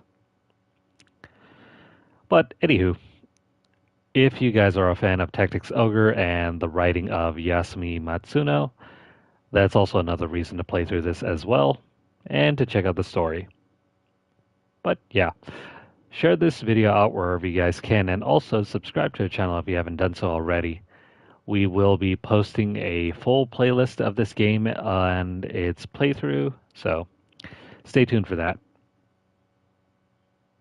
But of course, if you're interested in some of the other games that we play, please check out our playlists, I should say, of everything else on the channel. If you guys are over on Twitter, follow us at twitter.com/LunarlightGames.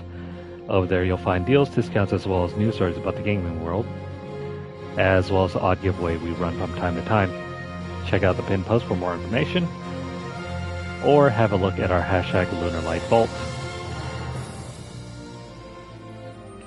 We are currently giving away one more game, and that will be ending tomorrow night on Christmas evening, not Eve. So be on the lookout for that. If you'd like to support the channel financially, you can do so by dropping a donation over at paypal.me/LunarlightGames. The link is down below, but if you guys don't have a tip or a tip jar, don't worry about it. Please continue viewing our videos, make sure you guys subscribe, and also like the videos whenever possible. Follow us over at twitch.tv/LunarlightGames, and also hit the notification bell across all of our platforms to get updates as soon as they're made available, or to catch whenever we go live. I think we may or may not be back later. I think I still have it in me to probably get through a couple battles of Tactics Ogre, or something else for that matter. Who knows? I might just call it a night.